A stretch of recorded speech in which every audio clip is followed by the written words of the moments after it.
another Savior. Holy, holy, holy, holy, Adimebujuku, another Savior. Another Savior. Holy, holy, holy, holy, Adimebujuku, another Savior. Well, this is Mobien.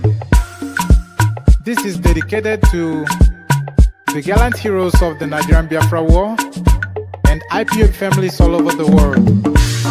I remember the Nigerian Biafran War, in the thickness of the Biafra genocide. Hey, one man revived the vanishing hope to life.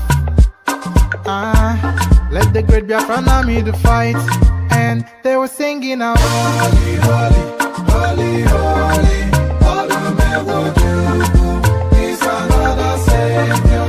They were singing out, holy, holy, holy, holy, Olumewojuku is another Savior.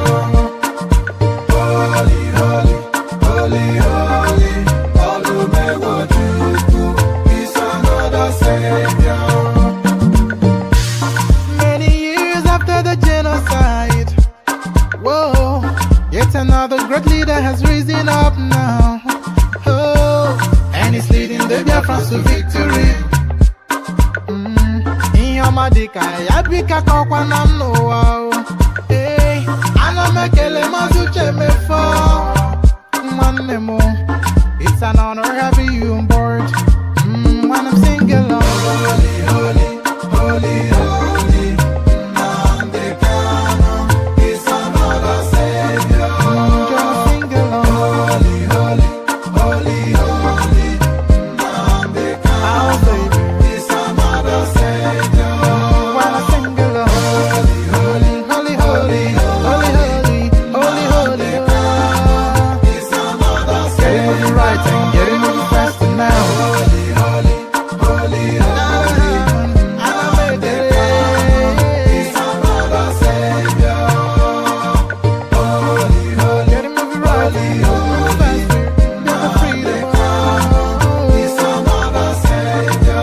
Yeah, for freedom. Holy, holy, holy, holy, Nandekano is another Savior.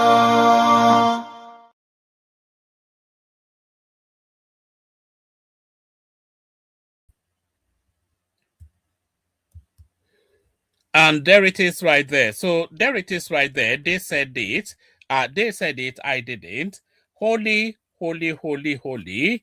Nnamdi Kanu is their mother's savior. That is what they said. That was the Igbotic Orchestra from Equilobia. The Igbotic Orchestra from Equilobia. Holy, holy, holy, holy. Nnamdi Kanu is indeed their mother's savior. So that is what the Igbotics will have you believe. So holy, holy, good day to you, good to be in your company. Of that it's going to be a 2-session day today. So we're having a snapshot little afternoon session. Only then that will be the aperitif, the appetizer to a later session in the evening. So holy, holy, all that. We're actually going to the Dangote space this time around. You know, there's a saying that goes, revenge is a dish best served cold. Some of you may be aware of that. A lot of you might not, but be aware now. There's an idiomatic expression. There's an idiom that says revenge is a dish best served cold. So revenge is a dish best served cold. And there's another idiom, there's another saying coming out of the north that the Fulanis are very vengeful people and they hold a grudge for 1,000 years. But that doesn't apply in this particular instance because Dangote, the vengeful guy, is not a Fulani man but a Hausa man. But the person that is asserting his pound of flesh against is a Fulani man. So Hausa Fulani clash is essentially where we are wrapping the conversation around in this particular session. Hausa Fulani fight. So the story started about what 3 years ago thereabout, when Dangote refinery was at last about to come upstream to start production, and then the elements within the NNPC space were looking to somewhat hold it hostage and stymie its progress. So let's pick it up from here. Actually, this is actually where the story started. So let's pick it up from here. So what we're about to listen to is a character called Farouk Ahmed, who is he is the head of one of the satellite agencies within the wider NNPC space, trying to undermine the Dangote refinery. So we start it off from here. The Nigerian Midstream and Downstream Petroleum Regulatory Authority. The Nigerian Midstream and Downstream Petroleum Regulatory Authority has disclosed that Dangote refinery has not been licensed to begin operations in the country. So this clip actually, it dates as early as just about a year or so ago. So you can see the date right there, a year ago. So this was Farouk Ahmed telling us then that this Dangote refinery is not licensed, it's not completed, and it's not ready for production. And then it goes on there to say even the quality of petrol coming out of the refinery is substandard. So all of this happened a year ago, but let's document that first.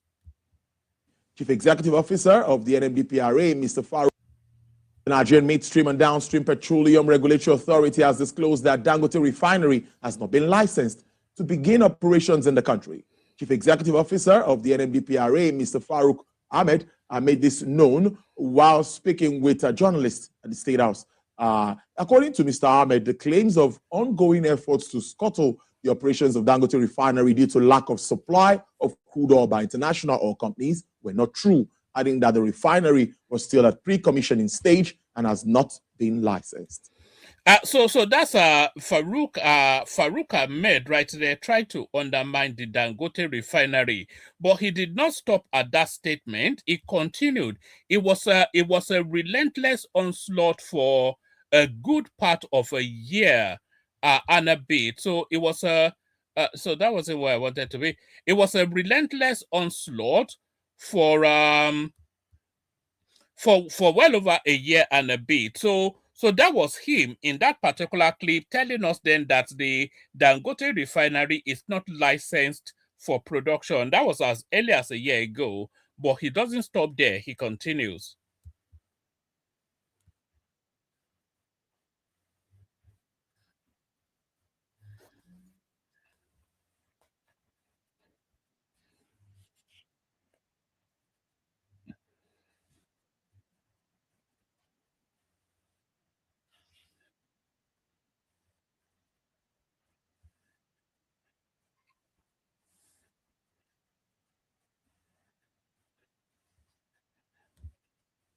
Oh, okay. So this guy now. This is still a year ago. So you can see the date right there. 1 year ago. So this is still this guy, Farouk Ahmed, telling us then that the Dangote refinery, as early as a year ago, even though the refinery was commissioned under the Buhari administration and production had already started, we've seen tankers going in to lift petroleum and other products from there. He's telling us that the refinery is still 45% completed. So on what authority is he saying that? So this is now battle now between the Hausa, which is Dangote, and the Fulani, which is this regulator called Farouk Ahmed.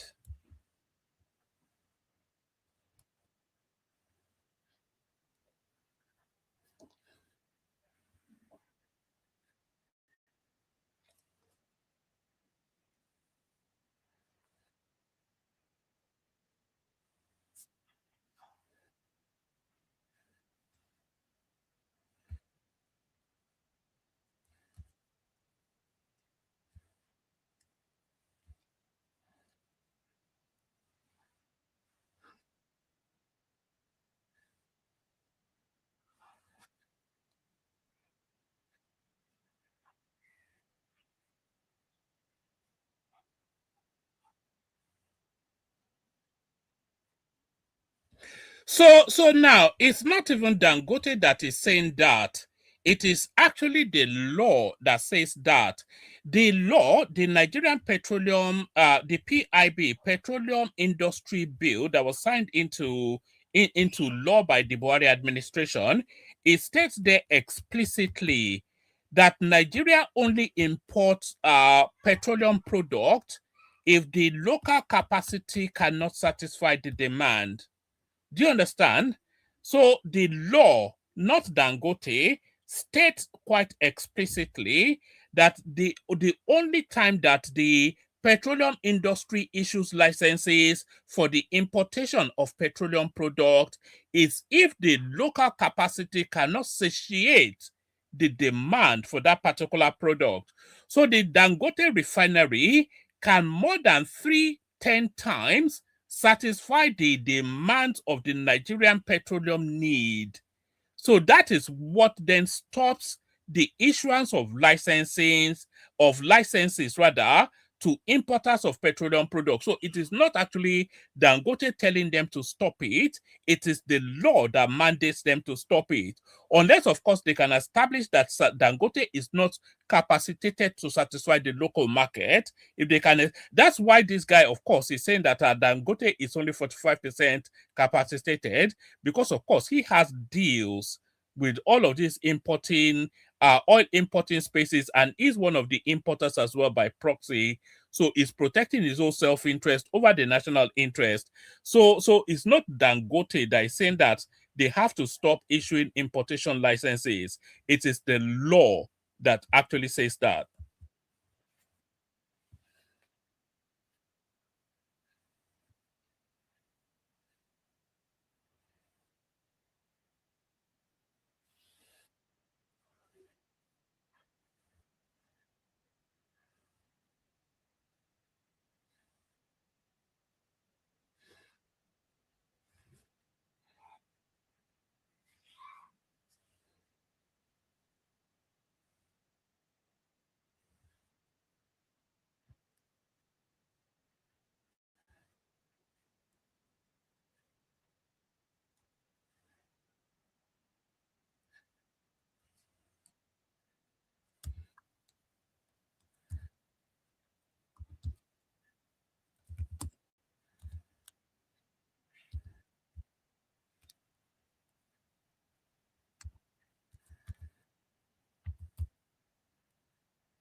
So have you ever heard of the phrase hatchet job? So what you oh, you can't hear the volume. No sound. Oh God, no. I was hopeful that you could hear the sound. Hopefully you can hear me. I'm going to have to download it because it's very important that you hear what this guy has to say. Let's just do this quickly. Twitter. Should I show you the process that I go through to do these things? So let me actually show you. So this is what I usually go through. So that's the app that downloads things right there. So I'll click on that so it doesn't waste my time too much, and then I'll post the link into that app and request it to download. This usually takes just a moment. I thought you could actually hear everything that guy had to say, but where is it? No,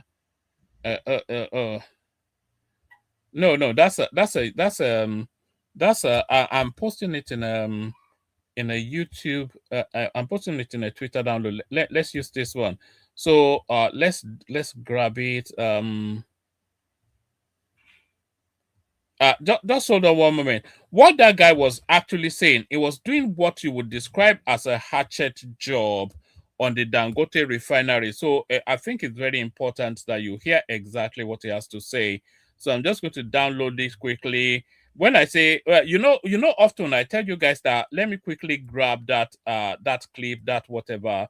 So this is what I'm usually saying when I'm quickly grabbing. So this is a quick grab right here. So yeah, do you want to download or shall we seek another? All right. All right, so that's it coming up then. So that's it downloaded. Then I'll come into the studio and then I'll upload it just so that you guys can hear what he has to say. This is a guy called Farouk Ahmed, who has been for the last 18 months, 2 years trying to sabotage the Dangote refinery. So now Dangote now came out yesterday to tell us then that this guy is the public face of corruption in Nigeria, and Dangote now is demanding, not even requesting, but demanding the arrest and prosecution now of this Farouk Ahmed for reasons of heavy corruption.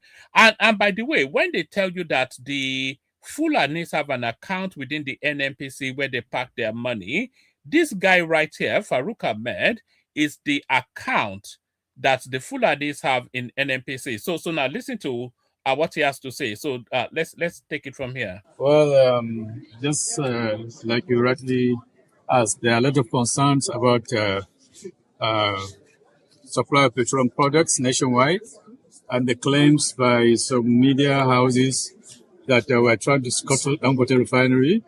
That is not so. Dangote refinery is still in the pre-commissioning stage. It has not been licensed yet. We haven't licensed them yet. They are still in pre-commissioning. I think they're about 45% completed, completion rather. So we cannot rely heavily on one refinery to feed the nation, because the Dangote is requesting that we should suspend or stop all importation of petroleum products, especially AGO and jet fuel, and direct all marketers to the refinery. That is not good for the nation in terms of energy security, and that is not good for markets because of monopoly.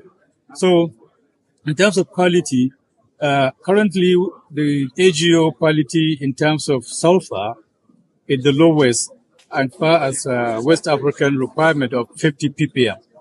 Dangote refinery, as well as some modular refineries, like Walter Smith refinery, RD refinery, they produce between 650 to 1,200 ppm. So in terms of quality, their quality is much, much inferior to the imported quality.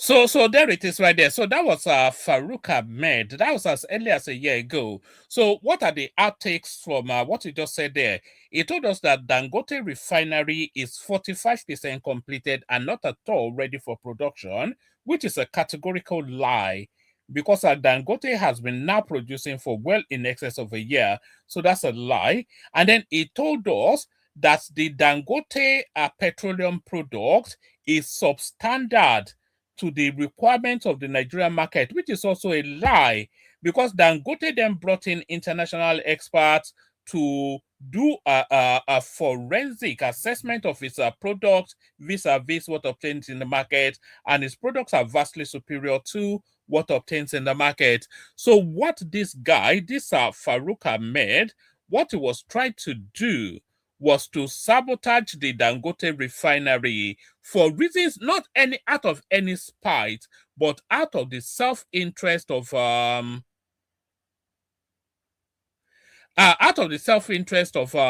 his own personal interest, because of course he's invested in petroleum importation, and then of course Dangote would put a stop to that. So that was Farouk Ahmed as early as a year ago, and we're still staying within that time frame as Dangote responds to that narrative.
All of what you're looking at, by the way, is Dangote now responding to those allegations and criticisms from Farouk Ahmed that his refinery was not ready and the product of the refinery was substandard. So this is Dangote responding to that.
All right. So what this actually establishes is that, contrary to what Farouk Ahmed told us, the petroleum being imported by himself and other entities is actually subpar, very dangerous. This is why Nigerian vehicles break down so often.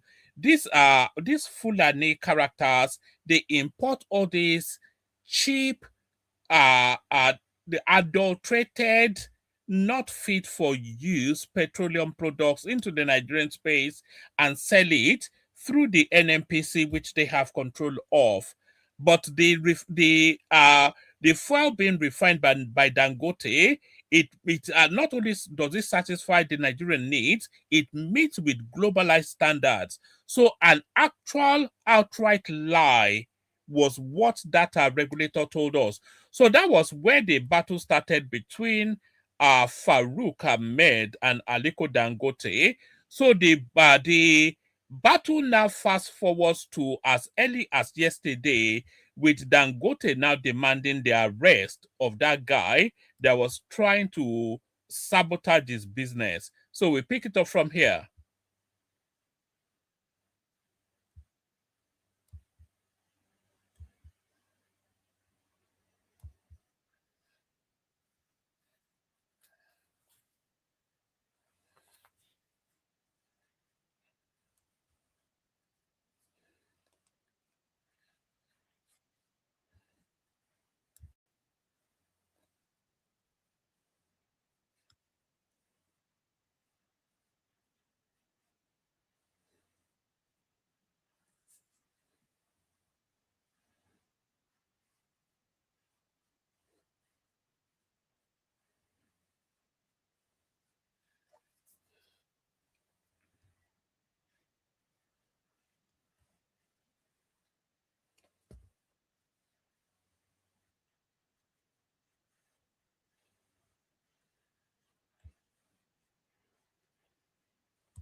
All right. Somebody is telling us no sound again. I really hate this.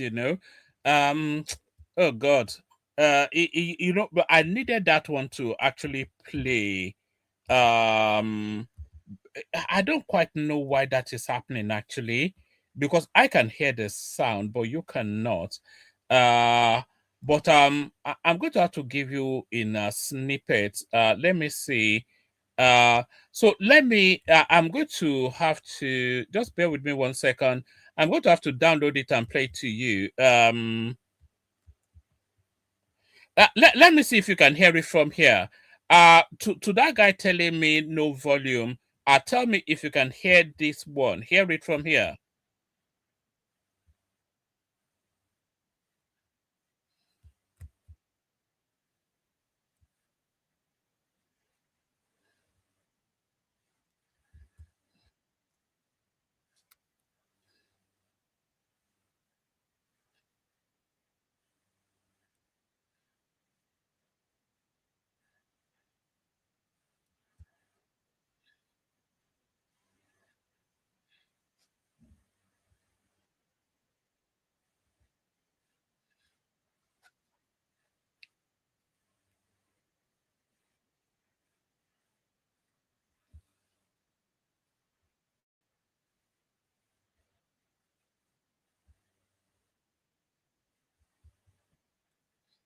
All right, I'm hearing that you still cannot hear the volume. Apologies for this. These are matters outside of my control, but I will download it now, and then I'll play it to you.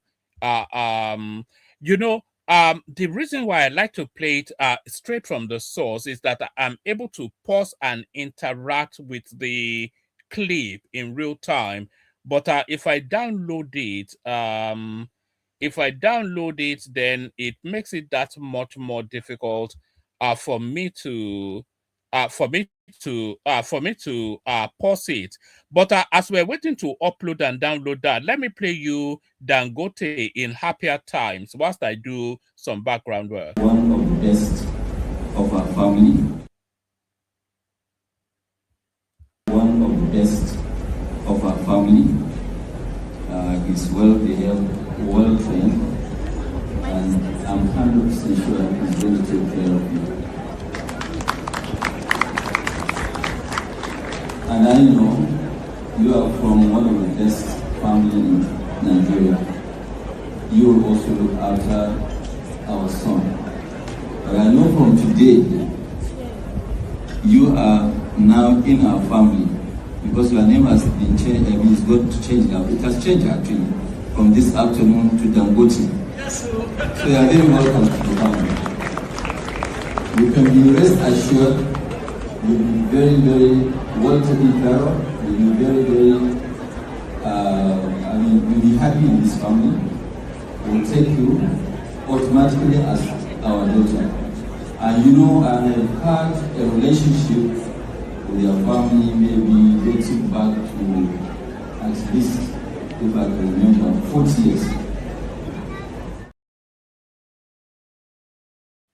So that was Dangote marrying off some member of his family, and then making that promise. Then, can you imagine? That girl, man, it's like a lottery win, isn't it, for her to marry into Dangote's family? And he's giving her the assurance that, look, your life will change for the better. You will know not that the girl came from poverty anyway, because usually with the Nigerian experience, is usually money marrying into money. It's never anything to do with love between the two characters. It's usually money marrying into money. But we're going to play in a moment, just as soon as it uploads.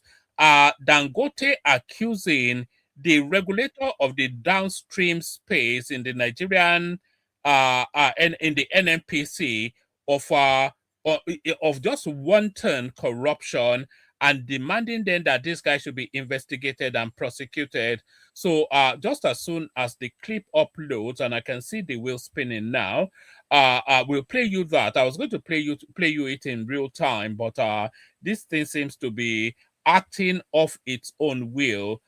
So just as soon as it should now be ready. It should actually be ready now. But just wait 1 microsecond. I can see the thing spinning furiously. It's only a 5-minute clip, so it should really be done by now. So be done so we can play the thing. So what do you want me to do? You want me to? Oh, all right, it's ready now. So this is Dangote now telling us then just the level of corruption in the NNPC and demanding, not even requesting, demanding that the government go after Farouk Ahmed, the guy in charge of the downstream this downstream agency within the NNPC space, that they should go after him and prosecute him for reasons of wanton just misconduct and excessive corruption. This is Dangote inviting the prosecution of a particular member of the NNPC. Nigeria is supposed to be the refining hub of not even West Africa, of the sub-Saharan African region. You know, we have the crude and we have the refineries. If our own, continues to work, you have the NNPC's refinery. So our own and NNPC is over 1 million tons. 1 million tons can feed the entire West Africa and Central Africa. So, and I don't know why, we should continue to allow, some corrupt government officials to try and destroy a whole sector of the economy. And I think it is something that when you look at it, I've had actually people making complaint about, a regulator who has actually put his children in secondary school. And that secondary school education, which is 6 years, 4 of them cost Nigeria $5 million. I mean, you cannot imagine somebody paying $5 million for educating 5 children. Even my own children, they didn't go to those schools. My children went to Nigerian secondary school. They didn't go outside Nigeria to attend to secondary school. I don't know about your children, Tony, but mine, yes. So, and this is a system that, some of us, because you know what, we're taxpayers. When people are complaining, we also complain, because the issue is that, yes, when I pay tax, I want to see that my money is being put to use, not to be stolen. But today, as we speak, the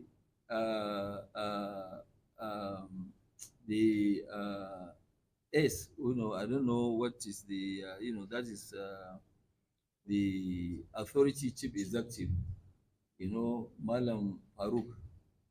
Malam Farouk has 4 of his children that he educated in Switzerland at the cost of $5 million for their secondary school education alone, not university. And I know that one of them just finished Harvard. So I want to now see what kind of system are we operating that, people are now busy destroying a country, taking money from the government. Because when you look at his income does not match paying this kind of fees. I think even if it's me paying $5 million for 6 years for my 4 children, the taxman has to look at my taxes, how much I paid. And really, this sort of thing, we're not going to allow it to continue. We'll take it up to the highest authority so that they will look at it. People who have done something wrong must be prosecuted. It must be prosecuted, because there is actually no way where somebody will now come. I mean, today, from where he comes from, Sokoto, people are struggling to pay 100,000 naira for school fees of secondary school. And a lot of children are at home, not going to school because of 100,000 naira. Tony, can you pay this fee? Why, No, I'm asking now whether can you? I can't.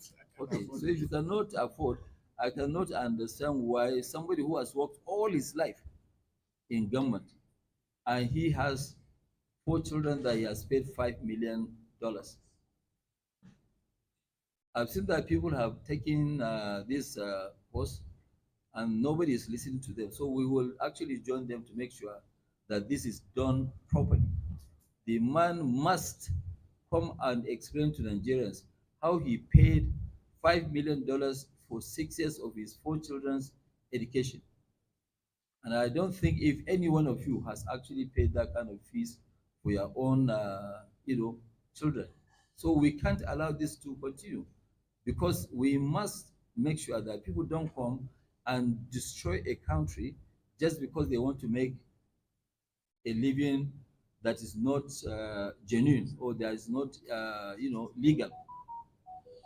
Because I mean, for somebody to have this sort of money, he must be supported by people. He should come out and tell people how did he make $4-5 million to educate his children in Switzerland with a cost of $5 million. And when these questions are answered before we go to the to the court, he should come out and reply. This is what we have seen, and I think we must make sure that this system, this what do you call it, this downstream, must not be destroyed by one single person because of personal interest.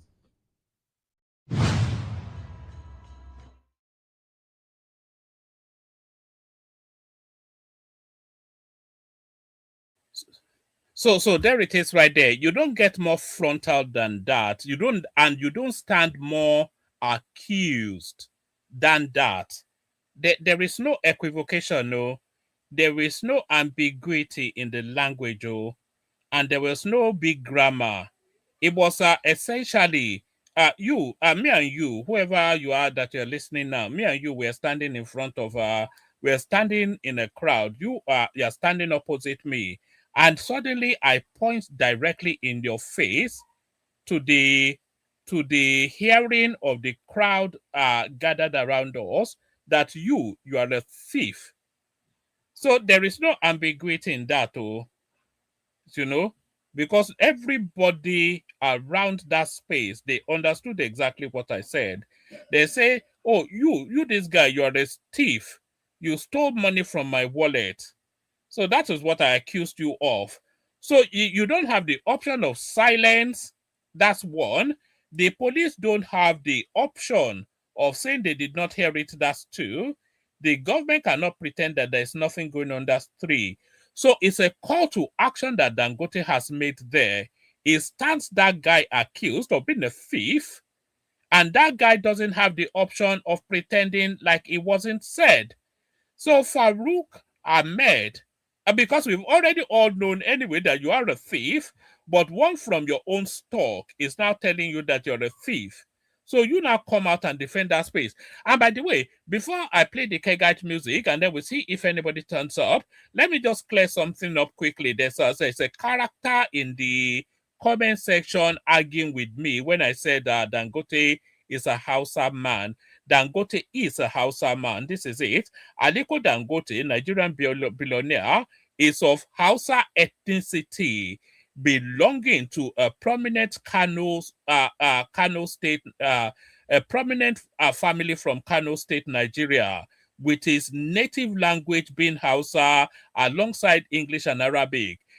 Ethnic group Hausa, nationality Nigeria, origin born in Kano to a wealthy family. So Dangote is, contrary to whatever it is that agitates your mind, Dangote is a Hausa, not a Fulani man. So Dangote, a Hausa, not a Fulani man. Let's play the Kegite music and then we'll see what happens after that. I'll send the link again. See if anybody wants to come in and share thoughts on this. So Farouk Ahmed, you stand accused. What says you, Omomala? I was going to ladder the guy there. What says you, Omomala? Water, only water, only water, where they see ma. Water, water, water, water, water, water, water, water, water, water, water. Hapa o naido,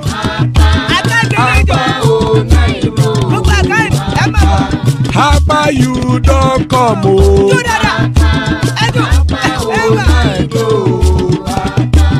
Hapa o naido.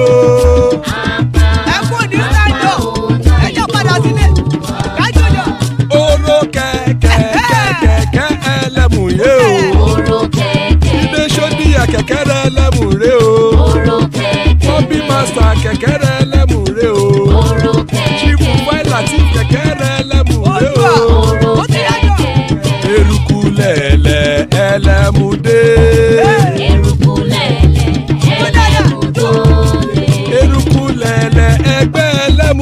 o jàre o. Eruku lẹ̀lẹ̀ Ghana ti dé ẹgbẹ́ bọ́dì o. Ọmọ ẹlẹ́yẹ ẹ̀yẹ ẹ̀yẹ o ó dilé o. Olúyẹ̀lá ẹ̀yẹ o ó dilé o. Petrosonana ẹ̀yẹ o ó dilé o. Petrosodunke ẹ̀yẹ rẹ̀ ó dilé o. Ẹlẹ́kọ̀ ọ̀run mú ìní o.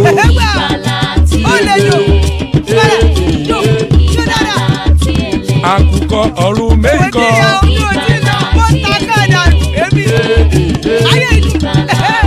Ikú kò ní ríwà gbéṣe o.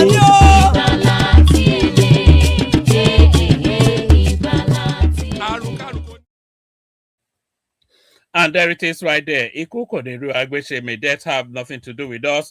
Joining us, Al, who is of Fulani stock, but not of the Nigerian variety. So good to see you, Al. And talk now with us as well. Good to see you talk now. Still plenty of spaces. Anybody that wants to hop on. Let's start it off, kick it off with Al. So, Al, this is quite a very peculiarly Nigerian narrative, but I'm not quite sure how you are positioned. So they battle them between the Hausa, Aliko Dangote, well, and the... I saw the word. You there? Jump in. What's that? Yeah. I can't hear you. Yeah. I said, I better listen to one man again. I said, I'm not Nigerian, but I saw the word Fulani. Okay, I better listen to one man again. Oh, yes. I was actually just highlighting. Can you hear me? No, I can hear you loud and clear. Maybe a bit too loud. Actually, let me turn down my volume a little bit. I was. Can you hear me? Can you hear me? Yeah, I was actually. Yeah, I can hear you. I can hear you. I was actually just saying that, contrary to popular misconception, Aliko Dangote is not actually a Fulani man; it's a Hausa man. But nevertheless, there is a protagonist. There's a guy called Ahmed Farouk, some Fulani looter, as we all know, the Fulani by instinct, yes, and they are criminals by instinct. Yes. All right. Oh, okay. The floor is yours. What do you make of what's going on? Yeah. First of all, the Dangote said Farouk Ali is a Fulani man, and that's the reason why he did it, or just no. He didn't say he's a Fulani man. He said he's a criminal. That's what he said. Hello? We can hear you. Are you on Bluetooth or something? Because you sound vague and distant, and the communication doesn't seem to really be taking place. Well, man, the line is a bit bad. Are you in motion? Are you driving? Can you hear me? Yeah. Are you driving? Yeah, I am. No, yeah, I am in Somerset in England, but it should be fine now. They let you into England. How did you get into England? Who let you in here? How did you let your people in England? Don't forget, we had your people come to England with our passport. With your passport. When the door was open to come to England, Nigerian passport was nowhere to be found. I will tell you how many. My uncle used to work in the immigration. I will tell you how many Yoruba got through Freetown to come to England with our visa-free passport. So be careful, woman. With your visa-free passport. Can you hear me, though? Yeah. Anyway, yeah. So, do you have any thoughts on where the conversation is? Yes. My two in this is two business people having a fight over money, and me and you, we're poor men. We don't. It's not our fight, and it seems like Dangote has been sabotaged by the current government, and then obviously via other businessmen to start with, and obviously the government changed their stance because of the fuel crisis. I don't know if it's early this year or last year, and they realized Dangote is more needed. That's one of the reasons why Buhari actually set this refinery up anyway with him. So I don't think this is as simple as we want to make it. Oh, Fulani man versus the Hausa man. I don't even know if Aliyu Farouk is a Fulani, because a lot of people in Nigeria claim to be Fulani. but when they look inside, they're not Fulani. I think it's wrong. You know, we should be doing this Why one would another. anybody that is not Fulani claim? Fulani is a negative in the Nigerian space. In Nigeria, Why would in South, anybody that is not Fulani claim to be Fulani? It's like claiming to be Igbo. Why would anybody claim that? Unless, of course, it's invested on you by God. so Yorubas are the ones everyone want to claim. Yeah, one man. Is that your delusional? I cannot imagine anybody that is not Igbo claiming to be Igbo. That because it's a negative, and I cannot imagine anybody that is not Fulani claiming to be Fulani because of the public perception of the people. Well, Fulani got thick skin, you see. So no matter what you say about them or what you do, you wouldn't actually move them. And you can imagine if other tribes were that resilient, you know. And I mean, maybe that's one of their strengths. Well, anyway, the thing is, when you look at two businessmen fighting, I think politicians should stay away from it. And if one of them break the law, they should be accountable to the law. You know, simple as that. And it's not up to Dangote for someone to be arrested in Nigeria. Bad president. It's up to the government. Tinubu is the one that is in control of the state, so he knows. And not only Tinubu, in fact, going down to the law. You know, his people. Yeah, but it's up to Dangote to highlight a wrongdoing and invite an investigation. Absolutely. I fully back. Yes. I fully back Dangote in this. I think it's totally wrong. That's my first statement. I fully back him.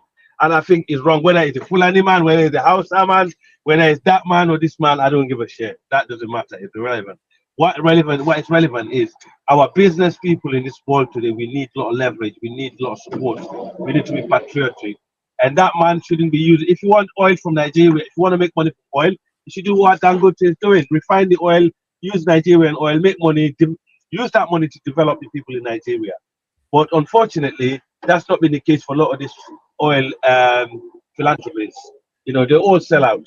And I only rate Dangote, who is actually taking the oil, refining it in Nigeria, giving the Nigerians job, especially your people in the southwest, you know, and also developing the help pay tax to develop, you know, Nigeria. I'm with him in this argument. That other brother there, even though I'm Fulani, if it's Fulani, I'm telling him it's wrong. You shouldn't have done that, and he should pay the price for what he's done. However, you know, to say, you know, it's a Fulani versus your Hausa man fighting over, that's bullshit, man. Because these guys are making business. They run businesses all over the Sahel and West Africa. You know, Dangote is just one of them, so it's really irrelevant. You know, in my tools, or any average Hausa person tools. And we need to be careful also how we set these things, this tribe versus that tribe, because I'll give a good example, one man, as a Yoruba man, take this lesson from me, right? You see where they call Osun State, it's border to Ivory Coast, right? I was reading and it's tough going back to the late 18th century, where there was a tribe in Nigeria. They were the Juju tribe, we were classed, and who was actually instigating a war between the Fulani and the Mandinka. That was, they were instigating war between the Samori Ture and Alpha Yaya Diallo. So the Mandinka and the Fulani faced their cavalry to go to war against each other. And the Mandinka, who is one of my ancestors, Samori Ture, said, Fulani, the great warrior, the great tribe, our cousins, are you going to fight us? We are all the same. We are Muslim. We're one people. Why are we doing this? Why do we fight the tribe that's instigating us? And they went and took over that part of Ivory Coast border near Osun State, and they pushed the people back and captured a lot of them, and they took their territory from them. And it's a great history lesson to learn. Do not instigate two tribes to fight thinking they're going to fight, but they will come for you who's trying to instigate them eventually. That's my take. So Dangote, I give him the full rights. He's 100% spot on this. If the man break the law, fine. But if he doesn't break the law, they should work together and build Nigeria, not destroy it. Because Nigeria right now and the current government need a lot of support, not basically trying to make things worse for them. Because right now they've got a bigger threat outside that they're facing than the threat that they're facing. What threat are they facing from the outside? America is one of them. I think America is targeting Nigeria. America is not a threat. America is an ally to Nigeria, not a threat. America has always been a threat to West Africa and Africa. throughout when it comes to Well, geopolitics. yes, yes, They, that's an they, overarch, but in yes, actual yes, yes. And also, nation-to-nation relationship, America has always been and still is an ally to Nigeria. well, that's the We've now downfall. even No, they don't recently ally. they are offering us They don't free ally. guns, free intelligence to go and battle the insurgency in our country. So how are they a threat? Good question. How are they threat? Who are the one that's sponsoring them at the first place? These terrorists. Sponsoring who? Who are the one that's sponsoring the terrorists? Are you actually reading You the tell report? me, is it the Americans? Americans are behind it, 100%, and the United Arab Emirates. Sorry, how can you say America and the United Arab Emirates? It can't be one and the two. So how is America sponsoring it? Then the United Arab Emirates is a satellite state for America in the Middle East. Didn't you know that? Every country is a vessel state to the America. Thank you. So what I'm saying is, okay, right. At the moment, what the whole world is saying, America is bullying Nigeria. They came into Nigeria, and they're claiming Christian genocide. They only went to the Christian side and they returned back and say, oh, yeah, what we say is confirmed. And listen, I have read the American Foreign Policy report from their whatever Department of War and stuff like that. What is their name? Where is their main agenda for the next 100 years? And I can see why they're doing what they're doing in Nigeria. You guys keep hoping that you're friends with them. You will see what happens eventually. Hold on. Not even the United Kingdom can claim to be any friend with America. America acts on American interest, and on the understanding of that interest, you navigate your relationship with them. So Nigeria has been navigating that relationship, knowing that America has an overarching self-interest in that relationship. So nothing has really changed. Nothing has really changed. So they highlight Christian. It has changed. It has changed by what has changed? Okay. What has changed is before America was more on the sideline and say, you know what, okay, we're gonna watch and we're gonna basically sit on the side and we're gonna direct. But today they're dictating on you guys, and actually to the point where I think it's one of the reasons why you got a Nigerian plane landing in Burkina Faso that's been seized, not being returned, because now Nigeria have become the boogeyman of West Africa. You need to, if you understand French, go around and listen to what they think about you in West Africa right now. Nobody cares. Hold on. There's no Nigerian born that cares what any francophone. You say what we want to hear, what you think about us. Do you know what we think about you? We don't consider you even to be human beings.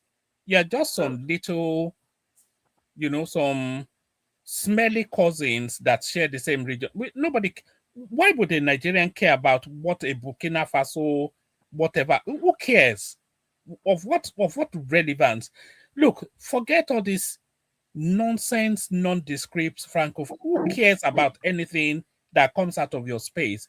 Look, when Nigeria. No, I'm not francophone. I'm not francophone. Listen, I'm from Sierra Leone. We always back we care even less about Sierra Leone. Nobody cares about this. There's no human being alive. There's no human being alive that cares about Sierra Leone. So forget who cares? We always outside of a Sierra Leonean. Who knows that Sierra Leone exists as a country outside of a Sierra Leonean? Nobody. Okay. You don't even exist. You're not even on the map for anybody to care what you think about anything. Who cares? No. What is Sierra Leone? I am listening. People know Lagos State. People don't know Sierra Leone. People know more about Bonita than who cares? One man get emotional. I'm not.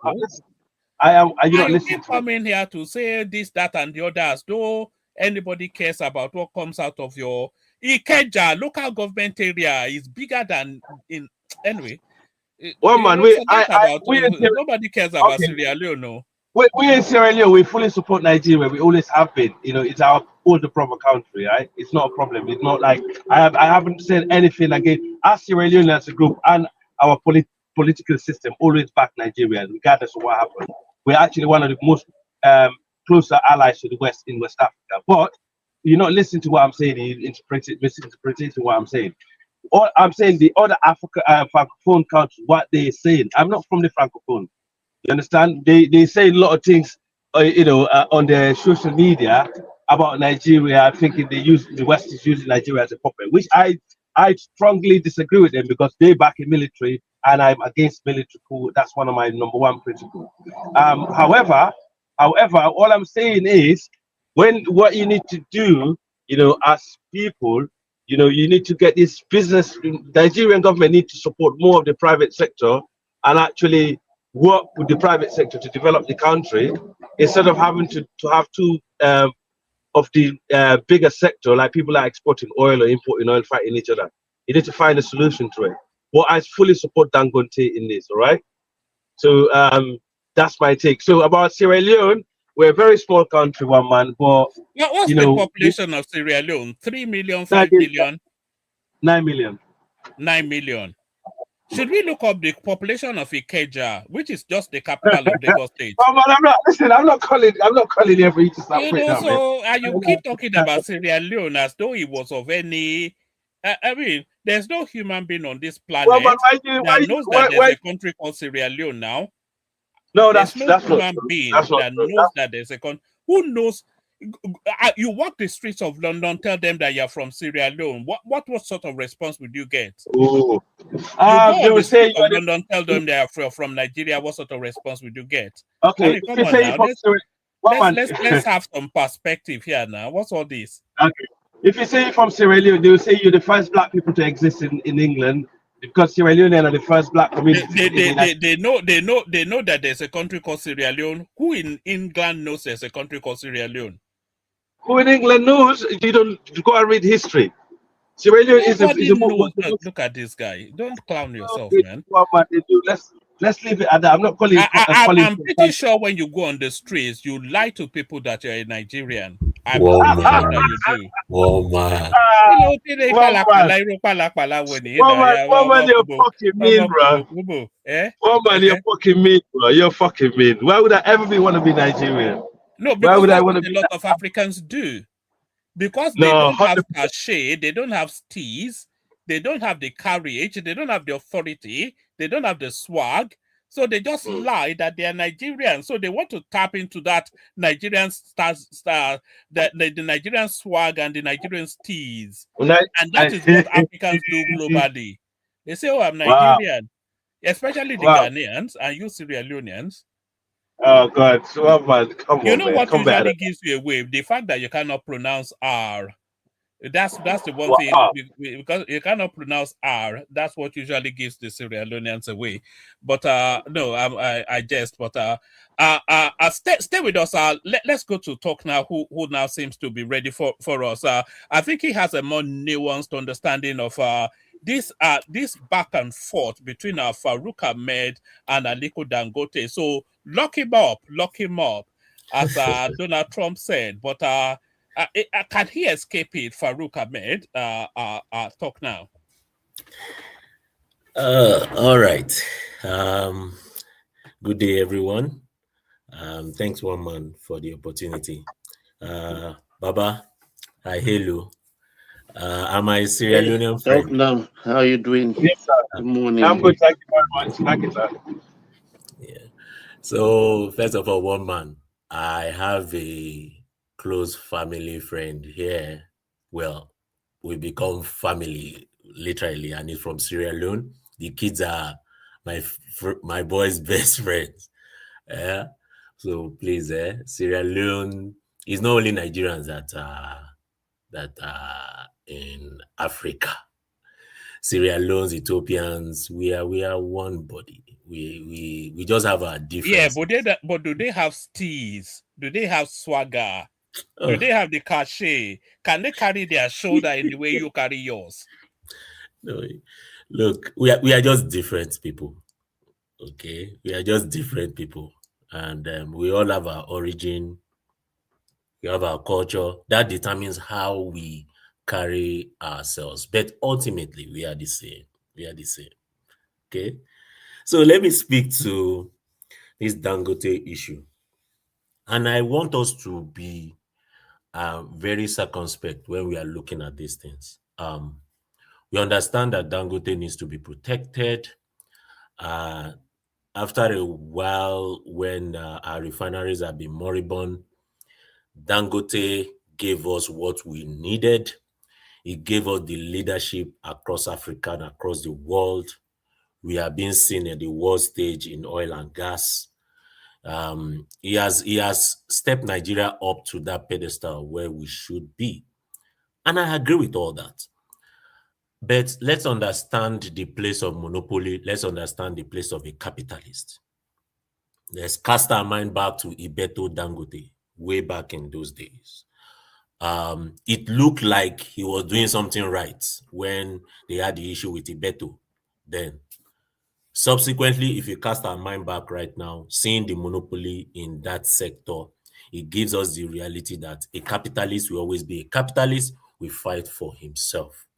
However, I do not indulge criminality from the side of Farouk. I don't know the details. So when two opposing sides are hitting themselves to have a domineering, to dominate a sector, sometimes you have to be balanced. Dangote somewhat plays to his advantage by aligning with the government most of the time. And that's the way he plays his game. And that's the way he dominates the market. That's his style. It's very subtle, but it's very, if you look at the back end, it's very domineering. So it brings us some of these subtle things to be able to dominate whatever market he wants. And you can't blame him for that. He's a capitalist. But you have to be balanced in our thought process to understand that this person is a businessman. The other business people. We do not want, once there's a monopoly within that energy sector, in the nearest future, we might be in trouble. It will be more than we have a refinery that is bigger. It will be the fact that there's only one man that determines a price. So for me, what he's bringing out, he should have just petitioned the FCC or whatever. You know, coming out like this, it's a game. Understand that it's a game. For him to come out and create a press conference around this, it is a strategy. He needs to dominate the market. He wants to dominate the market. Now, on Farouk's side, I don't know what is true. I don't know what is a lie. But one thing I know is that it is important to also balance monopoly. And this kind of sector is very, people are, it touches the lives of people, everyday man. Energy is very key. So we have to understand what he's trying to do. You have to know that he's seeing someone that is bringing in products that is competing with his own product, whether adulterated or is bad or it's not up to standard. But it's against the law is the thing, though. Yeah, and you say all these things, but he has frontally, publicly, and at a senior level accused this guy of being a thief. The guy cannot escape it, and the government cannot escape it. So it has to be addressed. What this guy is alleging. And sorry, also, the petroleum industry bill states explicitly that if there's capacity within the country, then importation licenses should not be issued. So Dangote has every right to feel aggrieved now. If he's made all these great efforts to build that capacity to satisfy the Nigerian market, then why are importation licenses still being issued for petroleum products? So agreed. Aggrieved. Yeah, and I get your point, but I'm just trying to throw in some nuances to it to say that, look, a capitalist will always fight for its profit. So we should have that in our mind. Number two, let government do its bit. The government's issuing licenses, I'm sure, I don't know what exactly would drive them to do that. If it's against the law, it's against the law. Let the law take its course. But what we will not do is to make it look like a capitalist is a victim. We have to balance that. So we have to understand that businesses, different businesses go after their profit, and they will run after their profit by all means. So I believe as citizens, yes, we should fight for what is right. What is true, the government should investigate. If truly is bringing adulterated products, that should be punished. Farouk, whatever his name is, should be punished. Whoever is doing that should be punished. However, I understand that there are other businesses that also have refineries out of Nigeria. I understand that Oando has a refinery outside Nigeria. Now, the question is, if Oando as a Nigerian company brings in products into Nigeria, would that be against the bill? I don't know. Let lawyers speak to that. Now, we have to look at these things holistically and be very clear-headed. So somebody coming out right now, we cannot just rush at it and say, oh, let's skin him alive. Let's skin this man alive. Let's look at what is true. Let the regulators do what they need to do. Let them investigate. Let Dangote submit petition to EFCC, whatever it needs to be. Let him bring out evidence that he has submitted these petitions, and let the process drive itself. We cannot listen to does it alarm you somewhat talk now that no matter how prestigious or the position is, that a salary earner is able to pay $5 million $5 million a year for 4 children to attend some Swiss finishing school? Because of course, if he's paying $5 million a year, that is to speak to the quantum of the money that he controls, because he's not using all of his money, so he'll be using a portion. So how is that not alarming? Yeah, I mean, it's unbelievable. Yeah, I think that, some sort of, should that guy be arrested and put in handcuffs? No, I think this issue should be investigated. If that is true, then EFCC has his work in his hands. The guy, I understand that the guy is a civil servant, is he? The Farouk person? Or is he a business person? That is where... No, he's a civil servant. He works for is the head of the downstream arm of NMPC. So it's a salary. He's in charge of NMDPR, that is Nigerian midstream and downstream petroleum what's it now? Regulatory authority. Sorry about that. Okay. Regulatory authority. If so it's like the PAMSEC or DG. So if that is and true, it's an agency under the Ministry of Petroleum Resources. Yeah, if that is so true, he has a minister at the head. Yeah, that if that is true, then that should be thoroughly investigated and he should be prosecuted. That's as clear as black and white. Sorry. This one man. Greetings to you. It's been a while. How is everybody? How is everything going? Yeah, good. Thank you. Yeah, well, good. Good to have you. Good to have you. Yeah. So I think for some reason this is the same problem. This is the same thing Tinubu did with Kyari. Sometimes he leaves these things too long. Farouk Lawan should have been fired long time ago when he came up with those nonsense of trying to bring down the quality of Dangote petrol.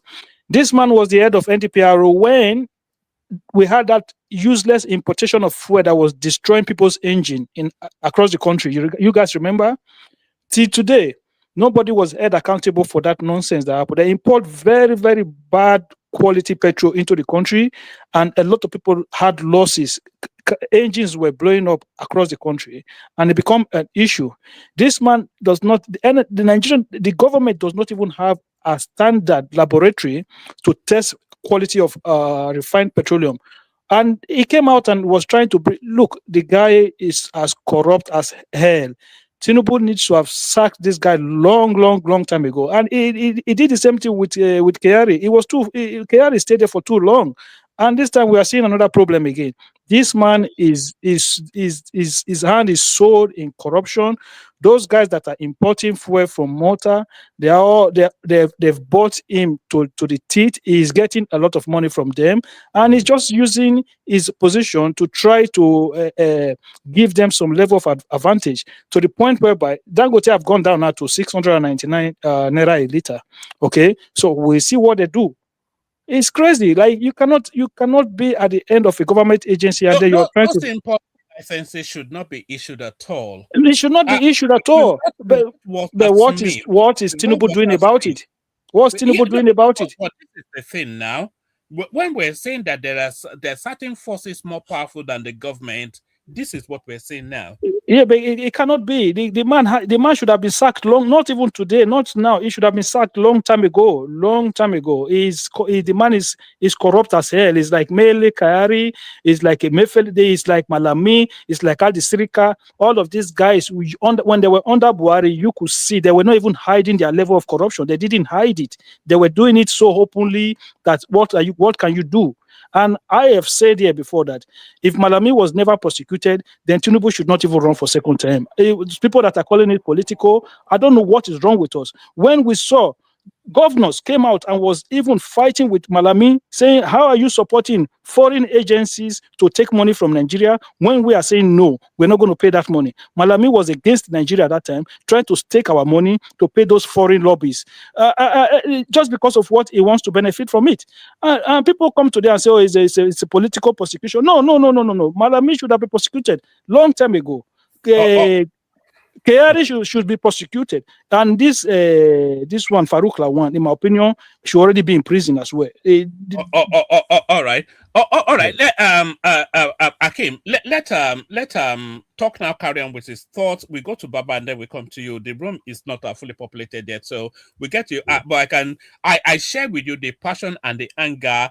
What Akim is somewhat highlighting their talk now is something that I think in the back recesses of all of our minds, it's somewhat something that we've resigned to, that there are certain characters, and a lot of them northerners, that are above reproach in that country. They're untouchable and above the law. Why is this guy, never mind going back and forth with Dangote, why is he not already in prison, this Farouk Ahmed?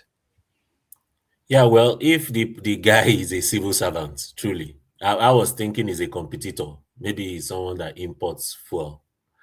If the guy is a civil servant, then that's not even a subject of discussion. That guy should be properly prosecuted if it's true. So I think it's well. I'm just looking at I'm checking some of the old on that same Farouk. I think he's the one that didn't allow Dangote to kick off pretty early. He said some of the products were adulterated. He didn't give approval. Yes, he said the products were substandard. He said that. He said that Dangote refinery was 40%, 45%, that the refinery was not fully ready. He said that. And then he said that, you know, when he said Dangote's refinery was substandard, there's too much sulfate content, Dangote had to then get all of the National Assembly to come to his refinery, take them to a laboratory, and then do a sample test on the spot. So this guy I think that guy, you know?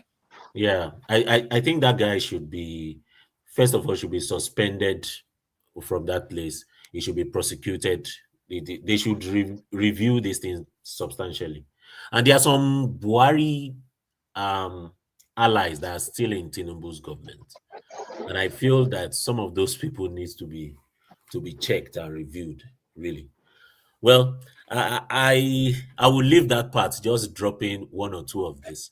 I heard Osun State, Accord Party, they have another factional governor, candidate from Accord Party. I don't know what's going on there. There's a lot of things. So having crossed over, Adeleke will not get the ticket. That is looking very messy now. Yeah, he's looking really messy for him. Ade dancer. Really messy. I would advise him to go to Showore's party. That's what I would advise. Let him go to Showore, but at least Showore is the chairman and is everything. He's in charge. You know, Let him I would get that advise ticket. him to go to Abga. I think it would just look so nice if he goes to Abga, Adeleke. Well, I'm not sure about Abga. I don't know. I don't know about Abga. I don't know about Abga. They don't have that spread, but let's see. Let's see how it goes. Yeah. Let me yield the floor. Oh man. Oh, all right, stay with us. Talk now because I still want to hear from you about other matters as well. But let's bring Baba into the equation. And Baba, as you take the floor, because I know you are very much vested in the oil industry, so you know the nuance of what's going on. But before you even get to all of that, I've been going back and forth with Mongo Park in the comment section. Dangote, to my understanding, is a Hausa man. So do you want to clear that up as you take the floor? Yes, thank you, woman. Let me quickly. I think you are correct. Dangote father, Muhammad, actually is a low-level Hausa businessman who died middle age, and from the mother's side, the mother is a Dantata, actually. So the Dantatas are Hausa, Kano, I mean, the biggest Iroko tree in Kano. So there is no equivocation about that. Dangote is both on mother's and father's side, pure Hausa man, pure Hausa ancestry.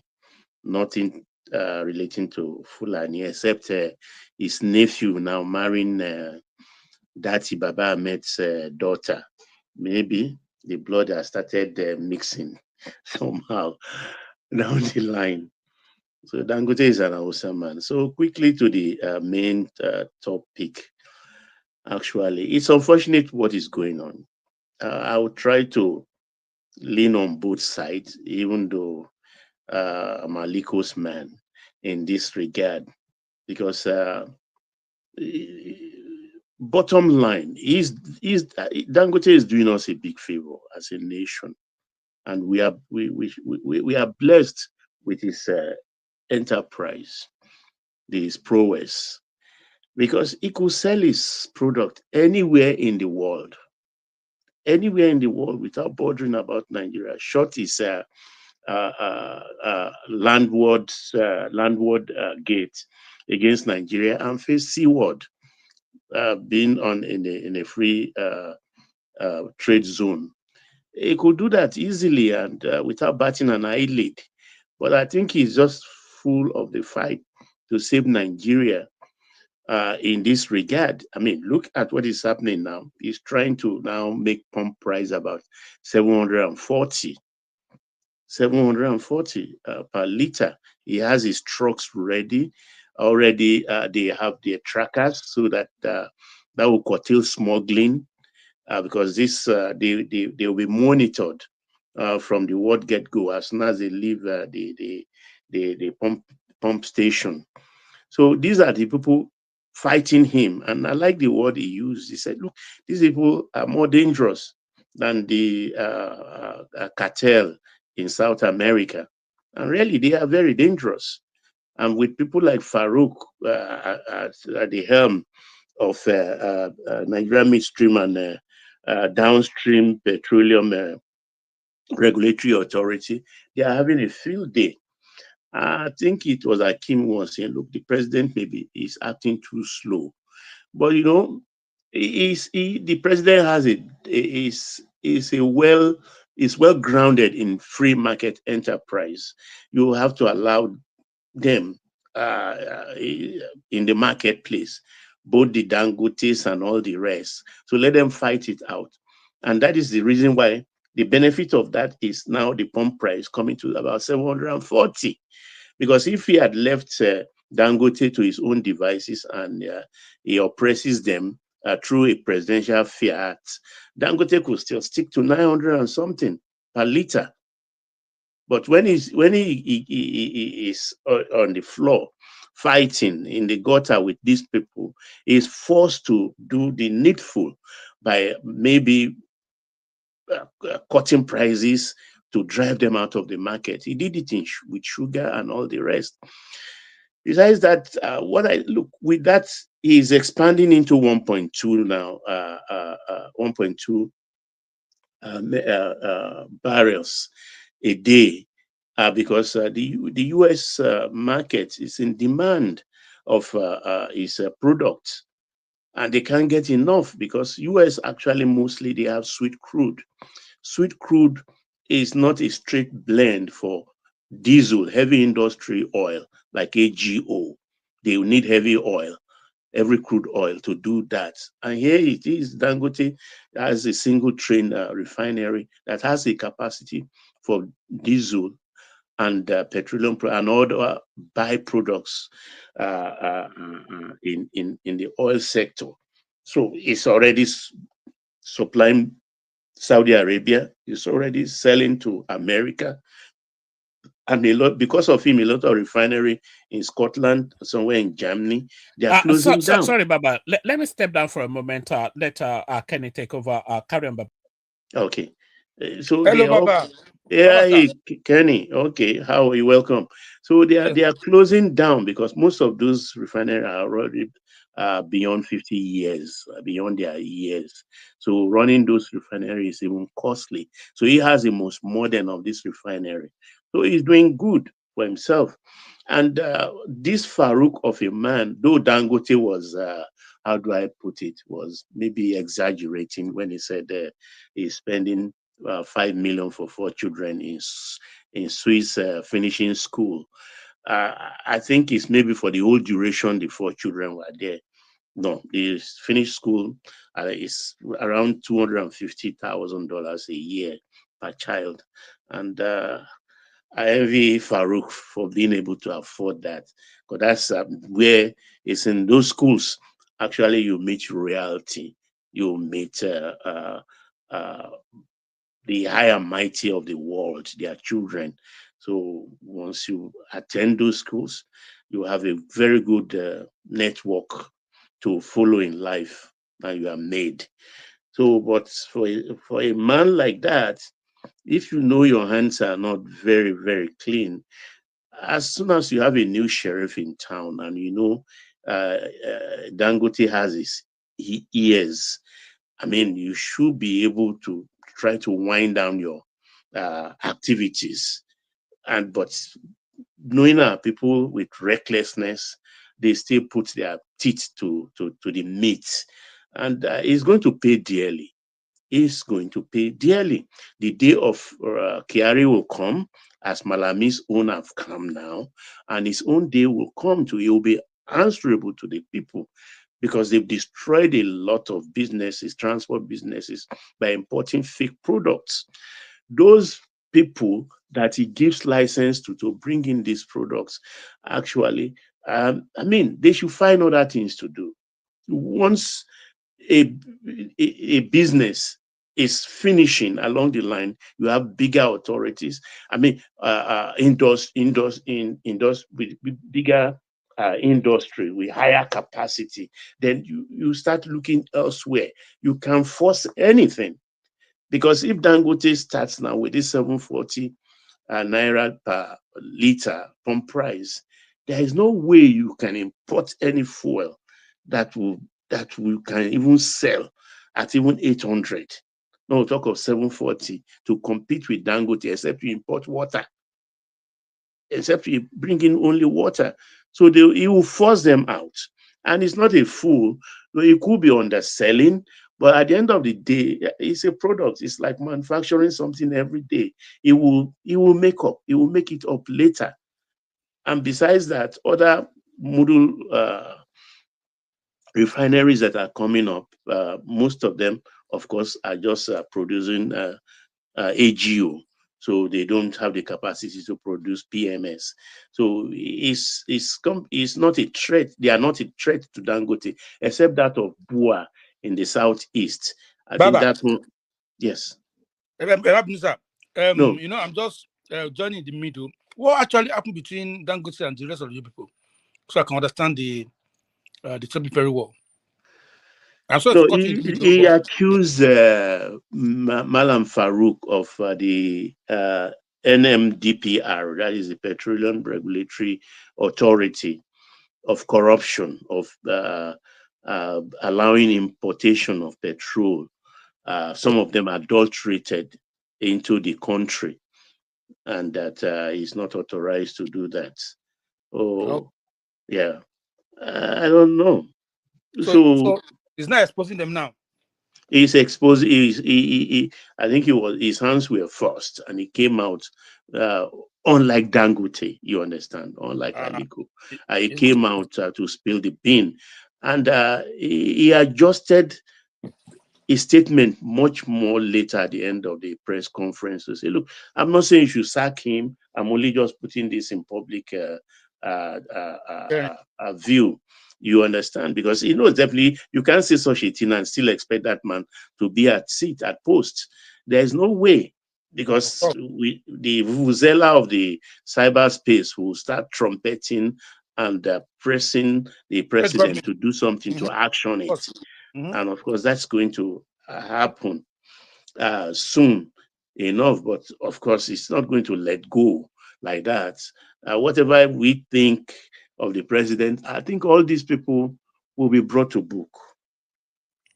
Will be brought to book naturally, because what has happened in the petroleum industry, I mean, where we have a PIA that's like a framework we can follow easily, line by line, and here we are inching towards it, and some people are hell bent in sabotaging the people and the government.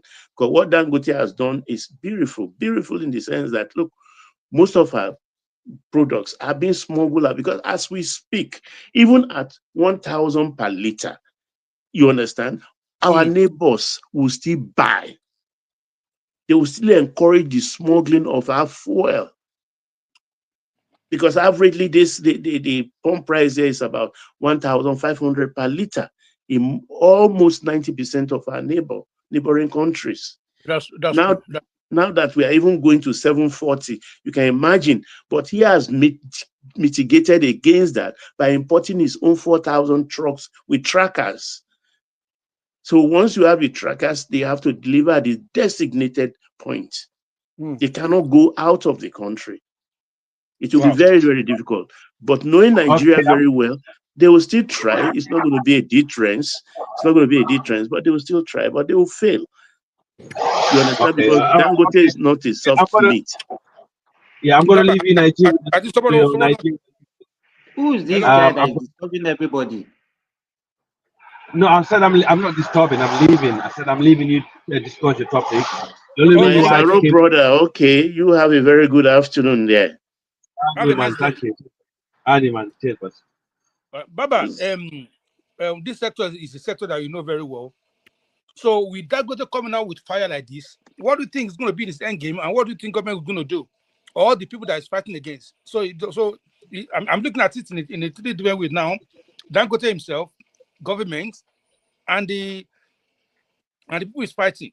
So how do you think this is going to end? Baba. Yes, Dr. Simba. Yeah, go ahead. Good evening, sir. Simba, how sir? Oh, Kenny, Joe. There are so many. I have a video. There are so many propaganda going on against Dangote now.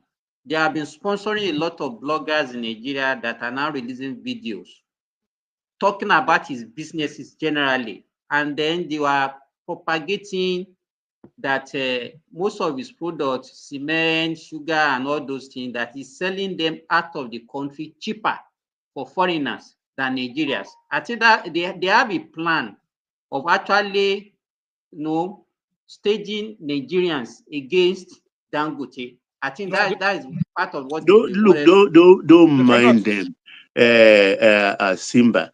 As we speak today, it's very simple. If you read such a thing, go check, for instance, Ghana. The price Baba, of. you know what I did? When a guy posted the video on one of my, in fact, it was even my secondary school class WhatsApp group. And immediately I saw it, I now Google prices of petrol and prices of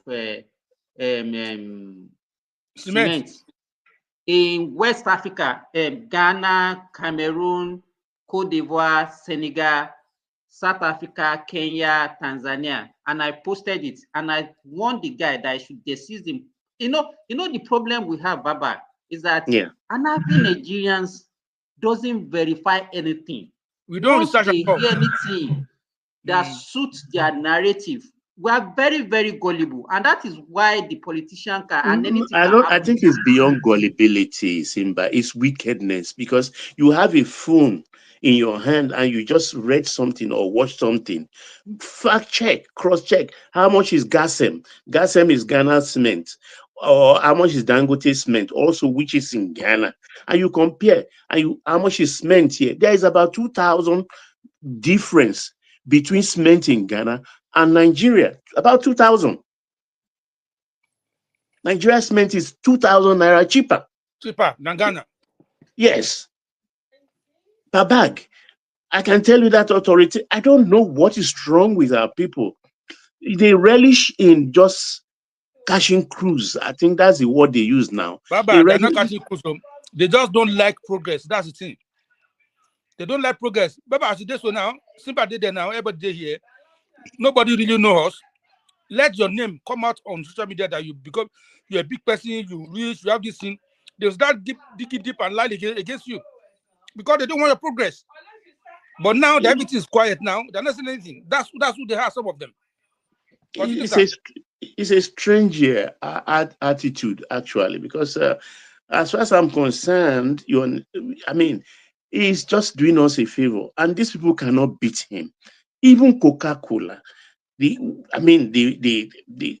richest beverage producing this thing in the world, Coca-Cola Nigeria couldn't compete on sugar with Dangote. Dangote beats Coca-Cola. Even Bua attempted to beat him on cement. Within 2 years, Dangote override him.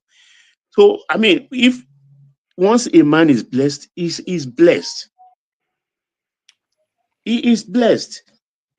So I don't know what they are thinking they can do to him. Look at what Farouk has done. He has messed himself. Things he's been doing for years with his children and trying to arrange his life, but then not knowing when to quit has put him in this mess now. Because every Nigerian, if I didn't come out to maybe...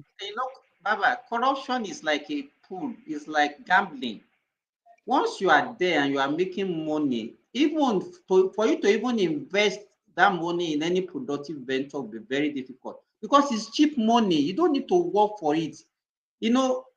Taking that money to go and now put in something that has a gestational period that you have to put your eye to for you to even make any meaningful money out of that money. It's very difficult. But for you to just carry your pen, Baba, and make millions of dollars or billions safe, it's very easy. But Simba, is it how we're going to continue in that country? Yeah. This NFP petroleum sector has been like this for years. What is the solution? I just don't want us to complain only because they should just privatize everything. That's just the solution. There's no rocket science about it. Yeah, but Simba, sorry guys, listen, it's not the privatization or no privatization. Well, this is not an issue with the NNPC downstream now or Nigerian. This is not the issue with the Nigerian local government-owned refineries. This is a man who is on the side of importers of refined petroleum products against somebody who is a local refiner of the same product. The question you not ask yourself: if these same people are the one working against the local refinery not to work? Of course. One second. So I'm saying that it's not about the local refinery. They are no. The one. Yeah, but let me learn. So the question is this, right? If somebody is in that position, he has come up with a lot of statements about local refineries, And in that same country, you as a president, you want other people to come and build refinery, but you see the way the man is treating the person that has already built refinery. Why are you still keeping the man there? He's a regulator. It should be fair to everybody. You don't like if as a regulator, as the head of a regulator, what you should do is look at the capacity of the local refinery, go there, take stock, and say, okay, this is the percentage which you can cover, and don't come and just issue licenses like a madman everywhere. Okay, just Akim, blow let me licenses everywhere. let me say Akim, this. Akim, the thing, Nigeria. the thing there is Okay, this Baba. guy Farouk. It's It not being does not fair. It's not being fair. wait. It didn't only come out, or it didn't continue issuing licenses. It came out openly, addressing press conference that Dangote's products are not up to scratch. One, He said they are two, substandard and that the refinery was not even So about how is it? 25%. That means it's not. It's on one side. Hold on, guys. Hold on. Let Baba finish. So let $1 billion investment, and you, a regulator in Nigeria, came out to lampoon that kind of thing. I mean, you should go to a tribunal and be condemned to firing squad. So Baba, you need to understand that this is the same refinery that is now exporting refined petroleum product and Jet A1 fuel to the United States of America with the highest standard. But somehow, somebody in Nigeria is telling us that standard is not good enough. Something that is good enough for them to use in the United States of America. No, you're not telling me that it's not good enough. Akim, let me ask you this. When he did a public press conference that time, what my whole stand is that the problem of Nigeria is not the politicians. It's actually the Nigerians that are the problem of that country. When he came out that time, the press are there cheering him. Most people believe what he said. Now that they have not seen the facts, have they ever called him now? Even the same press that we have in Nigeria to say, okay, this man, this is what you said. It's not up to a year when he made that statement. No, it was last year. It was last year, or no, this year. Okay. So now, have they called him out? It's not even that. Forget that. Look, in any same country, let me say this, Akim. Let me say this. It's very easy for anybody to say, Tinubu should have taken him and jail him and do whatever. Let me ask you. This is a country. You understand?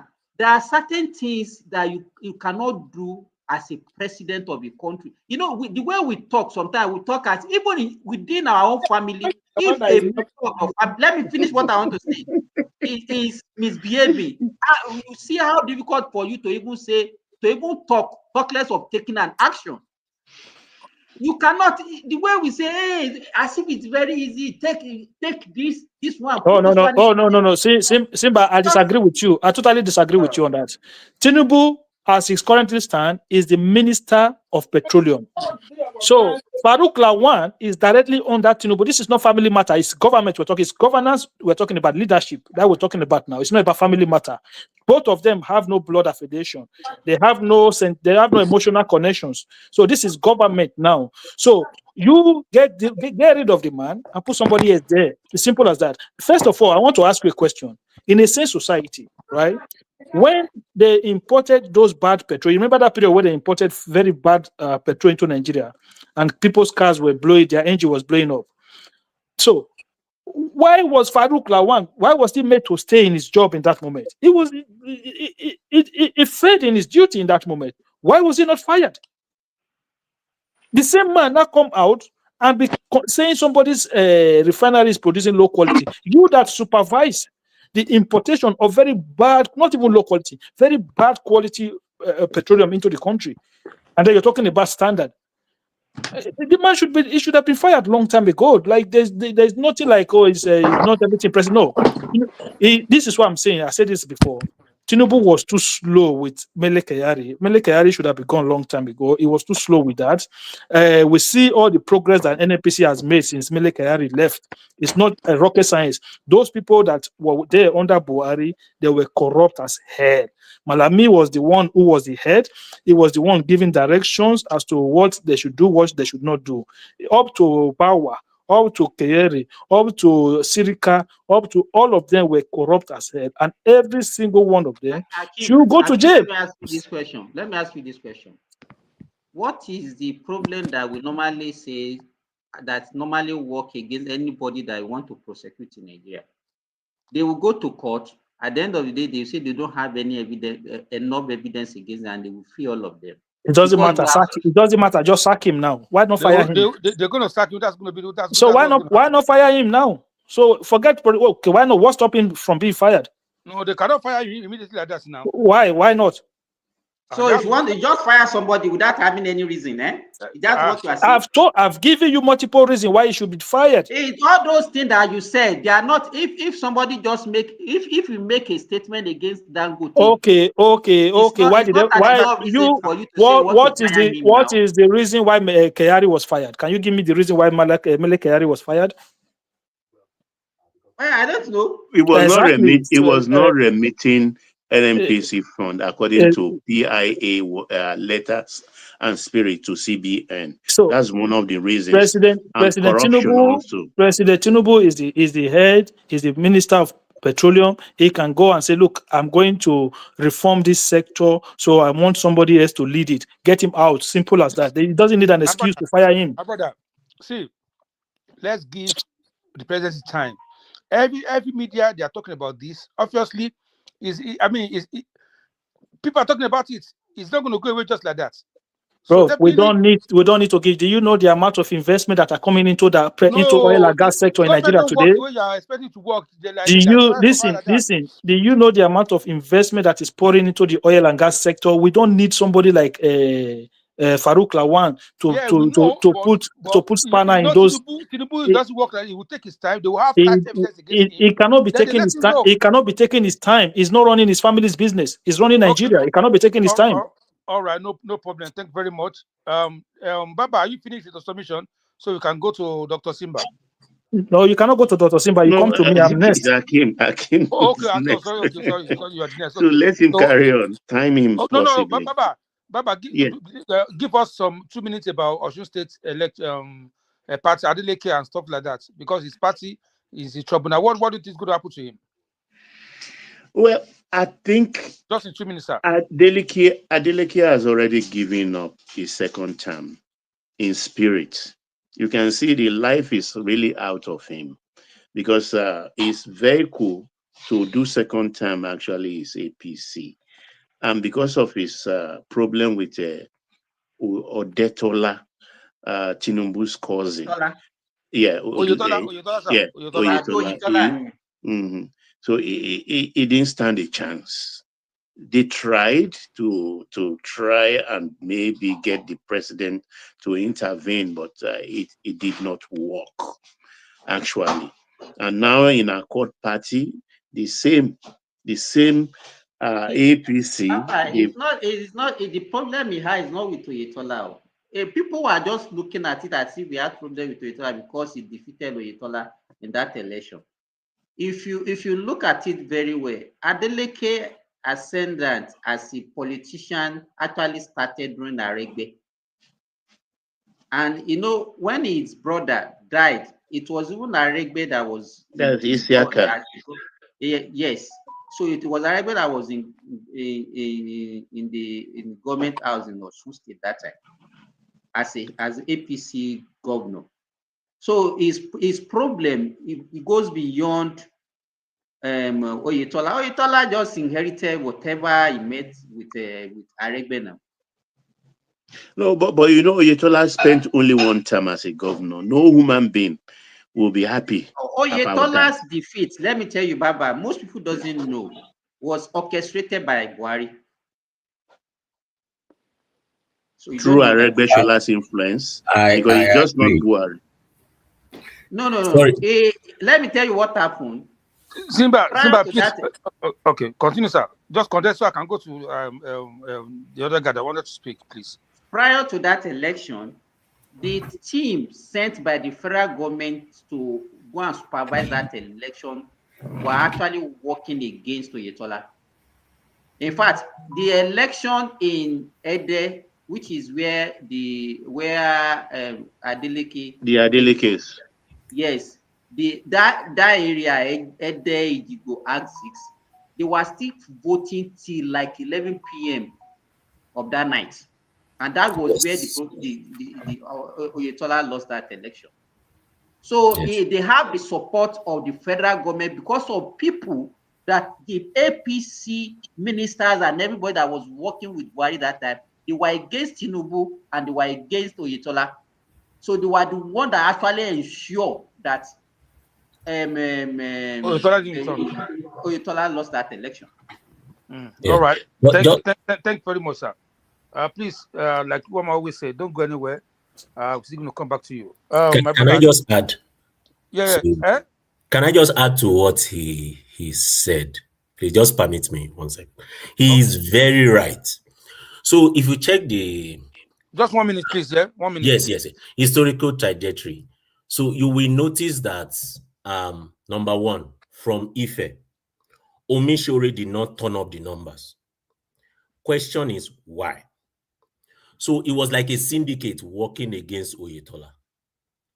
He was supposed to win that election. They were expecting the volume to come forth. If you check the way Osun is divided, the volume that comes from that Ife area is also high.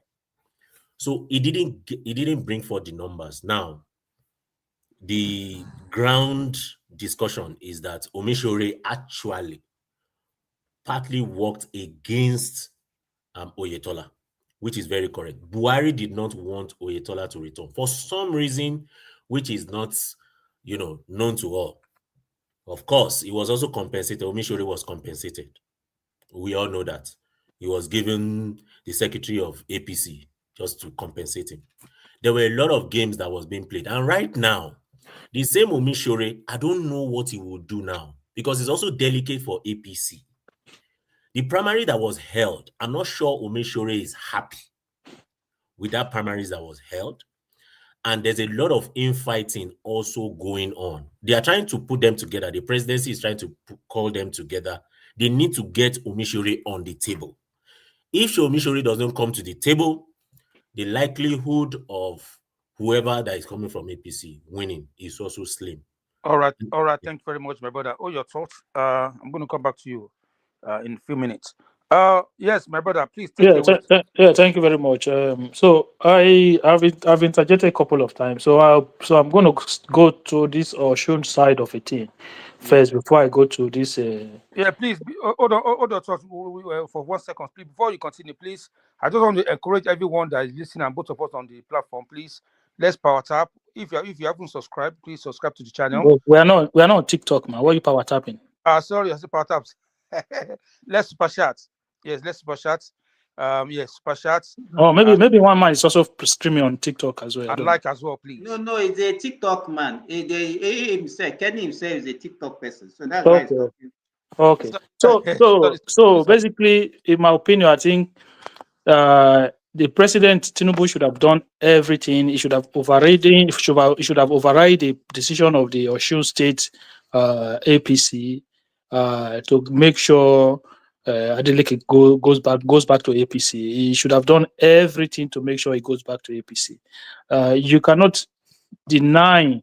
If you deny, even when Arigbe was governor trying to bring Oyetola in, we all saw what happened in that election, whereby they had to do a recounting, rerun, and all of that for Oyetola to win that election. And then the guy came back again the second time, and then people can say because there was faction this, there was faction that, the man won the election. As a governor, he delivered Osun State at the presidential election. So if I'm Tinubu, I'm going to ask these guys, I'm like, look, if you are this good, why have you been losing elections there in the same state? So the man has been winning elections. Forget about governorship election. He won presidential election. He won legislative election. Osun State House of Assembly election. Then they won nearly all the seats there. So if you guys say you are this good, if Oyetola say is that good, if all the APC guys say they are that good, why have they been losing elections? And I think it was an error from Tinubu's side not to push for Adeleke to come to his party. If he had pushed, in my opinion, if he had pushed for Adeleke to join APC, regardless of what this Osun State chapter does, that would have guaranteed him that state 100%. But Adeleke not being on his side, believe me, it's not guaranteed. It's not guaranteed for Tinubu just like it was 2023. People can say, "Oh no, it's not different." You Adeleke not cannot. be on whose side, sir? Sorry, Adeleke not be on whose side? if it's not on Tinubu's side, that state is not guaranteed for him in 2027. No. Continue, sir. Continue. So regardless of what the result, the pattern, the results have shown over time. Since the man became governor, he has won every single election that's been held in that state, whether it's a federal election. Okay, can I interject for 1 minute? Yeah, go ahead. Listen, I'm from Osun State, okay? I know be a little bit about Osun politics. Listen, the last time election, like Dr. Simbarali said, right? See, he involved a lot of things. Number one, Adegbeshola sabotage. APC actually lost the election by themselves. It's not because of opposition. It's not because of Adeleke. Yes, you cannot take away Adeleke popularity in Osun State. It's popular. But right now, as we are talking, most of the people behind him that make him win the election, they're no more with him. All of them are in APC now, right? The only area in Osun where Adeleke is popular is Ede. And only Ede vote alone cannot make him carry the day. You understand? So he has lost all the senators from PDP. They're now in APC now in Osun State. See, this man from Ife, Omishore, is going to work for APC. Ashwaju is not like Buhari. He's in charge. This guy, the governor, he doesn't have the control of the local government at all. All the local government is not in control. So everything shows direction that he's going to lose. That's why they allow him. Have you seen any states? Okay, don't worry. It's okay. The election will hold soon. Okay, there's no need. The election will hold, and we'll see the result. Hakim, let me tell you one thing that I don't know about Osun. The problem actually started immediately when this Fourth Republic started, when Akonde was the governor. Akonde did a lot of things, especially to the civil servant of Osun State. Because, you know, when Osun was created, Osun inherited like 70% of the civil servant from Oyo. Yes. So they have a very bloated civil service. Meanwhile, Oyo is bigger and is richer than Osun. So when he came in 1999, he retrenched a lot of civil servants, which, and that was under AD, which metamorphosized to ACN to APC. So the civil servants of Osun State are still bitter about what actually happened to them. And that was what happened in 2003 when this Okukuman, what's his name, became the governor under PDP. Then when this guy now won through the appeal court in 2010. He was actually doing well for the civil servant from that 2010 to 2013. In fact, at that time, he was paying 13th month salary for the civil servant. But the mistake he made was that he borrowed a lot of money because, you know, during that, between 2010 and that 2013, that was the era of the oil boom, where they are also sharing the excess crude money and all those things. So they borrowed a lot of money against that money. But when there was now shortfall, the crude oil prices fall and everything, he could not actually able to pay civil servant again. So that is the second time that the so-called Tinubu people or APC or ACN or AD, whatever, coming in and they are now not paying salary again. Looking at what happened during Akonde's regime also. So for now, the civil servant in Osun State, no matter who, it's not about Adeleke. No matter who is contesting against APC, they will see them as a better alternative for the Osun people than anybody that is coming from APC. Another factor that you don't also know is that we have zones in Osun State. We have the Ife-Ijesha axis, we have Osun North, and we have Osun West. Osun West has not ruled that state since the inception of that state. In fact, no, they were, but it was short-lived. The brother of this same Adeleke that died in around 2016 or 2017 was governor, yes, was a governor for like maybe 1 year or so before the military took over from them in 1993. So, but since then, they have not been opportune to rule. Aregbesola is from Ife Ijesha Aziz. Akonde and remind me the name of this Okukuman now, Kenny, the former military governor of Lagos State. Oyinlola. Yes, Oyinlola and Akonde, they are from the same zone from us. So these people, they feel marginalized. In fact, so now what APC is now doing now is to now, the reason why they pick somebody. Simba, which people feel marginalized? Which people? Which people do you say they feel marginalized? Which people? Which zone? The Osun West. Okay. Those areas like Ikire, Ejigbo, Ede, Iwo. But this guy's from there now. This correct governor is from there now. And that was why they voted for him that time now. Okay. So now they have not finished their own 8 years. You understand? So for APC to now be able to break that area and share the vote, that was why they picked their own candidate from that same zone. This Bola Oyebanji that they pick now is from the same zone. Yes. You understand? So as Akim said, if they were able to actually resolve their internal wrangling, well, I don't know what Omishore is going to gain by working against APC, because what is Accord or whatever party that Adeleke is going to offer him. Well, anyway, so we'll see how the election goes. So let me go to the Farouk Lawan, the Farouk Lawan man. Ahmed, not Lawan. It's Farouk Lawan. It's Farouk Ahmed. Farouk Lawan was the one that the guy in the house that time that was sacked during the subsidy regime. This one is Farouk Ahmed. Okay, Farouk Ahmed. So basically, I was saying earlier that in a situation like this, because if you understand the level of brazen corruption that went down under Buhari government, you might not say Buhari directly, but you have somebody like Malami, who I personally believe was very, very influential in that government, and he used his position as Attorney General to carry out a lot of havoc.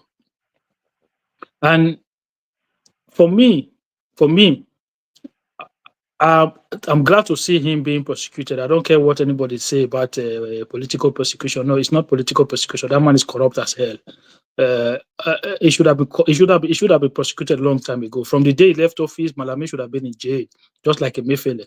So that's one. But this Farouk Ahmed guy, the day, and I asked question that I'm like, okay, you are the head of the regulative firm. People went to import very bad, very low quality petrol into the country. As we speak today, nobody was arrested, nobody was done anything. They just come, bring rubbish into the country, and people acquire losses on top of that. Even though they use their money to buy those products, ended up having to go and replace car engines, replace generators, and all of those things. Then nothing happened to this man. He got away with it. And this time he started to have a back and forth tango with Dangote. Okay, he came out, he put out information. If I'm the president of the Federal Republic of Nigeria, when he said to me, when he said the public spaces, Dangote refinery produces very low quality, I said, okay, can you show me the difference? Can you show me the laboratory test that you conducted that shows this? And before you go out to put out statement like that, who did you consult with? Who did you speak to? Who authorized you to be putting out statement like that? Because statement like that have far-reaching consequences. Because Dangote is not only supplying Nigeria, it's also supplying international market. So when you put out reckless statement like that, How do you think his business outside of Nigeria will take it? His customers outside of Nigeria will take those kind of comments. So the president should have called him and say, "Can you explain yourself?" And if his explanation is not good enough, you have to go. You fire him. That is one. And two, this idea, this one that they said is spending 5 million to send, like, I understand the war, the battle that is going on between Dangote have to fight back. But that should be left to the anti-corruption agencies to handle that. But in my opinion, the man has done enough personally for him to be fired. He has come out publicly to say enough personally for him to be fired. And if you look at the rate and manner in which he is issuing licenses, this is the same thing they did under Emefiele. Just go in there, take dollars from the central bank, just taking dollars from the central bank without any input to the economy. He diverted those dollars into the black market and then make a lot of money from it. A lot of these people become multi-billionaire from just round-tripping dollars in the system. So this is the same thing. We are seeing this man issuing multiple licenses. How much bribe is he being paid for those licenses that is issued? How much money are they paying him? These questions have to, why are you issuing licenses? Like, how many, somebody have to ask, how many licenses do we need in the first place? What about the people that are currently imported? So why do you need additional licenses? What's the point? Are you trying to flood the country with whatever level of petroleum? Like, are we short of petroleum? Do we have queues in our petrol stations? Are people complaining of not having product in their petrol station? So what is the idea behind you flooding, like throwing just chunky licenses out there? So if these questions should have been asked, and if the explanations are not right, it should be sacked. So if you are the head of regulator, you have to be seen to be fair. And fairness means that you play, you play equal with everybody, both local refiners and those that are importing petroleum products into Nigeria. And those that are importing petroleum into Nigeria, their product must be adequately tested before it goes into the market. And if it does not meet the right quality, these people should be made to dump them in the bin. Just dump them in the silo or dump them in the bin. That's their loss. So the idea that we are doing everything to frustrate local refineries, you have to look at the far-reaching consequences. So if somebody like me, I have money tomorrow, why would I go and invest in Nigeria? It's just like what is going on in Edo State now, where the governor come in and is just fighting all the businesses that are there, all the investment that the previous governor So why would I go and put my money in a place like that, knowing that any change of government or any change of one person could lead to some stupid policies whereby I could lose all my money? They don't think like that, though. But I don't think they are thinking now. Yeah, but why? But I'm saying, in a business environment, if I have money to invest now, why would I, in that sector, why would I go there? Why would I go and build a refinery when somebody like Farouk Ahmed is behaving like this? When I know that he could turn around tomorrow and then the way this man is behaving, you think if a Fulani man become president tomorrow, they will not influence him to bring back subsidies? Do you think they will not influence him to bring back subsidies? You know the funny thing, Akim? This NMDPR, they don't have their own laboratory.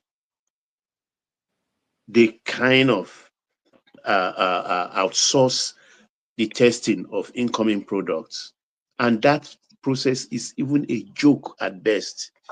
Because when these tankers, when they arrive, and the people from NMDPR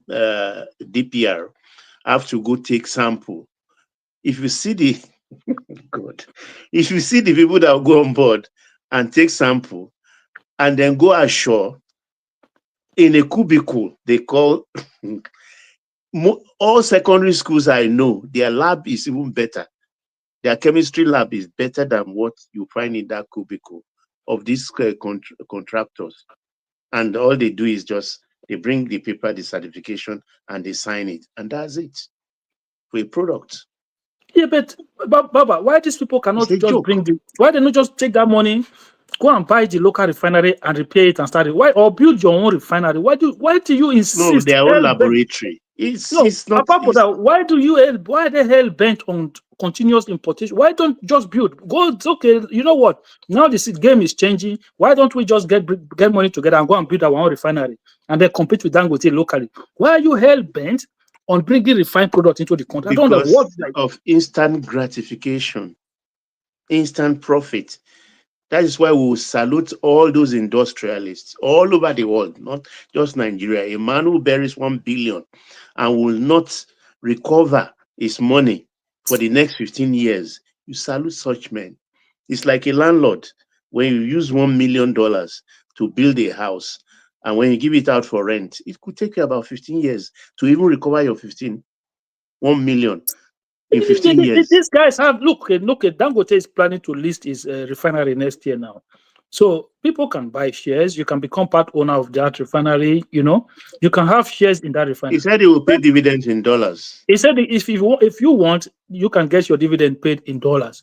So okay, as a Nigerian, we are going to benefit not just from him supplying us petrol, but we can also own part of the refinery. You can own a piece of it. I cannot own anything from what these guys are bringing from Malta. In the last 2 years, no queues, no queue No, I again. cannot. We've I cannot forgotten. have We've NDPRO. forgotten.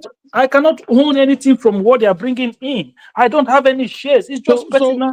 in that case, you have to blame Tinubu as well. Like you rightly said, Baba, and my brother speaking. Yeah, Tinubu but this is what I said earlier. He's the minister of petrol. Why is he allowing them to do all those nonsense then? He needs to be It's blamed free as well. market, the spirit of free markets. It's not. This is not free market. If But you are, if Baba, you are you trying just said to, that you if have you to are trying bring to go against one limited person, petrol to Nigeria. Look, most of these marketers too, it's not like their money. They borrowed money from bank. It's a chain. When you upset one, they could affect the other. So you have to create a balance. Because if the man who takes loan of maybe $5 million for one importation and something happened, that bank could go under. okay, why not face it? Face it out then. Face it out. Exactly. That's what is happening Face now. it out. They are phasing it out, and Dangote is becoming impatient. He is trying to Yeah, railroad but them if too. how are they facing it Rightfully out when so. they are issuing Rightfully more so. licenses, more licenses, more licenses, more licenses? That is where the problem is, because the money don't sweet well. That's not facing it out. If you are issuing more licenses, it's almost like no, we want to expand. No, like you cannot continue to expand. But Like we are the not. president actually have given this Farouk Ahmed instruction, if my memory serves me, about a few months ago, they should stop issuing licenses. The president said it. But we are hardened in our way. Very hardened. But Baba, you Anyway, open. listen, I'm gonna give way to Simba to continue because I need to eat. Okay, all right. Thank you very much. Baba, you open another thing that we need to talk about. Why is it like people are not listening to Ashwaji direction when he tell them, okay, this is what I want you to do? Why are they not doing it? Mr. Simba, please take it away. Yeah. What do you say? I can't hear your question. I said, why is it like Baba said Ashwaji give the directive a few months ago that they shouldn't issue licenses anymore, right? And I believe once president issued that directive like that, it should be honored and obey straight away. Why is it like they're not doing that? Same Kenny, thing I is will tell you, what they do is, if they issue license today, they will backdate it to January. They will backdate it. So it becomes difficult. Baba, let me even give him a very good example of what I even witnessed, and it happens to me. In 2012, during the Good Lord Jonathan, when they started this integrated payroll system for the federal civil servants, so they asked all the MDAs to submit the list of their workers. Before they have the budget, they will tell them that, okay, this is the budget, this is the number of workers that we have, and this is the amount that we are paying them every month. So because of them, for them to be able to cover up for overinflated and the ghost worker that they have been submitting, they have to employ like ×2 of the workforce that they have on ground. You can imagine that. They will now backdate like 3 years appointment for them. So what I wanted to do, just to support Baba, let me tell you, the way we talk as if things are easy to do, there is a lot of rot in that country that we are just looking at it as if it's very easy, as if it's a one-man business that somebody will just come and take a decision. This license that you are thinking, if actually they issue anyone after the directive given by Mr. President, Go and look at the data and everything on that this thing. They might maybe backdated maybe to 3 or 4 years ago. I agree with what I said. Yeah, I agree. That's okay. Yeah, you got it. Yeah, let's hear from you from the topic we're talking about. Farouk Lawala, what's his name? What's your take, sir? Farouk Ahmed. Yeah, Farouk Ahmed, yes. Let me tell you, this popular Yoruba say that one tí adìẹ bá dà mí lógun nù, máa fọ́ lẹ́yìn. That is what it's playing out. Yes, that's what Dangote is trying to do to Farouk. He waited for him, maybe thinking that the guy will stop all these shenanigans that he's doing. But when he discovered that he actually continued, that was why he's actually now fighting him frontal. Now, the problem with the only solution is only Nigerians that can fight for themselves. Believe me. But Nigerians, are we actually ready to fight for ourselves?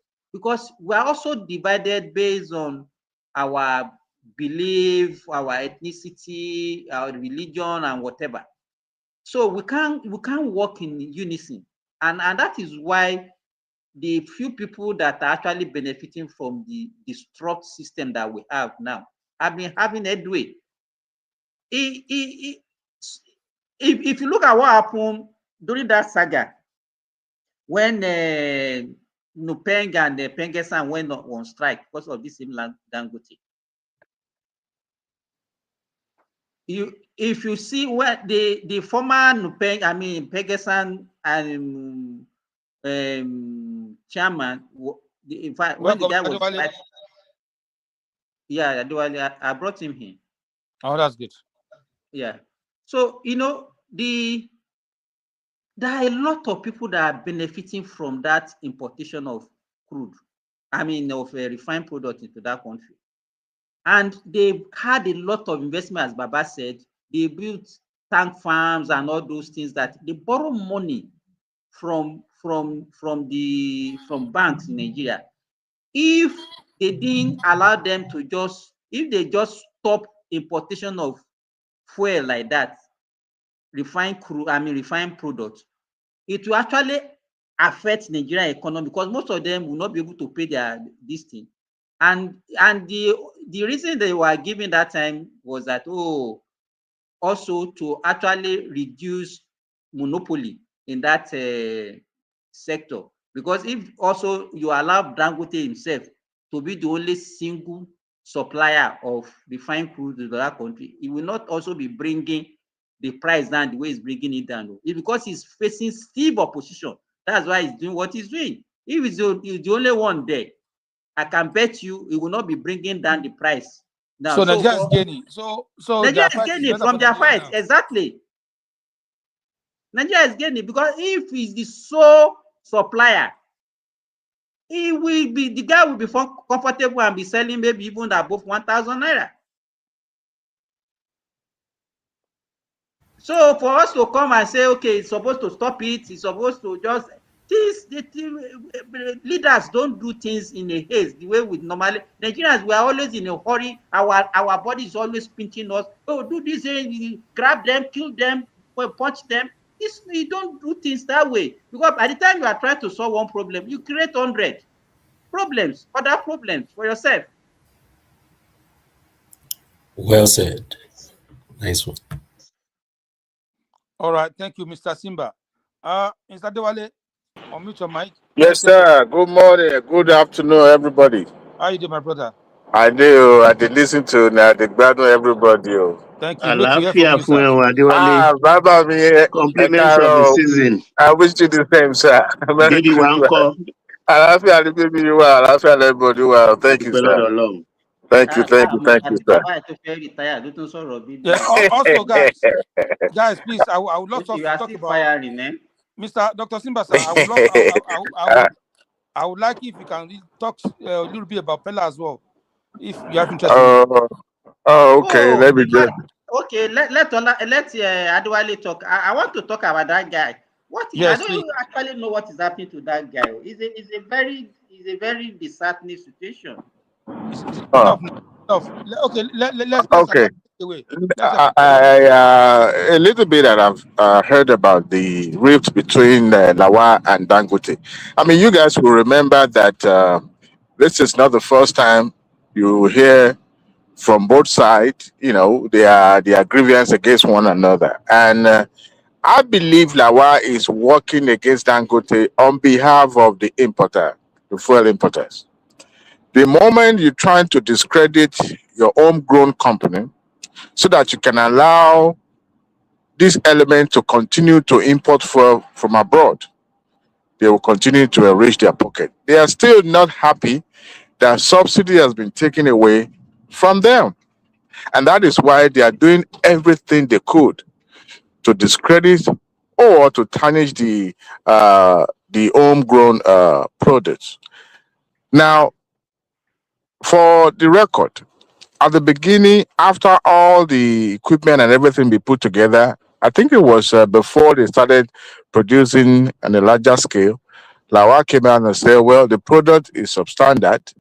How do you even come to the public when you know that this is more or less the only saving grace for the economy of this country? So, to government, which Lawa represented, everything is a game. It's all about numbers, all about them. I don't care if Dangote is the only surviving refinery in Nigeria, as long as their interest is being done. Now, I believe the importers will be praise singing, happy with what Lawa is doing. And Dangote himself, he can't come out to say his hands are clean. That's a fact. Because here is a guy who, at the backdrop of government, was able to establish a brand called Dangote, and he has been able to put himself front center as a point of reference when it comes to African economy. Now, every government in power since 1999 has successfully, or should I say, support this man and his company. And Dangote is not the only producing company in Nigeria. I think the government should enable empowered similar companies to also step into the game. Because if you say, well, we're trying to operate the open economy where, it's all about capitalism and level playing field. But if we put all our support to one individual and others have nothing left in the industry, I think it will be disastrous for the economy that the Mr. President is building. Somebody said Lawa should have been fired. I don't think Lawa should have been fired simply because of Dangote issue. I don't think so. But you see, Dangote is also enjoying public support because as of now, is the only known company that is producing refined fuel, petrol in the West Africa. Leads to the level of international standard. So, and at the point, government has to be careful how they will regulate or how they will manage that sector because one, Dangote is enjoy public support. You guys remember at the point where there was an uproar from the marketer. I mean, I think it was marketer when they were talking about monopolizing the industry. I mean, based on Dangote's antecedent, we can tell that look, if care is not given or the government looked elsewhere, Dangote will monopolize it, and that is how businessmen think because you want to corner everything to yourself. Now, all the allegations Dangote was putting out when he was addressing the press about him putting his kids in school, paying this, I don't expect such flimsy reference from a man of Dangote standard. Look, if you are going to accuse somebody of actually committing the crime. Give evidence. Don't refer to family. Look, what if somebody, because we've seen it in the civil service, where a civil servant would not actually collect bribe from corrupt business people, but then they will go around using their kinsmen, their family as a proxy. Even I've seen people sponsoring other kids' schools abroad. So if you don't have a concrete evidence, don't use such lame excuse or lame accusations. No. Look, just like the Farouk Lawa and Otedola issue. Otedola got Farouk Lawa red-handed in a cookie jar. He actually presented evidence. And that was the reason why the Senate or the House couldn't protect him, because evidence was out there. So, as far as I'm concerned, Nigeria should be worried of even Dangote's sing song at the same time. But Lawa as a person, I think it's high time either the Senate or the House, that are overseeing that sector, actually shine brighter light. Because if you remember, yes, we've had Southern NLPC director, president, chairman, but if you look at the downstream sector, you realize that most of them have been coming from the north. So, and you begin to wonder, is there anything to this or why this is happening? So I will expect, and somebody said that Tinubu is the de facto minister of petroleum. Yes, but you see, when there's no allegation, because one person alleged something happened, of course it could come from a point of bias as well.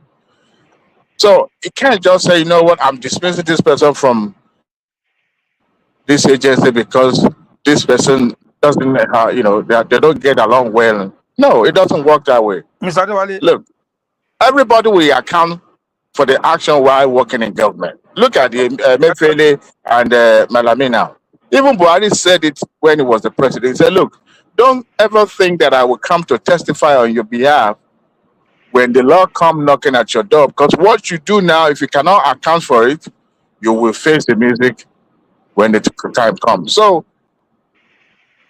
the likes of Lawa and even the NNPC director himself will account, just like the likes of Mayfield and the rest of them are accounting.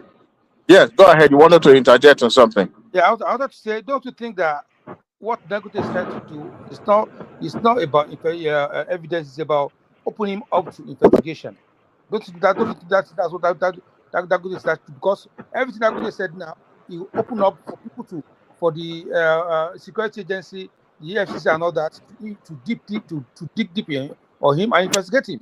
What I want us to also understand is that oil and gas sector in Nigeria is like a cabal run sector. Everybody knows everybody. Everybody is barao. I want us to know that this is not like, oh, as a matter of fact, any emerging sector of the economy that you will find cabal, I doubt it. Even the people importing cow, livestock to the southwest, they have association. So if you don't belong to that association, they will sabotage you. They will connive. Alabaru have association. Alabaru too have association. So there's always a cabal set up for their own interest. Now, for you to penetrate, because you can only penetrate when there's permeable circumstances. And in this case, Dangote is just getting into a sector where there's no level playing field. One. Two, the tight grip hand of government on this sector is so tight that regardless of which administration comes in, there are still people that will run it the way they always run it. The fact that subsidies even removed is painful to them enough.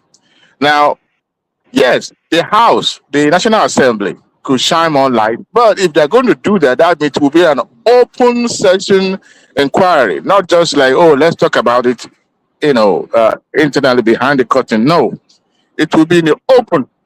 And you see a lot of drama that will happen. Nigerians like to sensationalize, and I don't want to, dwell on that because it's still going to end up becoming a jamboree.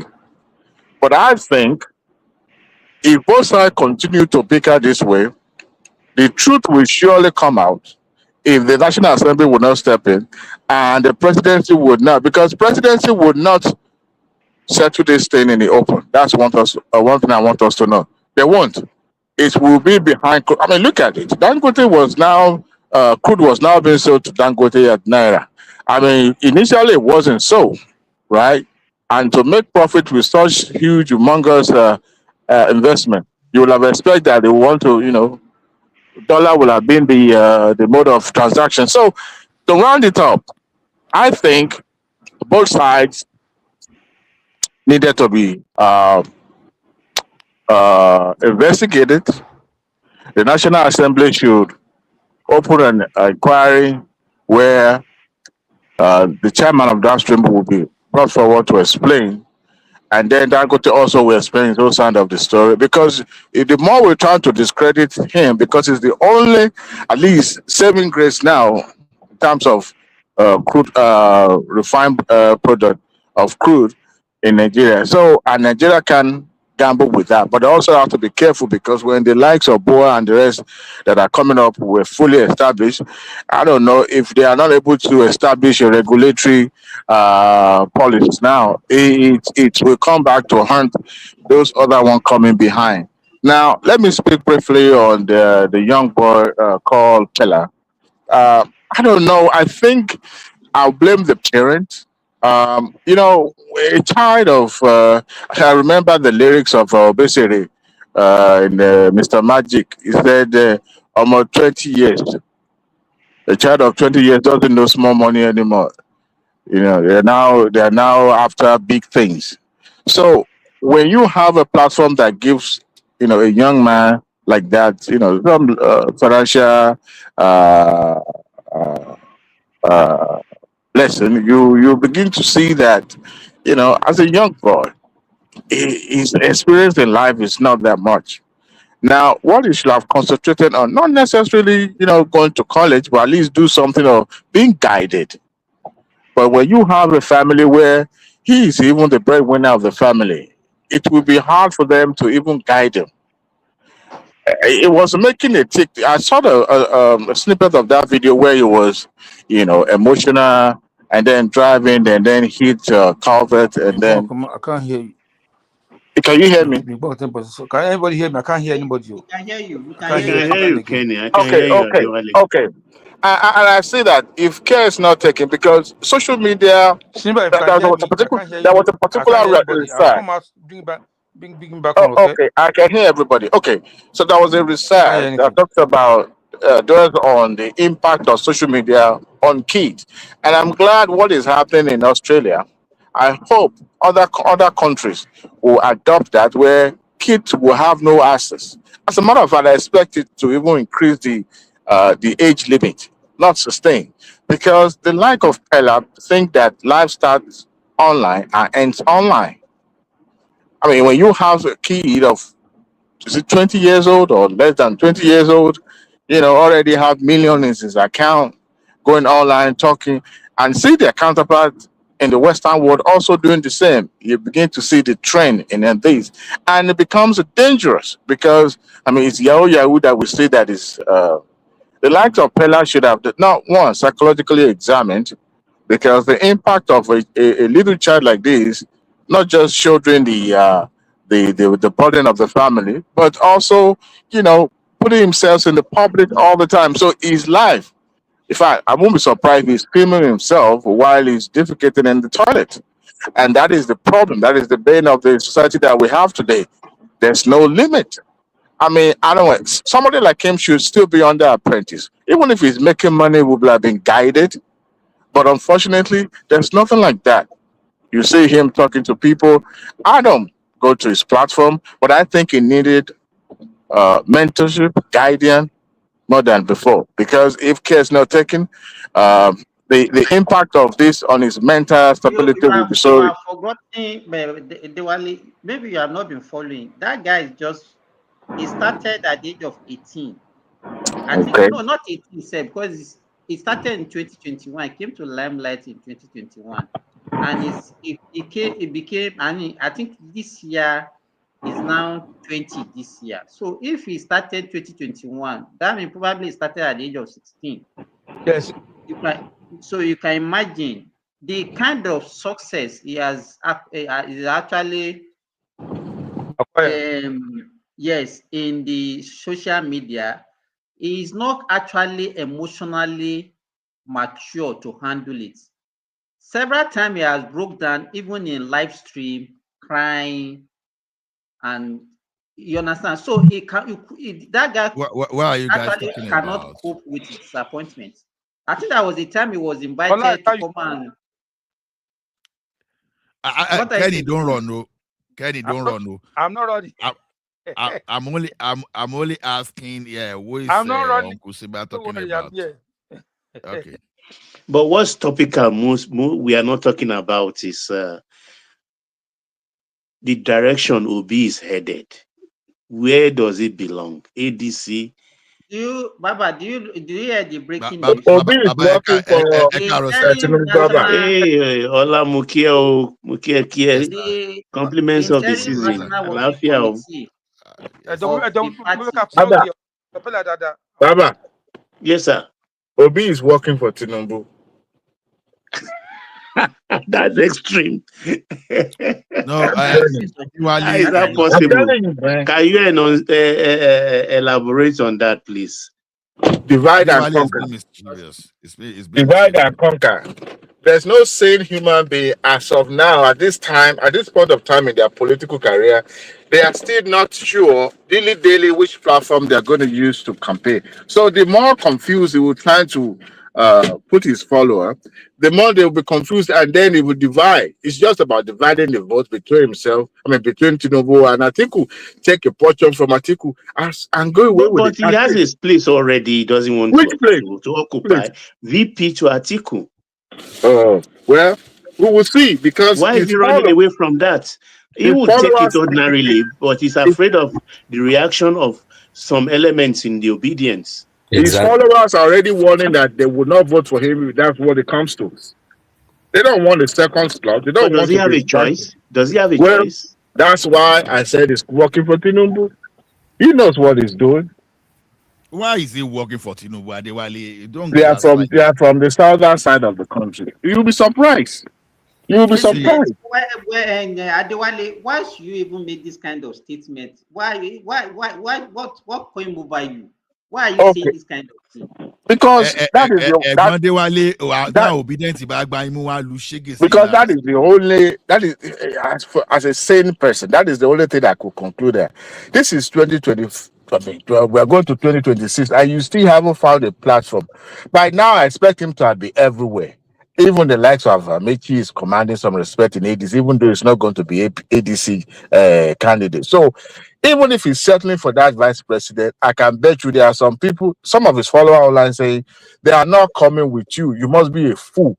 And it's about taking vote from Atiku's camp. And that is what is going to result to. That's why I said it's working for Tinubu, either And do you directly know or the indirectly. election may be November 2026? You see? And we are in 2020. Dewale, you see that thing you are saying, you will see why I don't agree with you. Even despite what Tinubu is doing of a recent, some guys they can't still see beyond their ethnic group and the religion, and it's unfortunate. See, as I speak now, I can't even trust those people from the middle belt to take the right decision, because when it comes to this thing now, they will still they might still use this religion matter to play. Whereas the only person that I think can help the security situation of that country now is Tinubu, because he has already been pinned to the corner, all the sins of the past government, especially Buhari, is upon him now. You understand? Some, even at the international community, they are saying the guy should be taken to Hague for his that he is complicit, that he allowed genocide to continue, all those, So if it's anybody that has that vantage position and that is able to pin all these criminals from the former cabal down, I think it's Tinubu. You understand? Because I don't think if Obi is there today, that I don't think this criminal, former AGF, you understand? He can't do anything. In get today. So those are the things. Now, if people cannot reason beyond their ethnic group and their religious group, so that Obi will help divide vote of Atiku. No, I think it's even going to divide those votes against the like of Tinubu if Tinubu does not handle the situation very well, because all this Fulani hegemony or cabals that we are talking about, they are looking at the body language of what Tinubu is doing. Even if Tinubu needs the second term and is behaving this way, you can bet what can happen to them when he gets that when he got that second term. You understand? But They are not Tinubu stupid. has already divided the North. Anyway, the North is no more one. And even people in ADC, sorry about that, Ola. No, I continue, Baba. I know. I continue. The Tambuwal, El Rufai, they came out in the last 24 hours and say, no, we never said we'll kick Tinubu out. We didn't say it. We just want the APC out of government so we can take over. It's not about Tinubu. They are modifying, because less than a month and a half ago, they were pointed by saying Tinubu must go. They have this way. He must go back to Bodilon. All kind of manners of cliches they were using. But now they are backpedaling. And I start to ask myself, why are these people backpedaling? All them, Tambuwalu, Malamiu, El Rufai, they are all Fulanis. So Tinubu is breaking their wings. And by first quarter of 2026, I think the position of everybody will be defined explicitly. Yeah, and that would be good, because when we talk of this, our brothers in the southeast. How Baba? How are you, man? Guy, if you disrupt, I will kick you out. Don't do How are that. you? You don't want to Hello? remove you. Behave yourself. Let him stay there till we want him to speak. And that guy does not learn and listen to people. Just bump into discussion like so the thing is, I'm still finding it difficult to believe, especially people from the Which kind the government Tinubu is running?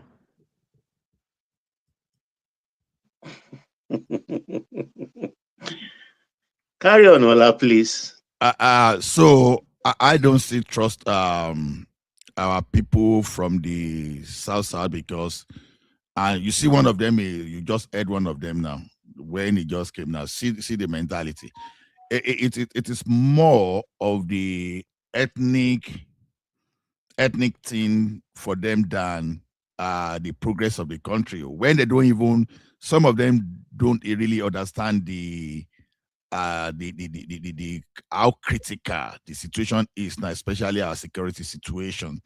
They don't care. They don't care about. Yeah, I agree with you, Ola, because when we hear often now, Tinubu should resign, he should leave.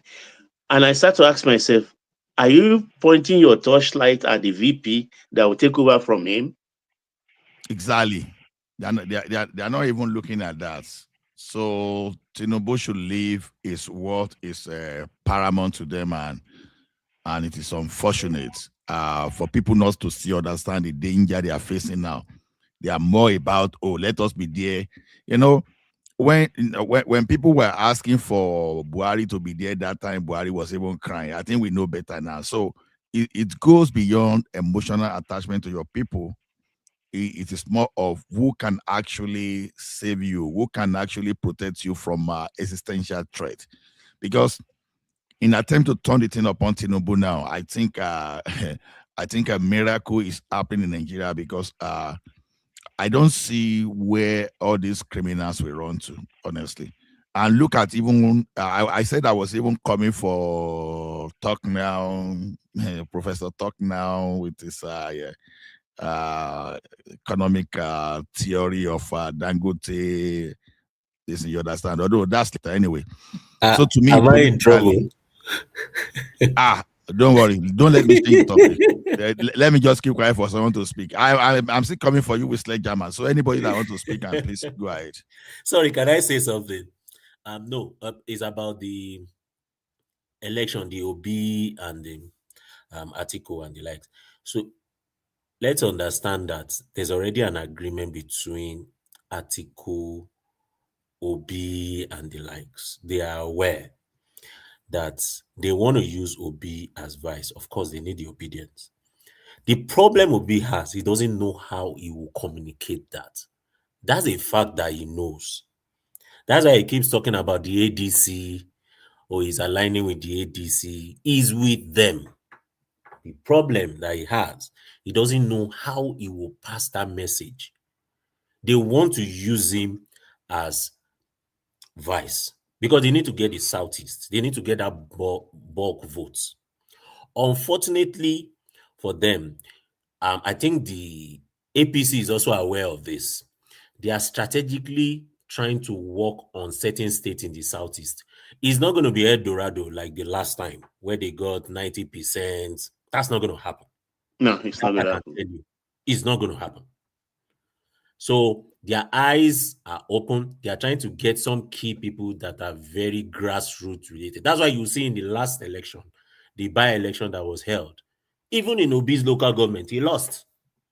Not his local government too. In his polling unit. Polling unit. In his unit. So I'm saying that they are getting some guys that are very much on ground. They are pushing them. The truth is, the best way, and is the best way to have a good competition for 2027 is for Obi to be vice to Atiku.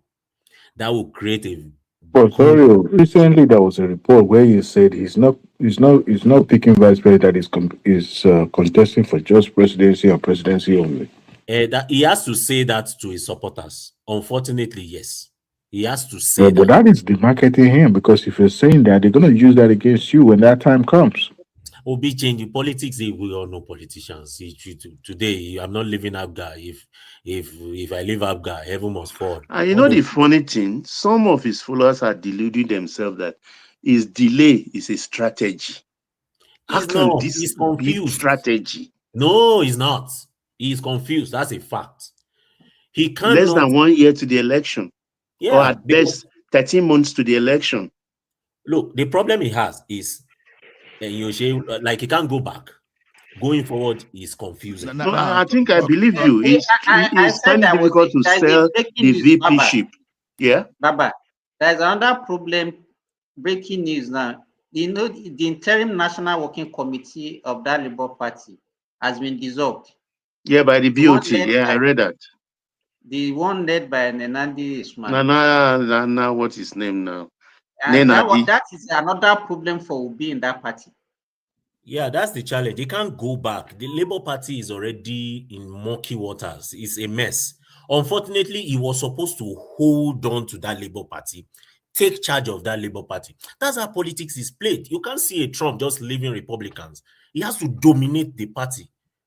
You have to control the narrative of your party. You have to be in charge of your party to hold forth. Look, you can abuse Showore all you want. But guess what? He's holding on to that party. You can call him, he's the chairman, he's the everything in that party. Guess what?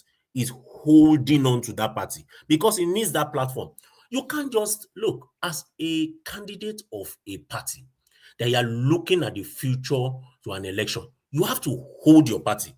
House of Rep members, you have to hold them accountable to their faces. You have to be the domineering factor in that party. Otherwise, you can only dominate when you have something to give. When there's no money to share, people will turn against you. Not necessarily about money. Okay, there's a money aspect. You remember that the party doesn't belong to him from the inception. So he took over the it was just your platform to contest. So it cannot dominate the party that you didn't help grow. No, ADC is owned by another group. And some people took it over. Look, political parties are, it's just an association. It's about money. Politics anywhere in the world, you can't discount the importance of money. Like I said yesterday, made a comment. There are 178,000 polling units, and if you have to man each, let's say with 10,000 naira alone, that's a lot of billion. Not to talk of even APC planning 2 agents at each polling unit. My annoyance with Obi is if a winner of an election got 8 point something, close to 9 million, and you have 6 point something, and you cannot hold on to sustain that. It's painful, but losing that bulk and losing that momentum is just not good. It's not a good one. No. He got that just because of conspiracy. Just Yeah, because of well, conspiracy. So thing like that is like how do we call it in That that number has transcend. evaporated. you know Exactly. what? Politics, there's conspiracy, there is manipulation. Even in the north, the Muslim ticket was sellable to certain groups too in the north. Politics is like that. Politicians understand this. You will form conspiracy to get the numbers. You will manipulate to get the numbers. That's why it's called politics. That's what it is. But once you have that number, you have a momentum going for you. Whether it's in a positive way, you got in a positive or in a negative way. It's either here or there. But the truth is, he just let go.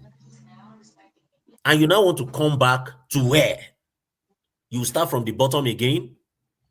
A lot of the groups that were supporting him, they've been left without support. They are just out there. They've moved on. Anyway, one thing about Obi is this: if he love himself and he doesn't want, because to me, if he contests in 2027, I may be one of those people that I will put my resources in place to write a book. You understand, to make sure that his name is mentioned as one of the sabotage. You understand, those people that they're one of the saboteur. You understand that we have in our democracy. Because the thing is this: we look at Atiku as the desperado for supporter of Atiku among the Southerners that keep supporting Atiku.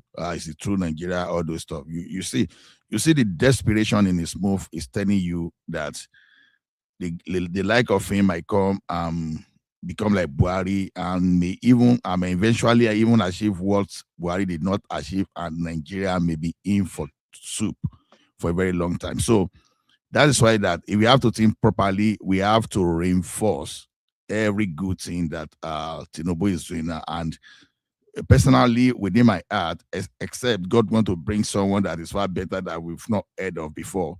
Personally, within my heart, I think Tinubu has a mission to fulfill and to deliver the country for now. So this is just a form of appeal. It's not a matter, because when you look at the kind of one being open in the middle belt, oh my goodness! If you know what is happening in Kogi now, holy moly! A lot of these things are being covered because the media, some of them were claiming not to have evidence. Some of them were looking for mobilization before they could even publish some atrocity. Nigeria was practically gone. Nigeria was practically conquered. Oh my goodness. See, you just need to have some information to know that politics is not the time to play politics, because some of those your leader that you are ethnically, if there's any English like that, that you have some kind of a strong ethnic emotion with, you are emotionally attached to emotionally based on your ethnic group. They're not going to save you. You should look for what works now. Even as I pray now, when I learned that Tapabio was sick and was rushed to hospital yesterday, I was praying for him seriously that this man should return back with his old head, because I can't even joke with the person that is going to be the next. I can't even think of it. Nothing will happen to Akpabio, whether by impeachment or whatever. I pray that his head be straightened and the guy will come back stronger. Because if you get another Senate president too, you don't even know how that kind of person can even work against all those restructuring and everything that they have to push forward. So I think it's time for Nigerians to just gather together, look around you. When you are look around you. Okay, I don't want Tinubu, I don't want that. Okay, fine. You don't want Tinubu, but look around you. Who are those people you are seeing there? I bet you there are tens, if not hundreds, of this Farouk in NNPC. You understand? That are ready to come into your power, to come into that office as in that position, in that presidency position, and just for you to witness the kind of havoc that you've never witnessed in the history of that country. Oh my goodness! Many things in Nigeria are underreported. They are seriously underreported. You know, if you want to know whether or not lie, I dare anybody, just provide, especially those people in diaspora. You don't need much. Just set aside $1,000 and mobilize people within the local community. You will see some video here that are not AI video. You will run away. You see the atrocities that are going on that these are our media, they are not covering. You will run away. You will run away.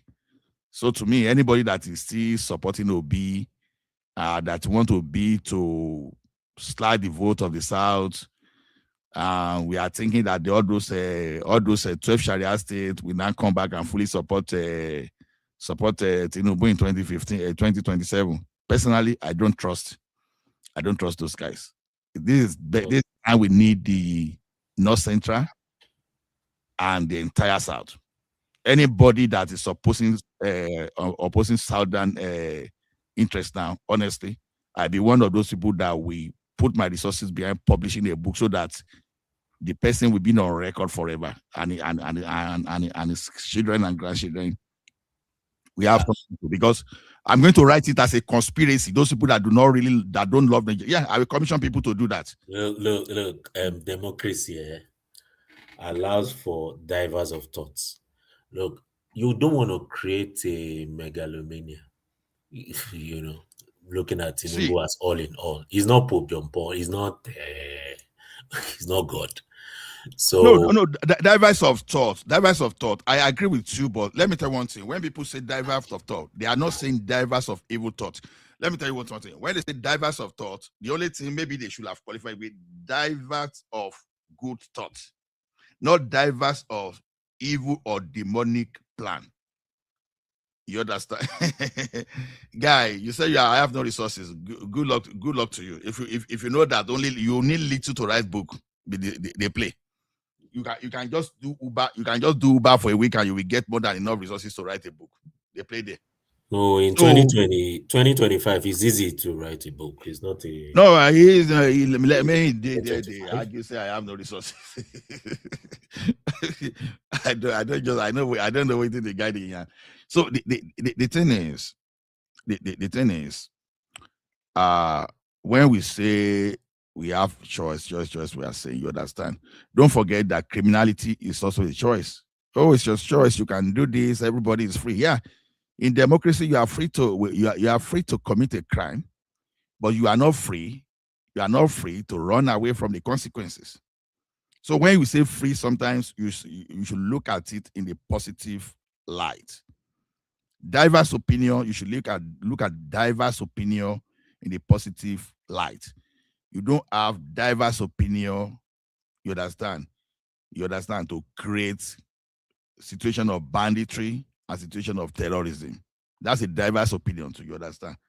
Diverse of positive contribution, diverse of positive thought. You understand? Maybe we should qualify it that way. So what I'm preaching is that don't allow your selfish interest to becloud your sense of judgment for the progress of the country. You understand? So these guys, they are fighting for the soul of the country. They want to put article there. If it will be like me jump from air to this, even Dati already, they want him already. Even his deputy, his running mate, was already warning him of the way he's playing. So that means that guy can see what is happening. Hola. Yes, sir. Add it to your submission. Supreme Court has upheld the judgment that president has right to what's it called? To state of emergency. Yes, it's emergency. But bros, you already know my. Yeah. So if you can add that to our convention as well. So they say it has right to suspend any governor whatsoever. So anybody that's saying you know my position on that. You know one thing about constitution is this: constitution is mostly the English is very simple. You don't really need serious interpretation, even though court will still have to put a stamp and put some scenario whenever they feel like there's argument there. But it's so clear. It's so clear. Then, and we have that constitutional convention. You know, it's a constitutional convention. It's not what is written that you look at it that this thing has happened before and it has never been challenged in any way. Obasanjo did it. You understand? The situation when Obasanjo did this already, there was already anarchy. We have a situation that already degenerated to anarchy. What was happening in Rivers State, just because people are politically biased, and so because they believe that Tinubu was benefiting, anything that Tinubu did that time already, they were reading meaning, but they forgot that Obasanjo started it, and nobody has challenged that Obasanjo. I'm sorry, I'm not diverting. Even before I go, I will keep quiet now. 1 minute from now. Talk now. Why I was saying the other time is this: don't be carried away with any campaign against Dangote. Don't be, because people keep saying Dangote is a monopolize. Dangote monopolize, and Dangote is an employer of labor. Just like when people criticize religion, I will be telling you that, for example, Oyedepo only, I think he employed 30-something thousand people. People that are criticizing that are running, you understand? How many of them already employ 5 people? So before you come and anybody will come and whip any sentiment, let me know your value first of all. I can't but thank God for Dangote, that Dangote is existing during my lifetime. You understand? Those people that Dangote employs today, you understand, push them on the street in the name of you don't want monopoly, and now replace them with all these importers, and see how your street will be, and I see how you are going to be able to sleep. So when you see a regulator working very hard to destroy those people that is regulating, you were the one saying Dangote is not meeting the standard. You were the one carrying, everything. You were doing everything to destroy that investment. You understand? Already, even your activities without even this about this criminality around the $5 million you pay your children that they're talking about, that alone, that you were even taking side, already qualify you to be removed from that position and then face trial, because you are running those people that you were supposed to be regulating down. It is not in your place to run them down. If you caught Dangote doing the wrong thing, you were supposed to subject him to that to the legal framework around the Petroleum Industry Act. It is not in your place to come out and be running some kind of negative PR against Dangote. It was wrong. And please don't let all this emotion of is monopolizing. No. Monopolizing. No. I guess you might need to listen to my submission. So first of all, I listened to you. I It appreciated Dangote's position, right? I also talked about the things he has done and how far he has pushed Nigeria. I mean, I understand that bit. But what you don't want to do is, because there are a lot of nuances around some of those things. And I know initially I thought Farouk was maybe an importer, which was my thought process initially. Later, I checked details of it. I understood that it was the same regulator that blocked him from kicking off the refinery. So I kind of made adjustments to that. But however, understand that a business person is there to make money. First of all, ultimately, that's the primary goal. Okay? The shareholders' dividend is ultimate for them. Now, and to grow the business is also key. They will not mind being the monopoly. And that's normal. A capitalist system, that's how it works. But what you will not do is shooting ourselves on the foot in the future. So we have to draw a balance to say, okay, let authorities handle what they ought to handle. Submit a petition to EFCC. All this discussion of he paid 50,000 to his for his children fees, those are too petty. They are unnecessary. You can draw out a petition, submit it to EFCC. You know, when they come out, what was trying to say, when they come out in the press like this, they want to get public sympathy. Now, as a person that is balanced, you have to also understand that this person is a business person and understand history. So I understand if they sack Farouk, another Farouk will come up. So that's not anything.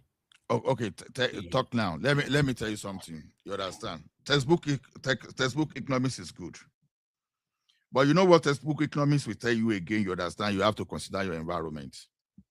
That is why sometimes you see some kind of monopoly in the system, like especially in the area of electricity. Maybe you look around your city now, you see they say there are good monopoly, there are bad monopoly, and government always support good monopoly because of the cost of infrastructure and the impact it's going to have in an environment. So majorly, like city of Calgary now, you understand we have MX. MX is a form of monopoly, you understand, backed by the government.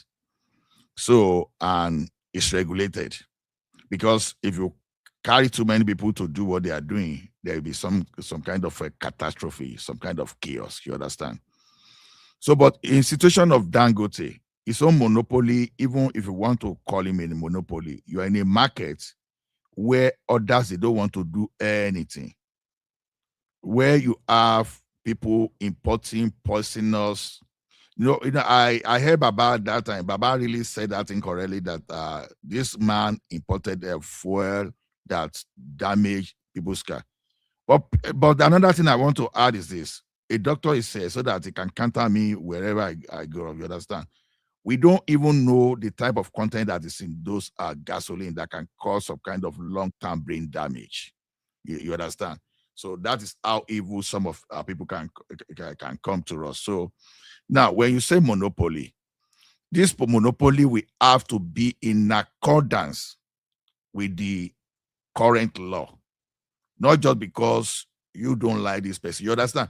Before I can say a monopoly is against me, I look at people on ground that are complete. Because one thing, when people are shouting monopoly, monopoly, I look at that person.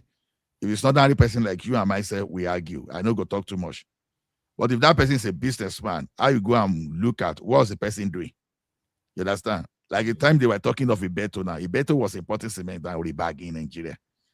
Why others are putting infrastructure in place? You can even see that you can even see that technically in the number of employees they have, in the number of personal income tax that the employees are paying.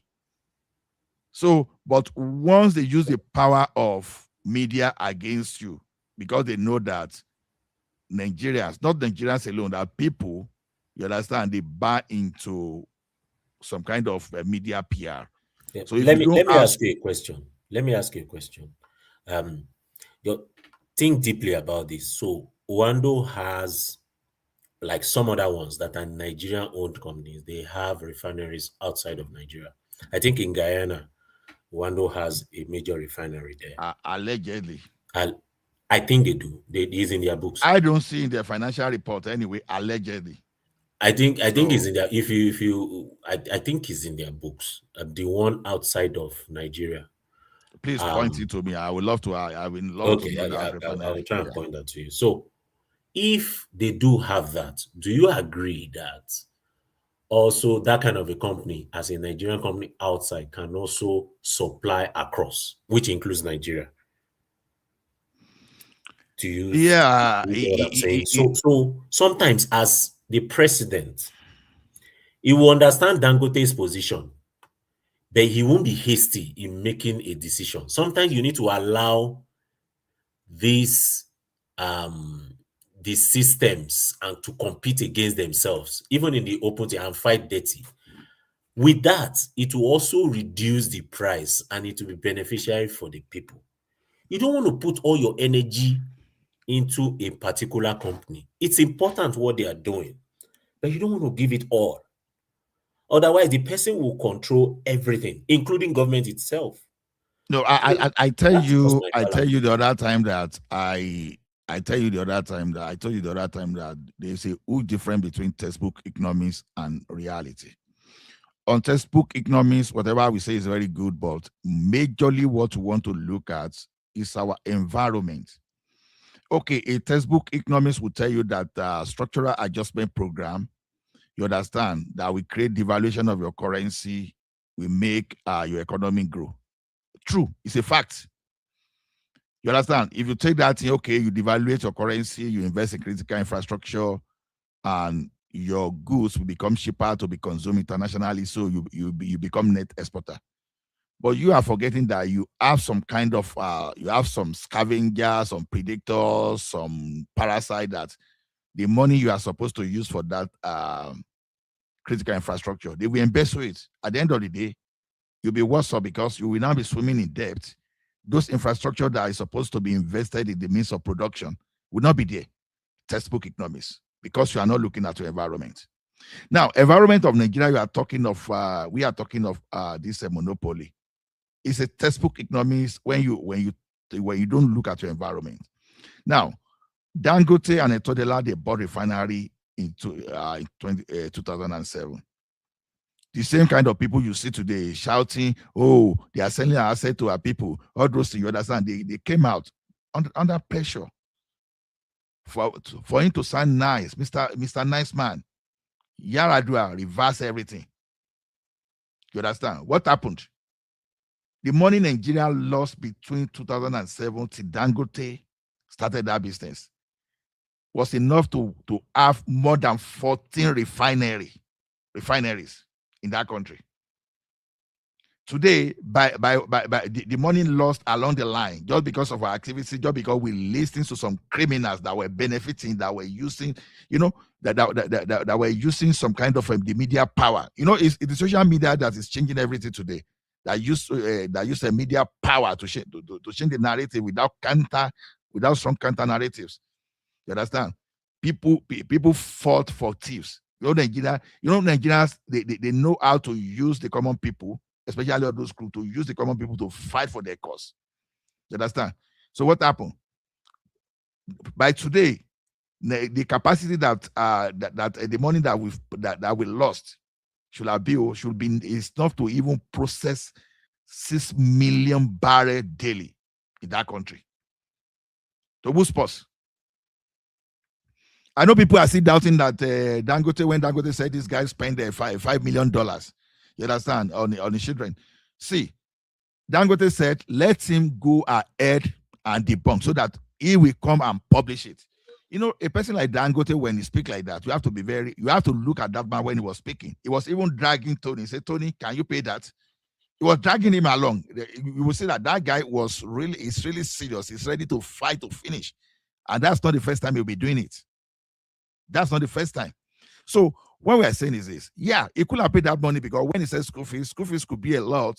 You understand? Maybe the children were staying in hostel. It may not just be feel like education alone. That's the same $5 million is too much for 5 children. No, it's not. It's not, because we know common people that are even spending like 100K on children right in Canada, Edmonton, in Canada. You understand? In secondary school. So a lot of things may go into that school fees.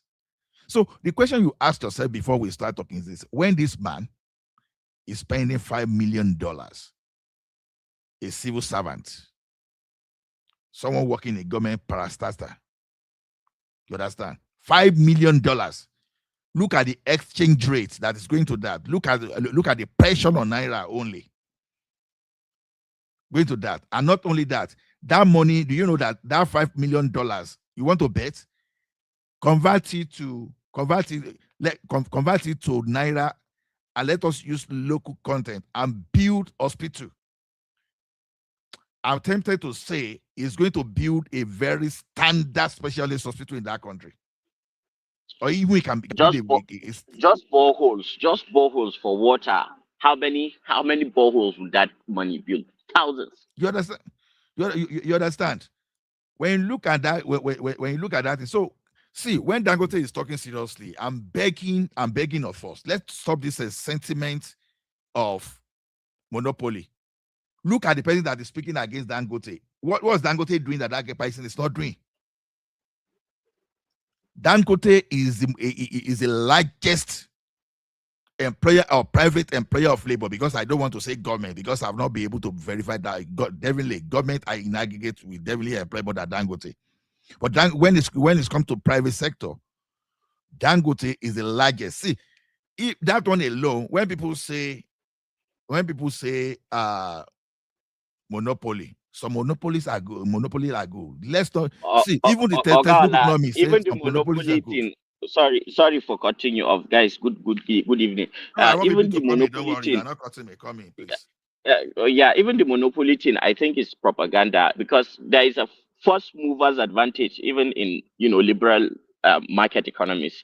If you move first, you have that advantage, and you are not stopping anybody from coming in. Of course, there are other modular refineries. Bua is doing his thing. So even the very fact that there's a PIA bill that stipulates, I think a lot of Nigerians do not understand what policy is and how policy is translated by government, through its ministries, departments, and agencies, and how that is implemented. Of course, we know because of the corruption and the bureaucratic bottlenecks, the red tape and things like that, and just the manner in which this country has been run, for decades, that things are so rotten that things which are naturally supposed to benefit the ordinary man do not end up benefiting him. That is why a lot of us have cried against,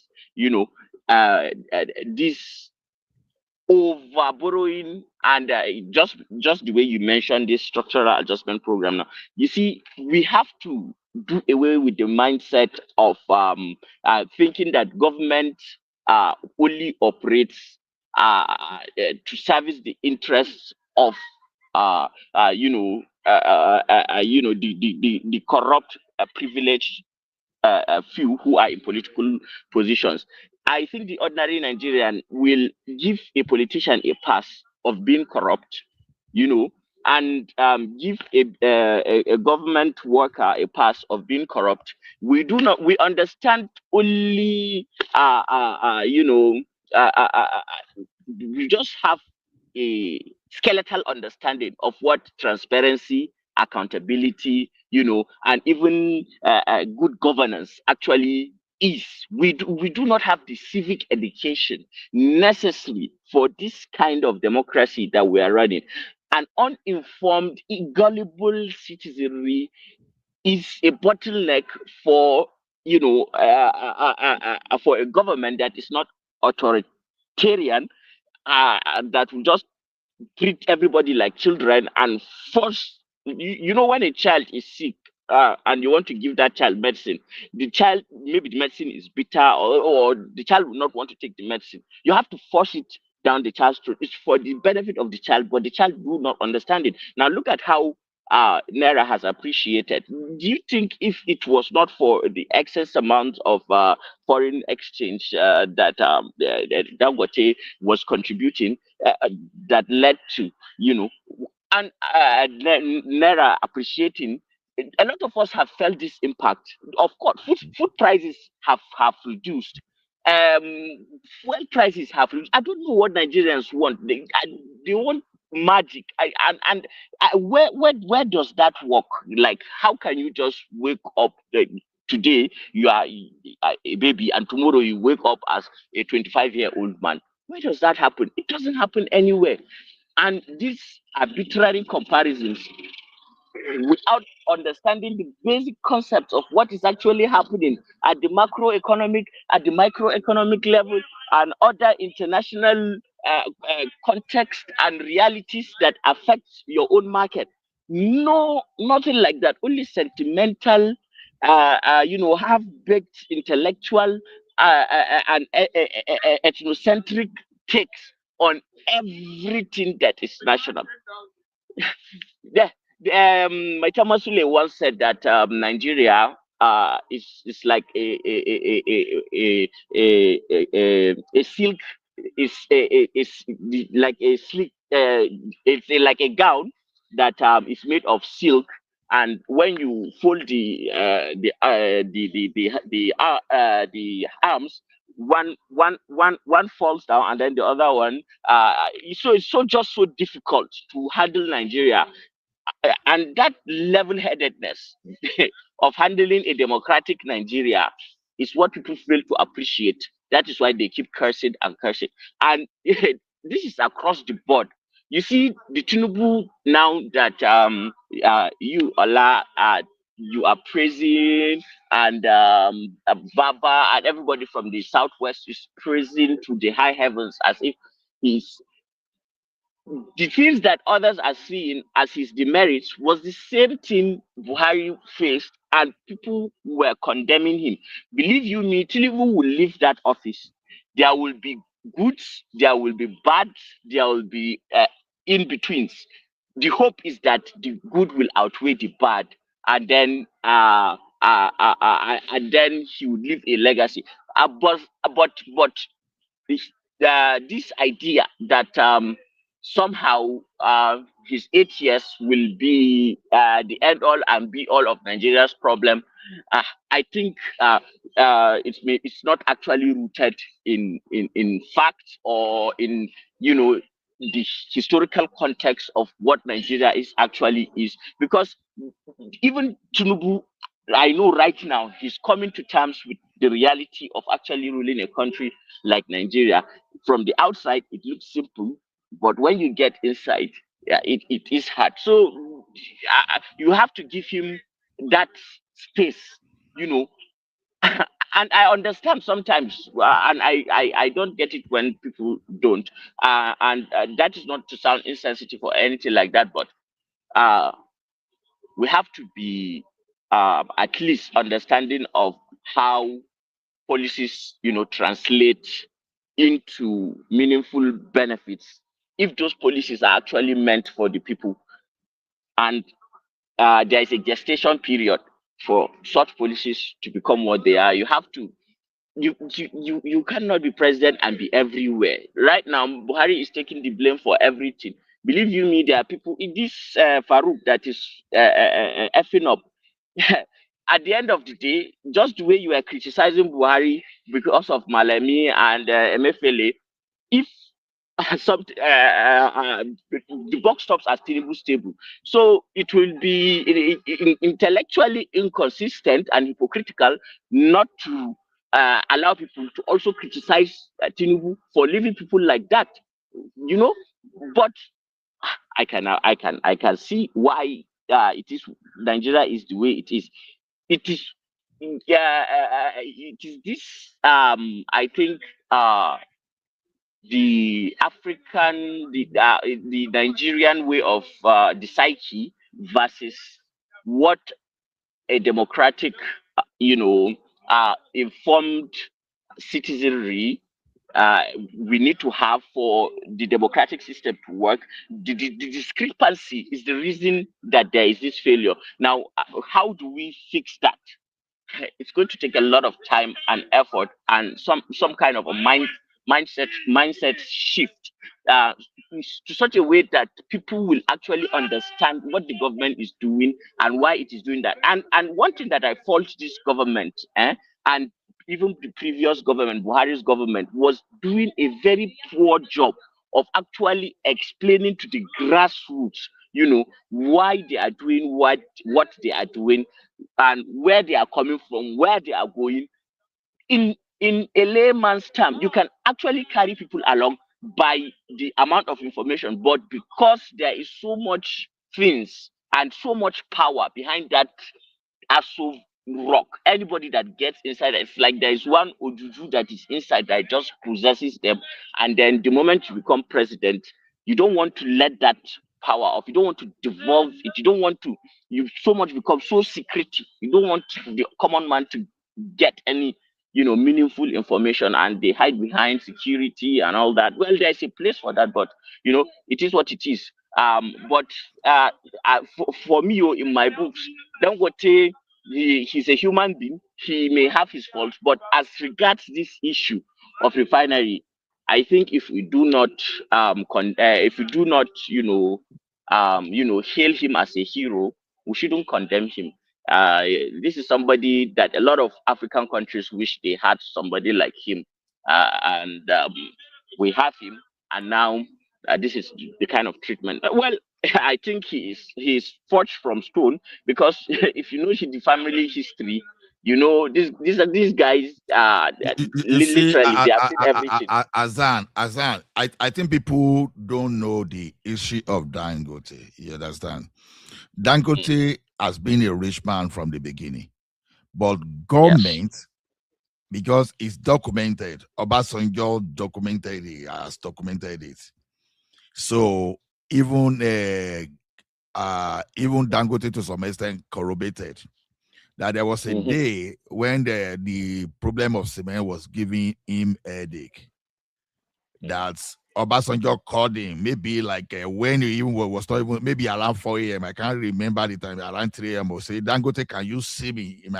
Can you see me now? Dangote was like, I'm in Lagos, you are in Abuja. Mr. President, how are we going to do this? You understand?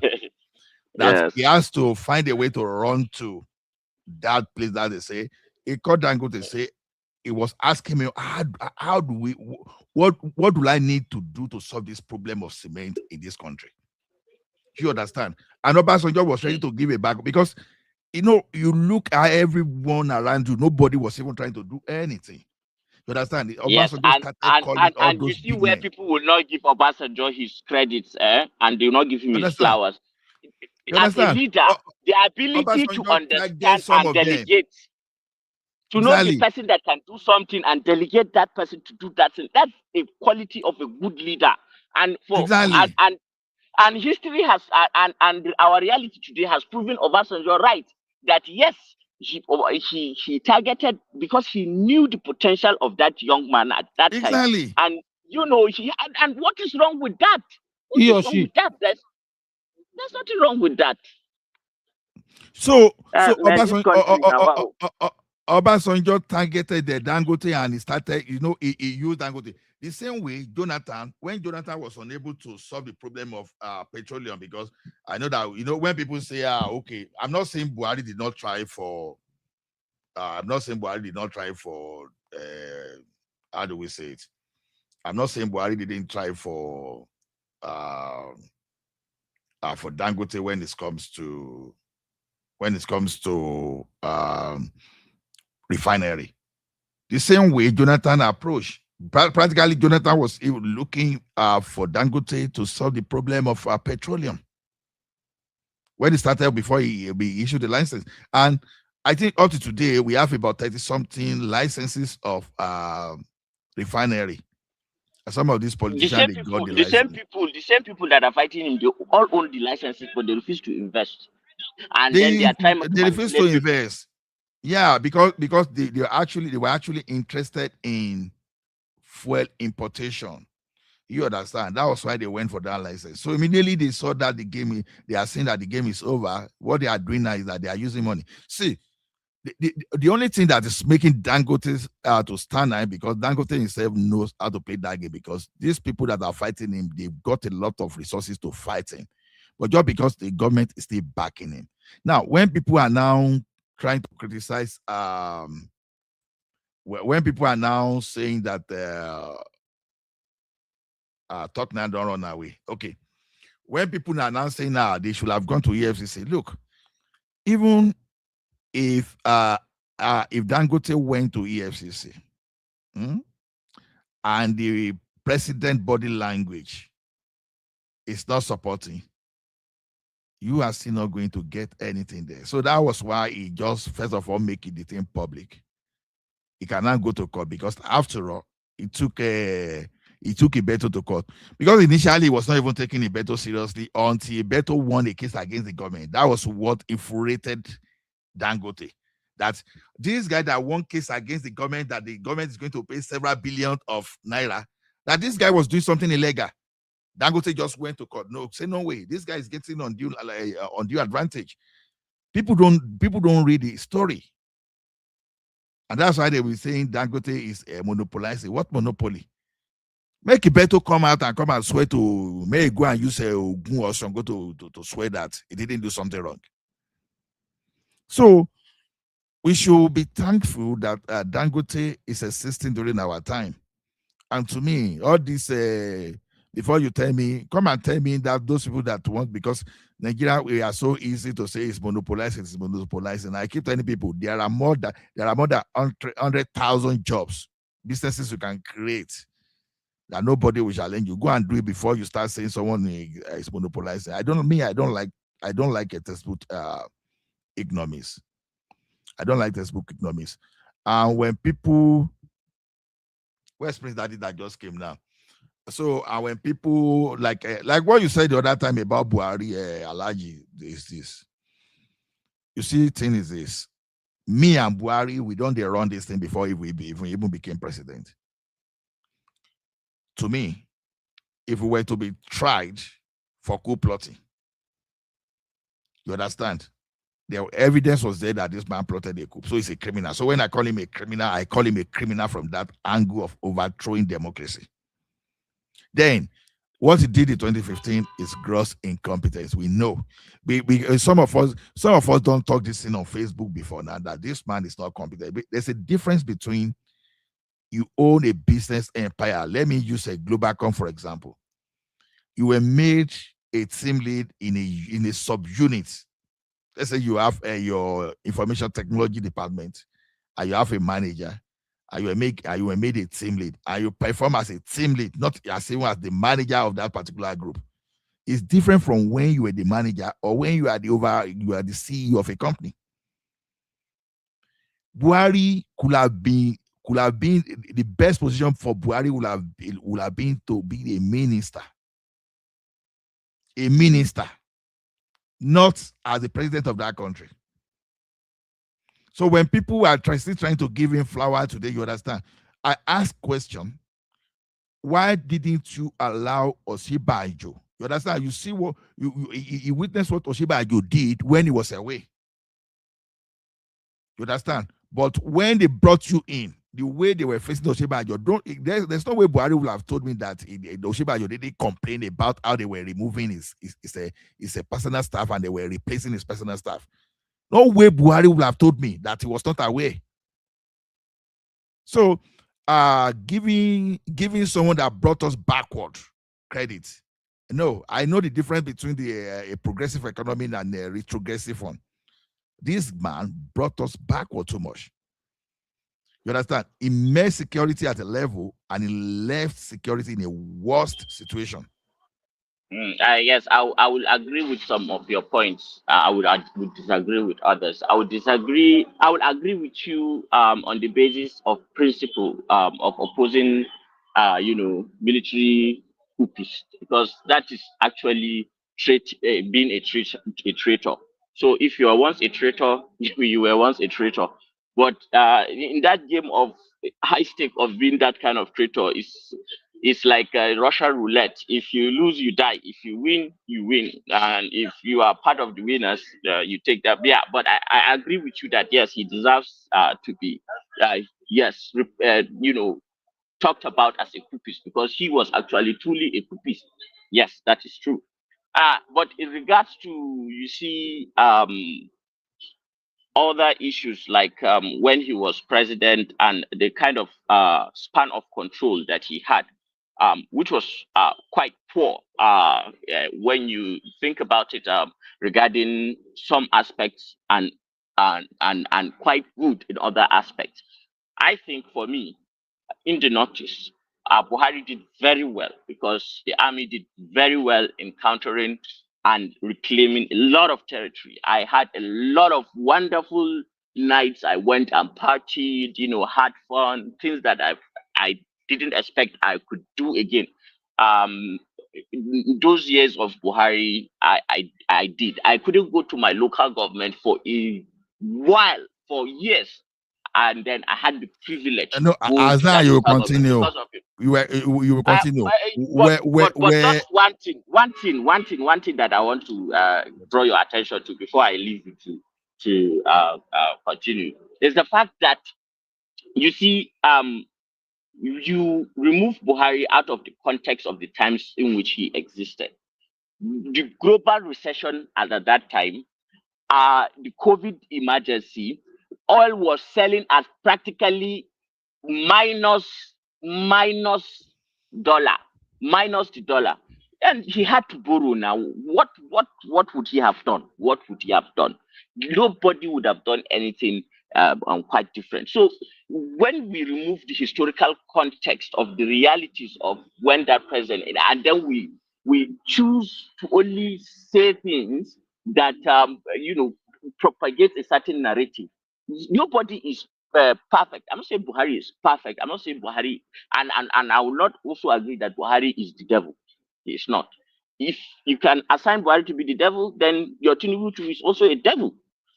That is not that is fair game. That is just being fair.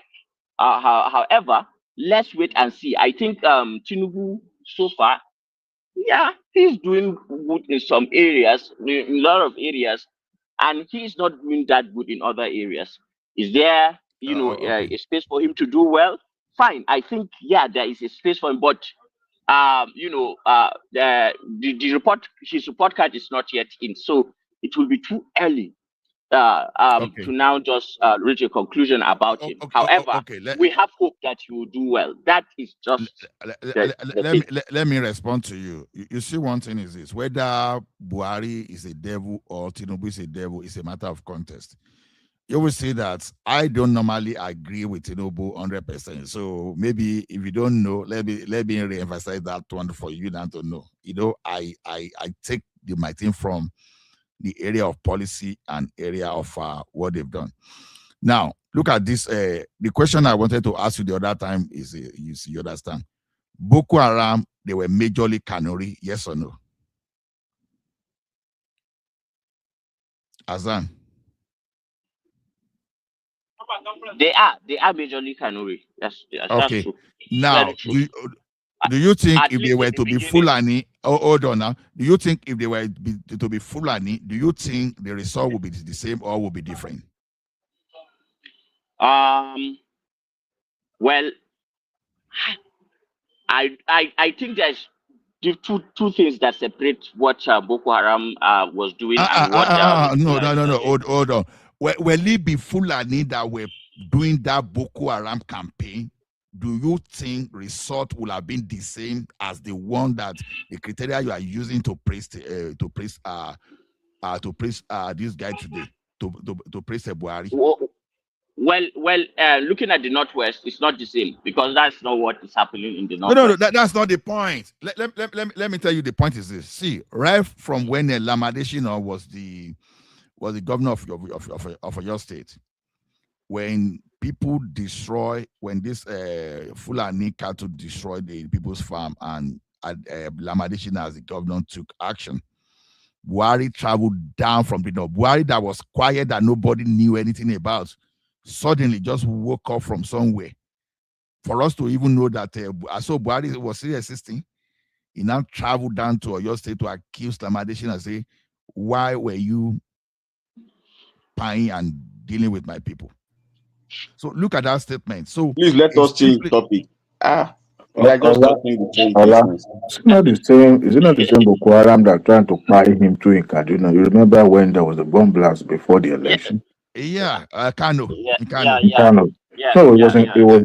No, it was in Kaduna, not Kano. No, in Kaduna, it was in Kaduna. Yes, he narrowly escaped. Yeah. So the question I was asking was this: you understand? For Obasanjo to accuse Buhari of using his position to sponsor banditry. You know, when people like Obasanjo, and Obasanjo was not saying with but he put that down in black and white. Yeah, you understand? So now he was fighting IPOP with full force. He was fighting Boko Haram with full force. But when it came to Fulani Expen, he told us to go and learn how to live with our neighbor. Even banditry, that time he said he cannot be bumping them because it will be affecting his people in the bush. That's what he said. You understand? No. So I'm just telling you this. You understand? Ola, I don't think you need to continue arguing with Azan. We know that Azan will always support. That is one of the major problems that we have. What is no? No, What is no? Why should anybody come here and now be defending the recklessness and the wastefulness of an administration like Buhari, and you be saying they comparing and say, okay, your Tinubu, your Tinubu. You should not be ethnicized bad governance. That's what you are doing just because you are a northerner, you are not trying to be defending Buhari. What government has not been cannot be accused of recklessness and wastefulness? So why are you defending it then? Why are you defending it? Even the Tinubu that you guys are defending now, Wait, is he not also no wasteful? need Is he not buying private jets and all that? Wait. You You hide don't your need, own and you all don't that, need and to then come here. Wait. We criticize Obasanjo, we criticize Jonathan, and nobody will come and be defending them. So for you to be defending Buhari and now say, okay, why are they not talking about Tinubu? That means you are defending it. So don't hide. okay. If that's how you take it, fine. That's left to you. But the Allah that I'm talking to understand the nuances that I'm talking to, and You he's know, because engaging Allah in will more always behave rationality. like a gentleman. So I have to give you it to want you because what you are doing, is so defending if you bad are not governance, which is not. So you cannot. You know, the problem with you is this: whenever you have because you always come and behave like your Fulani people, that you always want to be dominant and be talking people as if you are the only one that know everything. What you are doing is not something that can move a country like Nigeria forward. Let us call a spade a spade. Buhari government is a very bad government. In fact, it's the worst democracy that we have ever had in that country. It's the worst. So for you to now come and be defending and say, okay, your Tinubu, who's your Tinubu? I don't want to start shouting. When something is bad, let's say it is bad. So don't come with okay, what's up this? What about what is your Simba, when you point a finger, you forget that you remain okay, let Adewale bear the tie. Let Adewale intervene. You know me, I know if intervene between you and Simba. So you just ethnicized everything. Simba is Agbiru sometimes. Simba is an educated Agbiru. He's always looking for gbas. Leave Asan alone. Asan will always defend his people. Why are you dragging it with him? To me, there's nothing to drag here. When Buhari is no longer here, but the impact of his administration, it's unfortunate that he let go. He let go in the second term, and he shouldn't have. It was unfortunate. His wife even said it publicly. Yes, when she apologized to the public, that unfortunately there were the likes of Malamina and the rest of them, that usurped that man's power and authority. Before that, it was his cousin, and then this man is chief of staff that were running that administration with fair freedom. And it's unfortunate. The Buhari meant well. That's why I would not castigate that man. I won't. In terms of Christ. We say in terms of his style of governance. Look, I won't say that Buhari. No, Buhari meant well. You know, that was what I was telling Azana, you understand? He said, I understand Azan's sentiment. And you say you don't want to get involved. Well, look at you now. No. I'm just saying I understand the sentiment because he said he rescue his own area. That is understandable. You understand? If there was no insecurity in Ekiti or in Yoruba land, I will have different opinion about Buhari. Bet you can bet that with me. But the thing we are saying here is this: he rescue Azan people. I understand the sentiment, and you understand. But now, I say, okay, cutting that sentiment off now. When we go to economics angle, that okay, it was because of recession. No, I disagree. No. Canada was selling. Was selling crude oil at $7 when Nigeria was still selling at 30 something, even despite that recession. Uncle, even America up to today still not balanced from the impact of COVID. What are you talking about? Not to talk about the third world like country, Nigeria. Exactly. When a global financial meltdown happened in the no. I don't think that Diwali. When everybody was feeling global crisis, when people were feeling global crisis, China did not face it between 2007 and 2010. They escaped it. Now our our economy. What this man used to kill our economy was that the shading deal they were doing in with our No, we are forex. not immune because we don't. Our transaction with China is not as the way we have with the Western No, world. that's not even what I'm saying. No, let me make myself clear. Now, when global recession happened between 2007 and when all those foreign institutions were calling in their money back so that to stand as some kind of against the shock, all those stuff, you understand? What did China do to make sure that they didn't feel the impact of that global meltdown? China decided to cut down, like cut down taxes to all those company, cut down on the rate on the utility rate so that the cost of business will be affordable for the Chinese economy, so that they won't lay people off. Instead of laying people off, so that they will transfer the money, the recovery of that money to the workers. So the thing you have to choose between laying off like several million of people, or let's say you were paying $1 for gas before, and the government said should be paying 10 cents, so that you won't lay people off, so that they will collect tax. So that's how those guys, you understand, manage to escape recession. So many countries escape recession because of their policies. So what happened in Nigeria? The recession was induced right from 2015, in the sense that the way Buhari went to manipulate our monetary institution, that is started there. You know what happened? You know what it means? That okay, I sourced my dollars before, I put it in my account, and someone is now forcing me to sell my dollar to the bank. The dollar that bank didn't give me.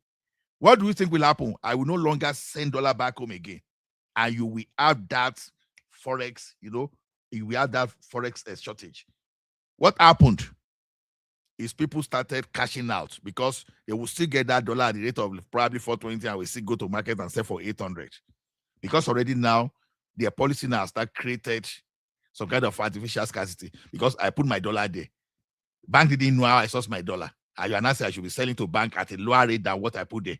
For your crew, for the criminal in your government to go and cash my dollars, I'll be selling and I'll be making profit for them in the market. What do you think I would do? I will leave my dollar back where I have my dollars, and I will stop doing business that will require me to convert my money back to dollar and come back here. That's what happened.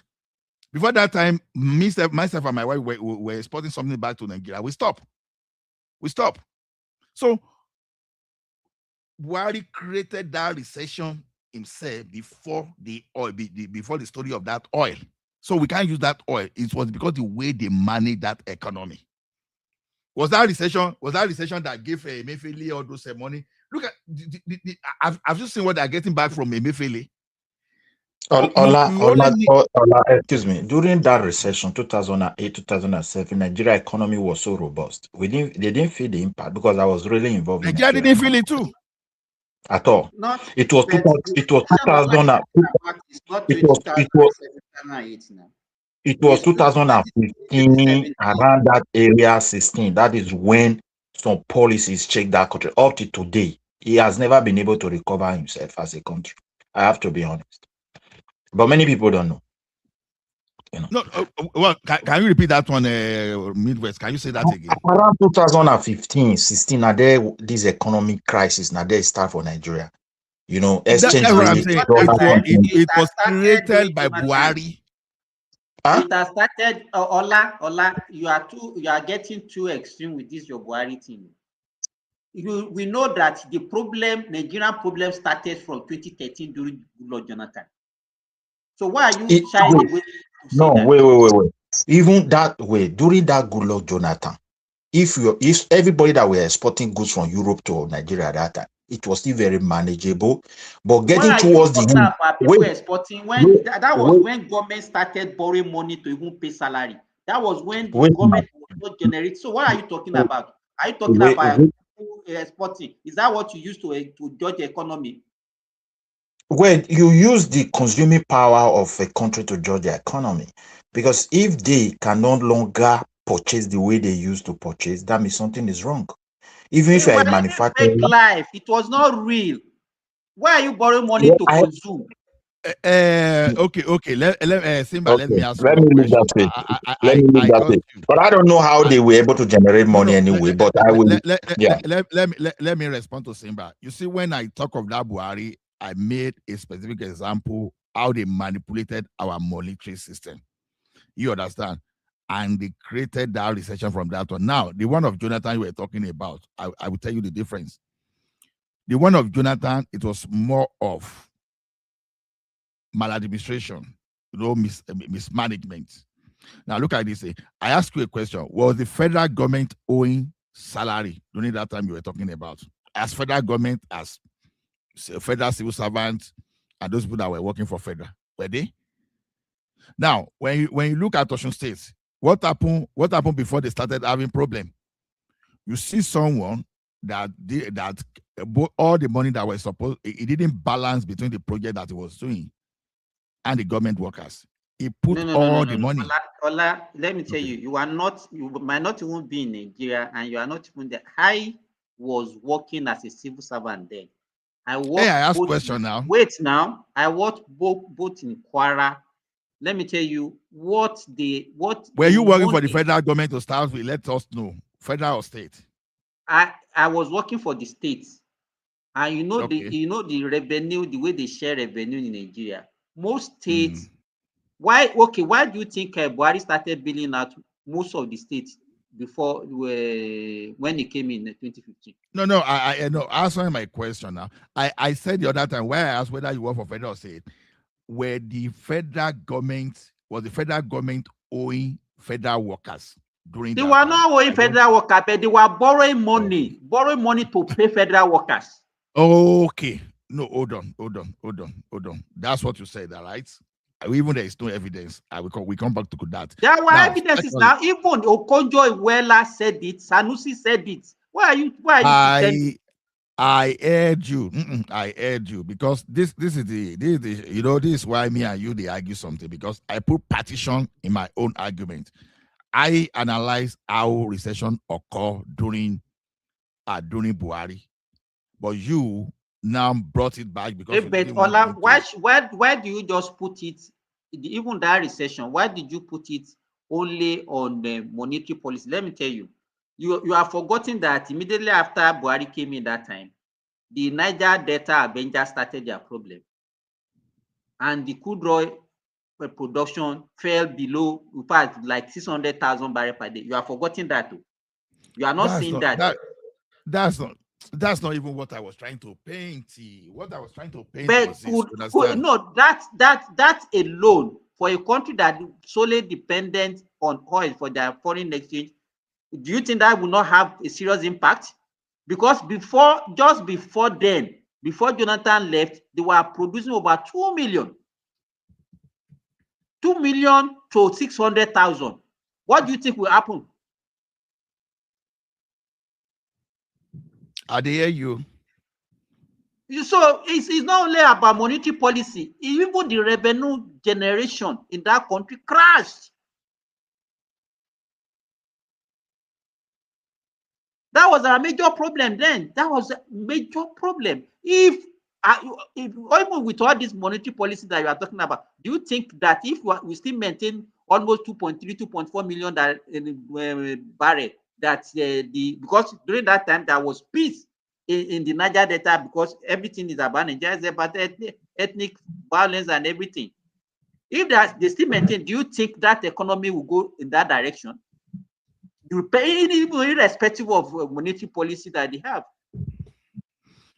Simba, let me tell you something. You see, one thing is this, and I want you to farabale and look at the way I partition my own arguments.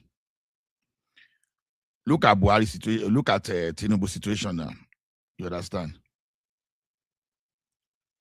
Thankfully, you sent to me today that the expectation for inflation was supposed to be 15, but it has dropped to 14 point something now. Probably before the end of the first quarter, if politicians are not manipulating, maybe the thing will have dropped to around 12%.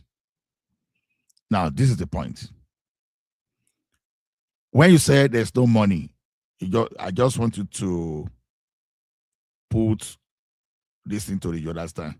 I just want to put some technicality to this matter. So for when Tinubu got to that place, the first thing he did was to borrow money and to settle all the foreign airliners so that they can repatriate their money.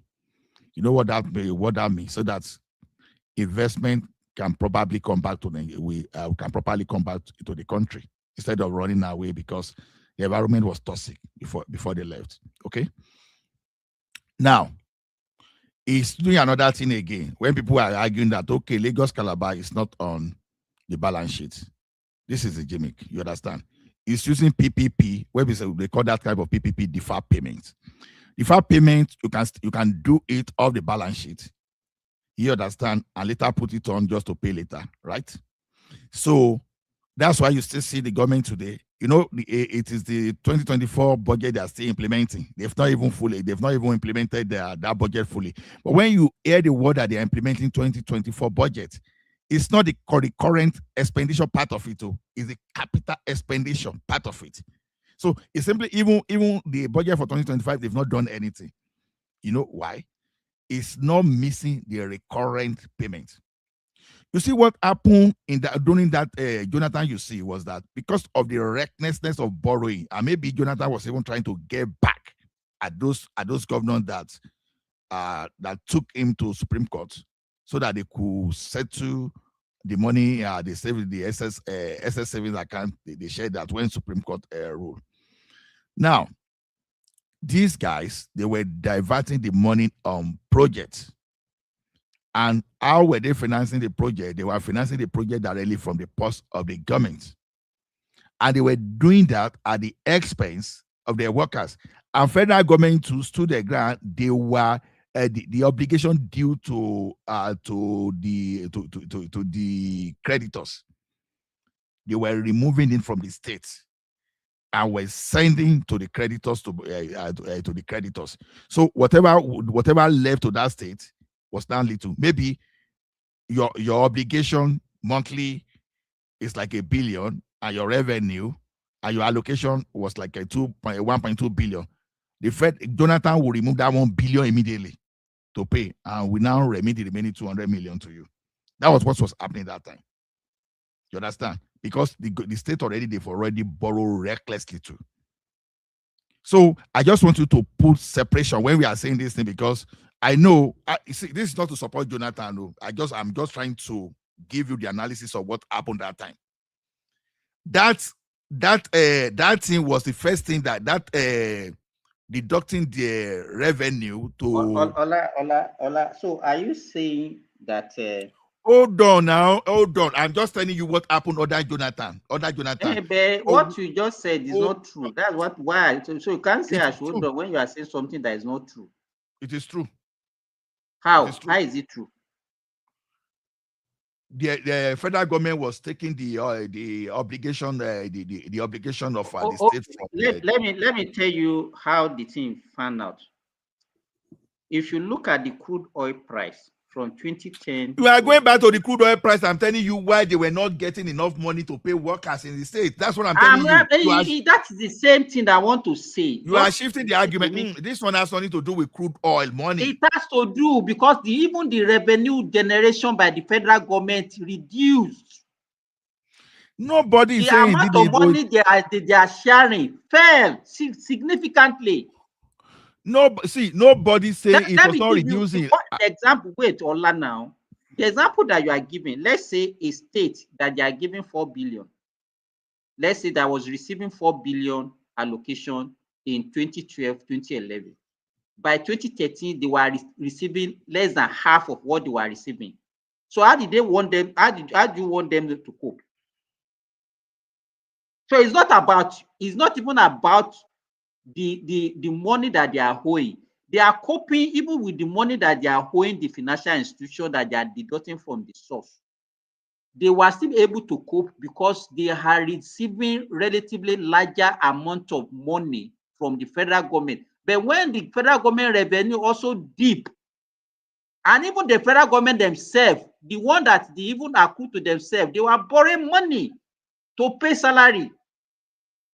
So I don't know where you want to just separate the federal government and say, okay, it's only the problem of the states. If you are receiving 4 billion and what you are owing, let's say you are owing, the financial obligation monthly is 1 billion, and then you still be left with 3 billion. But now you are now receiving, let's say, 2 billion or less than 2 billion. Automatically, there will be problem. So the problem actually starts from the federal, not even the states. I don't even understand what you are talking. And remember that You will not not all states understand were because owing. you just want people to understand. No. I say I don't understand what you are saying because not all states were owing their workers. So how did other states manage to pay their workers? How many? Because you are not there. How many states were owing that time that Buhari has to bail out? You tell me almost now. 28 states. Almost 28 states of the federation. Okay, so what happened to other 8 states that So were you able want to pay to salary? compare states to some states that have IGR, to a significant IGR like Lagos, Delta, River State. Those are the ones that are surviving. Most states were borrowing money. Where they were owing. Okay. Tell me the states that were owing. Tell me a state that was supposed to be able to pay and they were owing what they were doing with their money. Because this is what happened when someone is trying to. Because I told you, I partition my argument. Hold on. I'm not launching my arguments with that of Buhari. I was telling you what happened with that Buhari. Because Buhari paid them out, right? Buhari paid them out. Where did Buhari get money to pay them out? Where did he get money to pay them out? And how did Buhari run into a recession? You understand? So because I try to partition things, but you now lush it together. What happened under Jonathan? You see, Jonathan created maybe that was I say maybe just to create some kind of revenge, because it started deducting the money that were deferred before. It started deducting it aggressively. It's not revenge. You can't be holding their money just because it's not revenge. That then if it's not revenge, if it's not revenge, give me data and hold on. Buhari, let me tell you, even those states, and that was why even with bailout and everything, Osun State, because they have significant loan that they took. That was why they could not even dream why they could not even sustain it, and that was why they were paying half salary. So it's not a witch or whatever. Don't just give that one as an excuse. It's not as if it's getting at them. How many of them took into Doctor, we are talking of economics. We are talking of economy. Okay. I try to partition my own. When you are saying this thing, I want you to give me facts. Don't give sentiment or feeling. Which fact did you want me to give you now? Which one? All these things that hold on now. I just told you that the government was deducting the obligation from their revenue. That is not a Jonathan thing. That is how they do it right from time. So you are now saying because you want to get at them because they took him to court. That's what I'm doing. Those things were Those things were deferred before. They were deferred before, and he started deducting them. Okay, so you see, they said, in fact, I just Google it now. About 23 states were not fully paying salary as at 2015, 2016. Ogagun, this thing. How much was petroleum price in 2014? Because you were saying this thing. How much was petroleum pump price? Okay. Let me get involved. No, you will get involved. No, let me pass judgment. Hold on. No, see. Hold on. I want to pass judgment. I've been listening to both of you. Let me pass judgment for what I've heard. You will talk, but I don't want Simba. Simba does this a lot. Hold on, Simba does this a lot. I don't want he does it a lot. Hold on now. Are you worried that you're listening to the argument? No. Simba does this a lot. You'll be talking of something logically. It will just bring some emotional thing to stabilize. Hold on, let me pass judgment. How much? Oh no. How much was crude oil price in 2014?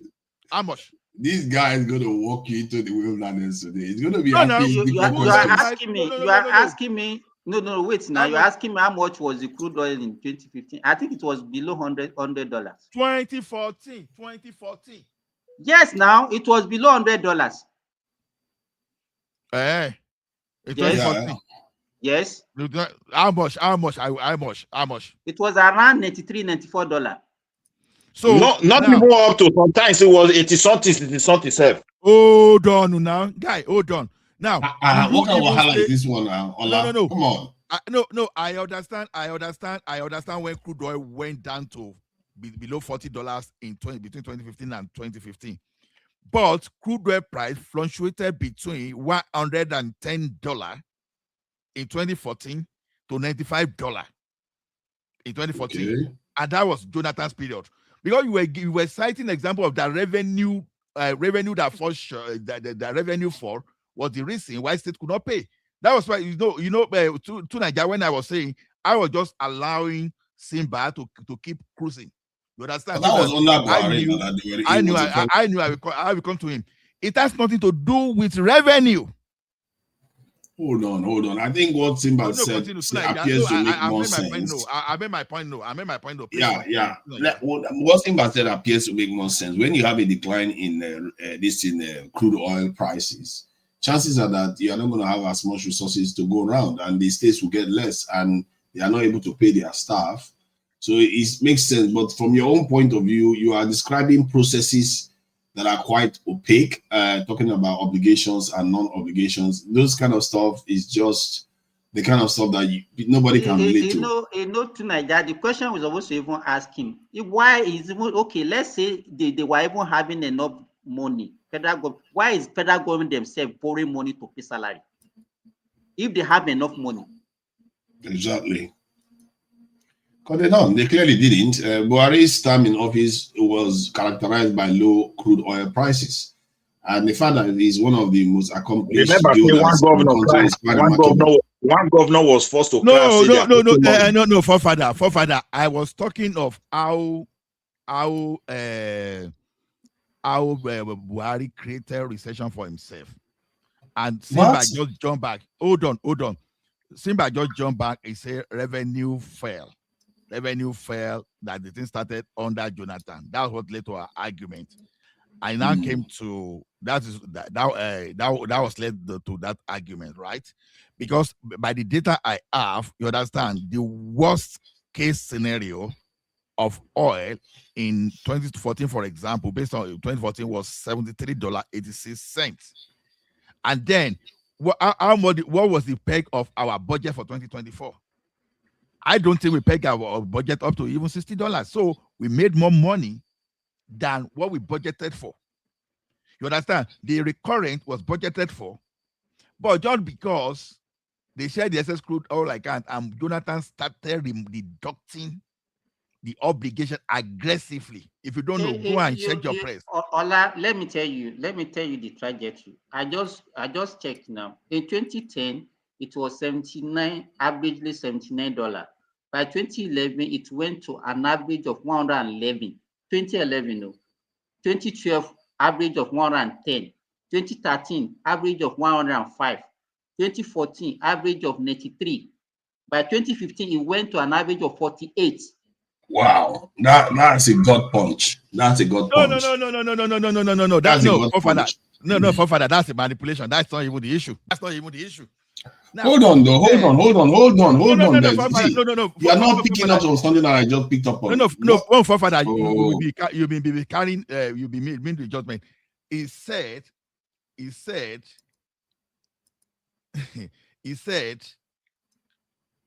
because of fall in revenue, that was why states were unable to pay salary under Jonathan. And I said, a lie. That is not true.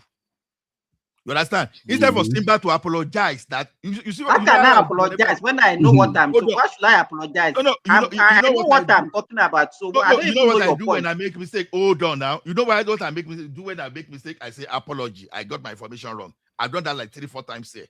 I will tell you that I missed it. Please apology. You said because the crude oil fell below the peg, the peg amount. You understand? That was why they could not pay salary. How much was used to budget our salary for budget of 2014? How much? Because the worst case scenario in 2014, crude oil, the worst case scenario in 2014 at a particular month, which in December was $73.86. That's the price of crude oil. And I've not seen the time we made budget and we used $70 to even budget before, you understand? So why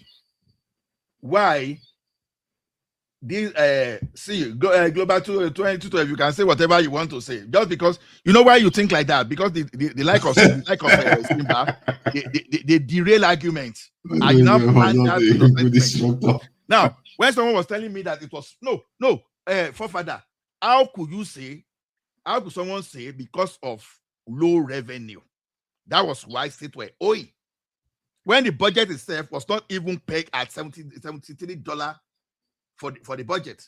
So that whatever Simba was saying from that already was a force, because it's already on the first base. Your premises is. So are you saying that if it is pegged at this, let's say $47 and is based on the budget, that it should have already been paid for based on the budget? The budget, from what I gather, is a kind of a guess game whereby they are hoping that they are going to get certain income, but based on what they experienced, maybe how things turned out, they didn't have enough income to pay for the state budget. To Niger, the question we're supposed to ask him is that why was Okojo-Iweala and Sanusi shouting that time that the way they were running the government that time, from that 2013, that was when the problem started, that the next government will not even be able to sustain, will not survive it. You understand? Then one thing Ola is not also focusing on, I mentioned even the crude oil production that time, because of the activities of Niger Delta Avenger, that crashed our crude oil production from over 2 million to about 600,000 barrels. He neglected that one. He said because Buhari has a bad monetary policy. That was what actually flung us into recession. I don't understand. You see the cleverness sometimes. When you see it, sometimes. Why are you meeting me now? Hold on, L00T. When Buhari came into office, I didn't meet you. You didn't meet me. Okay, that's fine. So when Buhari came into office, I was not even touching the system to move you. I see a pattern whereby Buhari came into office, the Nigerian economy kind of crashed, and Tinubu came into office, the Nigerian economy kind of crashed. So the pattern from between the, I guess, two APC presidents seems to be consistent. In the case of Buhari's one, you cannot necessarily blame him, but Tinubu one is self-inflicted when he decided to flow the currency. So from that point of view, I think if you look at the argument, you got your own bias now. No, it's not biased. It's not biased. It didn't happen to Tinubu. Tinubu did it. No, it's only fair now. See, hold on. Buhari's one is global oil prices, crude oil price reduced. That's not Buhari's doing, is it? Buhari didn't have a policy to do that. It wasn't his doing. But Tinubu's one is his doing. He made it happen. But the economy crashed. And I really feel bad for Buhari, because maybe if he had had the kind of income that, which we don't know, but if he had the kind of income someone like Goodluck had, his name is Goodluck. Maybe that's why he got Goodluck. If he had it, maybe Buhari would have even done more. Buhari, for somebody that had less than 50% of what his predecessor had, to spend, he managed to do quite a lot of things in Nigeria, even with that little. So I don't know why sometimes people don't acknowledge that clip of distribution. If Nigeria at the best of times, we barely even have money. Our budget is low, our income is low, our loans are low. Everything we do is low level. Recently there was a debate that was going on that Nigeria is a fake country because everything is so cheap. Do you know that our electricity cost is, our electricity price, kilowatt hour, is extremely cheap compared to other countries still today? It's only Band A that's even close to competing with overseas electricity rate, because I think from what I gather, and it's about 15% of people that are paying for band 1. The rest is like 1/20th, 1/30th the price that they pay overseas. So I don't know, man. The way the Nigerian economy has been run by these leaders is really befuddling. I wanted to ask a question about the recent tax reform stuff that I heard about. I'm not exactly clear on it, so that maybe you guys can educate me on it. Is it true? We come. Okay, go ask your Is question. it true? Come back. Come back. But yes, yeah, you know what to surrender that Buhari argument. No. I know. Okay. Uncle Simba must apologize today. He did that a lot. I won't allow him to escape with that today. Look at the person that they are beating left and right. He's demanding apology from the other side. Okay. No, forefather, because you didn't even know where I start. So I understand you. But that Simba will not apologize. But is it true that the president gave the tax reform implementation somehow to the French? Is that true? What is happening? Before I come to your point, you understand? Before I come to your point, that thing is it's just like one of those first narratives or those stuff. You understand? We come to that. Okay, let's even address that. You understand? Now, let's assume you have a technology, you have a German technology now. Let's assume you want to be selling one brand of German cars, right? Now, so you now have some kind of someone in the government, and you have some kind of a partnership, so that that this thing you are bringing into Nigeria, so you want them to guide you based on the experience, everything. You understand? You now sign memorandum of understanding. That memorandum of understanding, once the embassy in Germany knows that this guy is dealing with us at level of government too. If you are sending your staff, they will know that you have partnership. That will even help you secure visa without anybody having sentiment against you. Then you can use them to even through that to help you open bid for the people to come and support to come and bid and come and support your product whenever it is necessary. You understand? Something like that. What is happening there is just that you are telling the country that you want to learn how they do their things. You want to learn about the technology. I don't have experience here, so I want to learn. And I will tell you what I think of the implication. French government is not getting money from Nigeria Revenue Service. That's not what is happening. Now, you just want to learn. They are open. They are willing to tell you like their process, how they run things, how they build their architectures, how they mitigate against some maybe that the way we implement that cyber criminals, they were unable to attack us, how we do our recovery strategy, all those in continuity. Those are the kind of advice we learn from all those people. You understand? So they are giving us what they call technical services. It's totally different from technical support. Technical support is when you start acquiring skill, like you know how to repair computer, you know where to install the solution, all those stuff. That's the kind of technical support. So, you have to sign that with vendor. They will have access to Nigerians' economic, financial records, taxes, and all the businesses in Nigeria. They will have access to it. Guys, why are you worrying yourself? No, I'm asking, is that true? I didn't. What do you mean by having access? They have knowledge of what the country is making already. No, they have knowledge, but they don't have access to our banks and what our governments are doing, at least not officially. Are you telling me President Tinubu just handed I need to hear it again. Just handed Nigeria's information to foreigners? That's not true. So then what are you telling me then? Let me understand, because this doesn't sound right to me. Let me tell you something. Do you have a bank account with Nigeria? Yes. Now, so if you don't mind, then I don't have to say. Which bank do you use? One of the banks in Nigeria. Okay, no, let's assume you use Access Bank, for example. Access Bank uses FlexCube. Yeah. Access Bank uses FlexCube. Flex Cube, from iFlex, it's not a Nigerian solution. You understand? Most Nigeria, we deal with Indian solution providers. Yes. Now, those bad guys, they are not even giving you technical services. The services, they are giving you technical support because you escalate to them when you have this. So I can now already, that's individual company that even can have access to your data when it matters. Okay. Now, this data we are talking about, it's not as if, okay, who brought Ayo enter studio and kick out again. Come back, oh.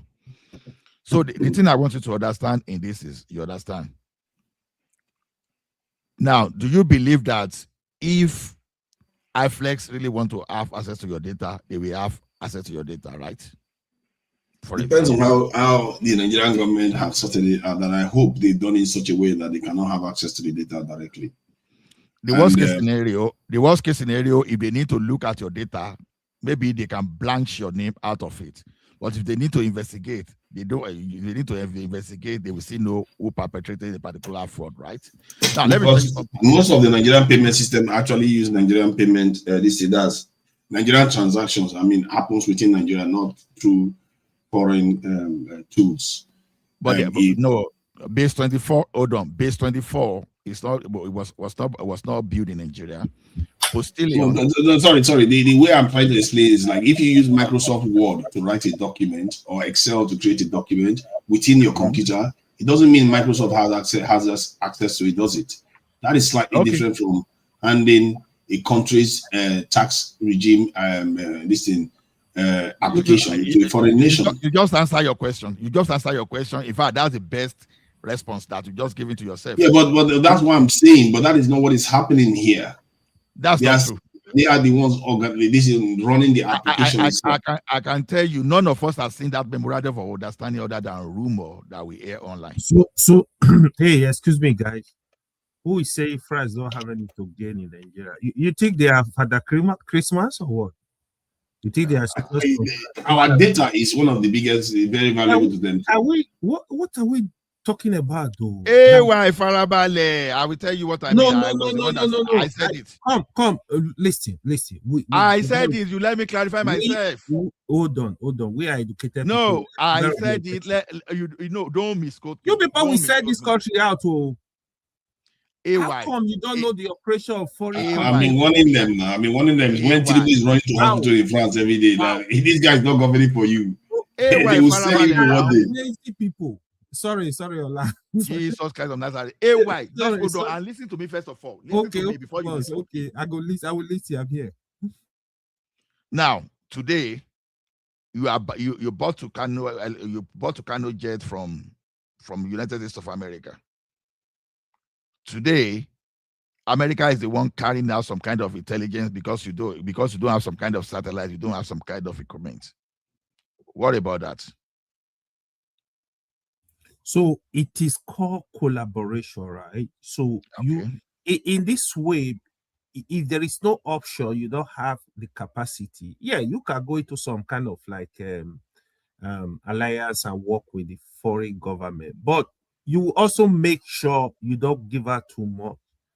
That's the way it works. It's just like, for example, I have a house. I can't clean my house.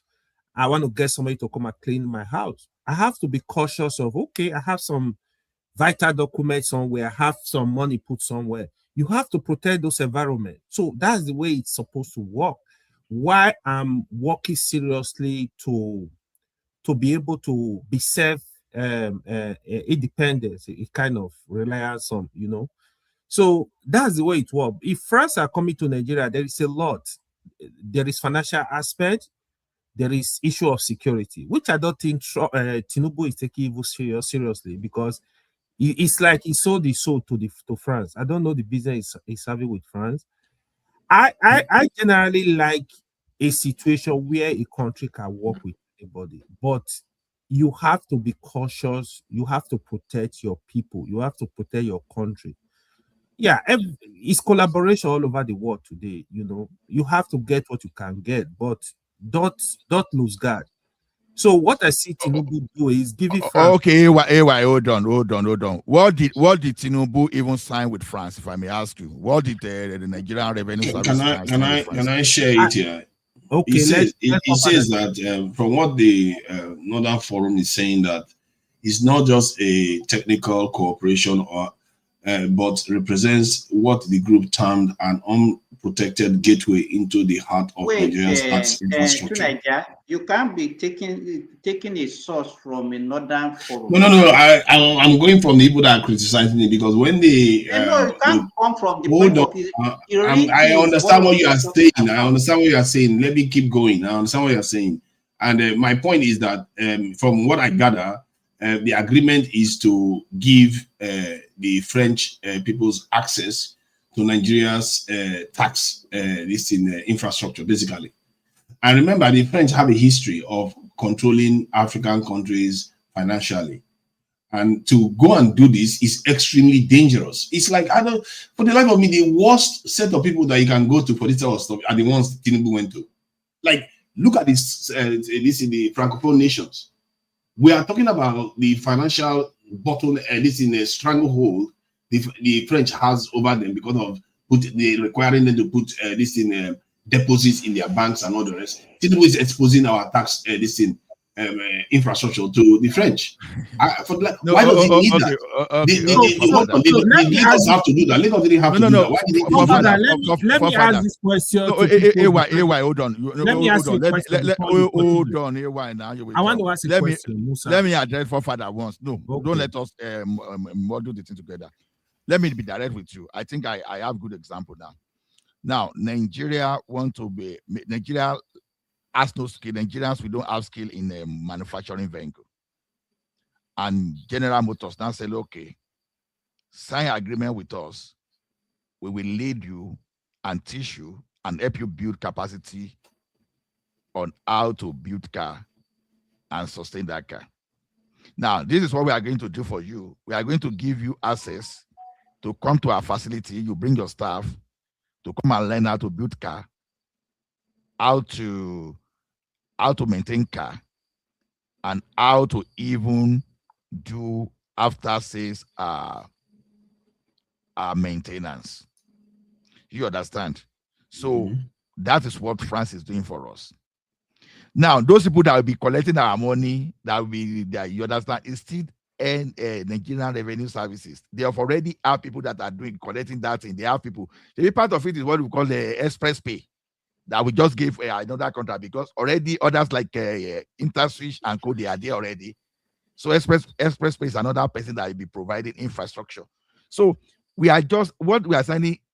We are just understanding France, how they are doing their administration.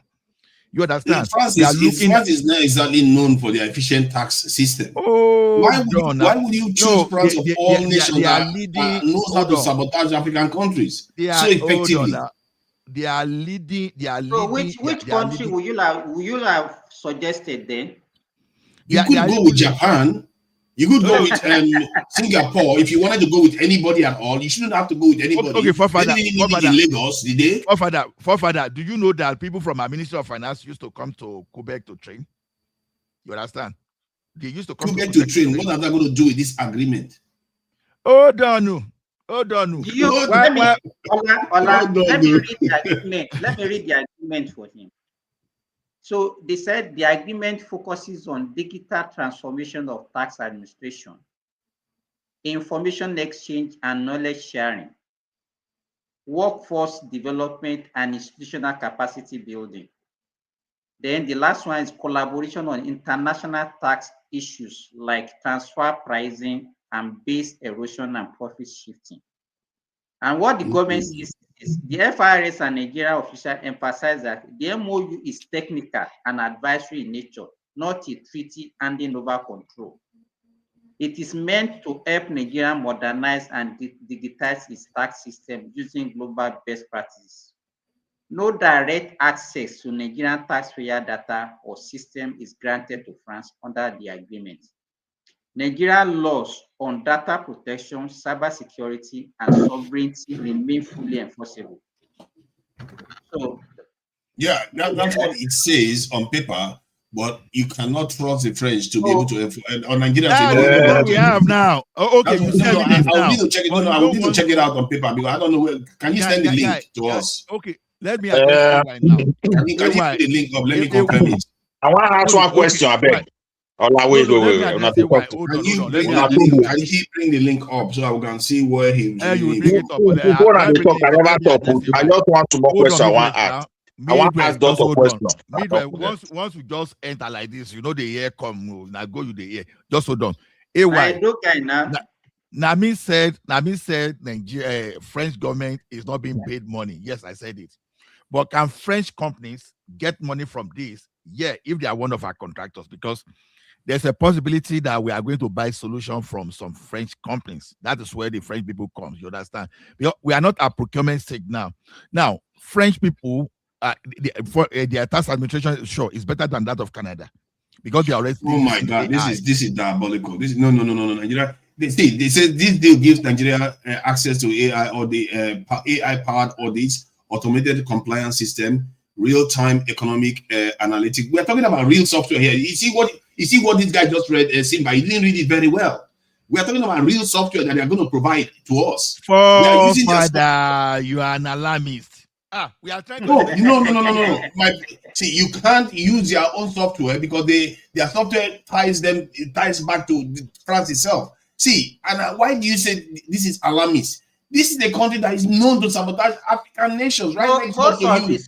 Most of the software that you are using in your banking system now, are you the one that developed it? Many of them we actually own them, like the way we describe Microsoft, this thing, Word, and the rest of it. But this one is not the same. This one is going to be tied back to them. What we are doing, I think we have to stop it. That No. Anytime, wait now, let me finish. Anytime government is do you travel to? The more I read this, the more alarmed I get. Do Nigerians travel to France currently? Yes. Do we share immigration information with France? Yes. So what are they going to do with your tax? What are they going to do with 250 million why are you not afraid of tax records? Why are you not? Hold on now. Why are you not afraid of traveling to France? They don't have access to your bank account on a real time basis. But they know your name. But the only thing, they know your country, they don't know your address, right? Yes. Now, they know your address. What are you talking about? You have to provide your address. Hold on. When you want to audit, sometimes you understand.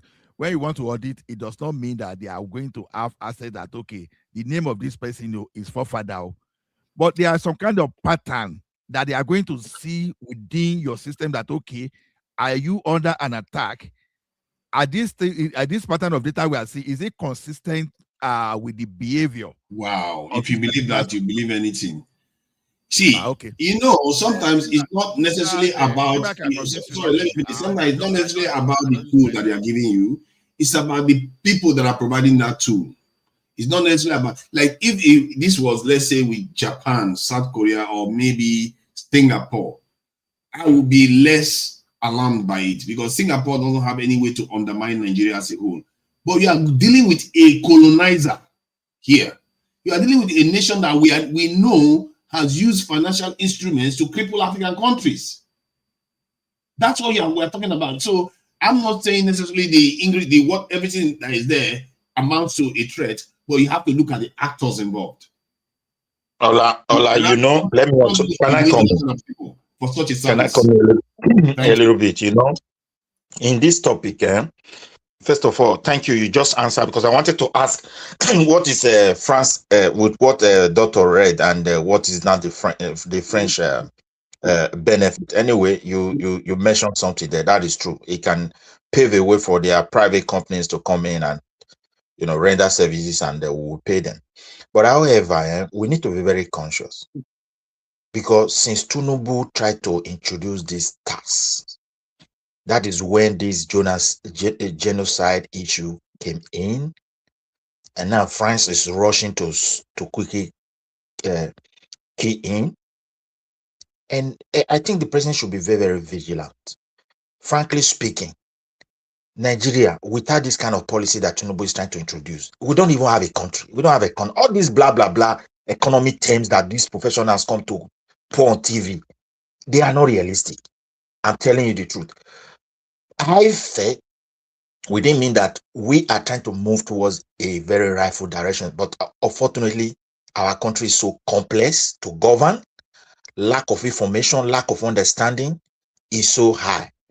So I'm not saying the government should not partner with people, but remember, when you are trying to strive for success and you are moving towards that direction, any people that doesn't want someone to succeed will ever look for one way, either to stop or take control or try to, possess some certain things that will enable them to take charge of that success. So it shouldn't rule that one out. These people don't really love us. And when you are negotiating with them, you shouldn't do it alone. But though MOU is not really like it don't start to. I don't know Nigeria law by MOU because this memorandum of understanding doesn't really hold like a website contract or something. But it pave a way for business and whatever you agree, so that you can meet again and discuss it concretely. So this is just my submission. We can't do it alone, and I don't think any country is doing it alone. But they are also very conscious of what everyone is trying to say. Look, there are some key areas they should not have access to, because sometimes when you start operating your code, they can still be breaking in easily from another, because nobody knows tomorrow. And they can break in easily, especially in the age of quantum computing that is coming up now. See, are they not breaking America, breaking all over the world? What they talk about? No, wait now. So the thing is this. Hold on. What did he just say? You see, when people don't become careless in life, it's our future we are talking about. That is why you have to upgrade. The more people know you upgrade, the more people know you keep more. That is it now. You don't upgrade with the wrong people. You don't upgrade with the wrong people. I'm not talking to the France side. What you are saying that they will be breaking it. We need to learn from what happened to Gaddafi. When this guy was a little bit far away from these guys, they were not able to penetrate. But he chose as a time to change policy, to start romancing with them and make good friendship with them, believing that is the best way to do things. And you see the way they hand that guy. So anything that is somehow of a good direction for our country, and if we understand it, sometimes they listen to our voices here. And I think even these tax policies, some of these platforms is the one giving the key to them. I'm telling you the truth. You see, to Midwest, let me tell you something. This is not the first time we'll be having MOU with France, because you see the problem I have in Nigeria is everything, because it's going to be politicized. Look at what Aliko did the other time. You see how long people fought before they know that, okay, this express payment is just like when you are talking of InterSwitch, when you are talking of eTransit and Co. It's just one of those people they added. But look at how Atiku just engaged everyone. Atiku did not talk of insecurity in Nigeria that time, but he managed to engage everyone along the line of express payment that, they are now bringing the Alpha Beta in. And everybody argue. See, Nigeria has some kind of in the area of security. Let me read some of this again. Under this agreement, Nigeria will share aggregated anonymized economic information, including insights on multinational companies, transfer pricing, and profit shifting practices.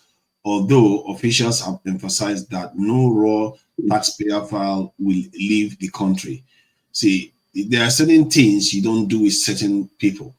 Like you can do, let's say, you can even try military training sometime with the French, or joint exercising some stuff.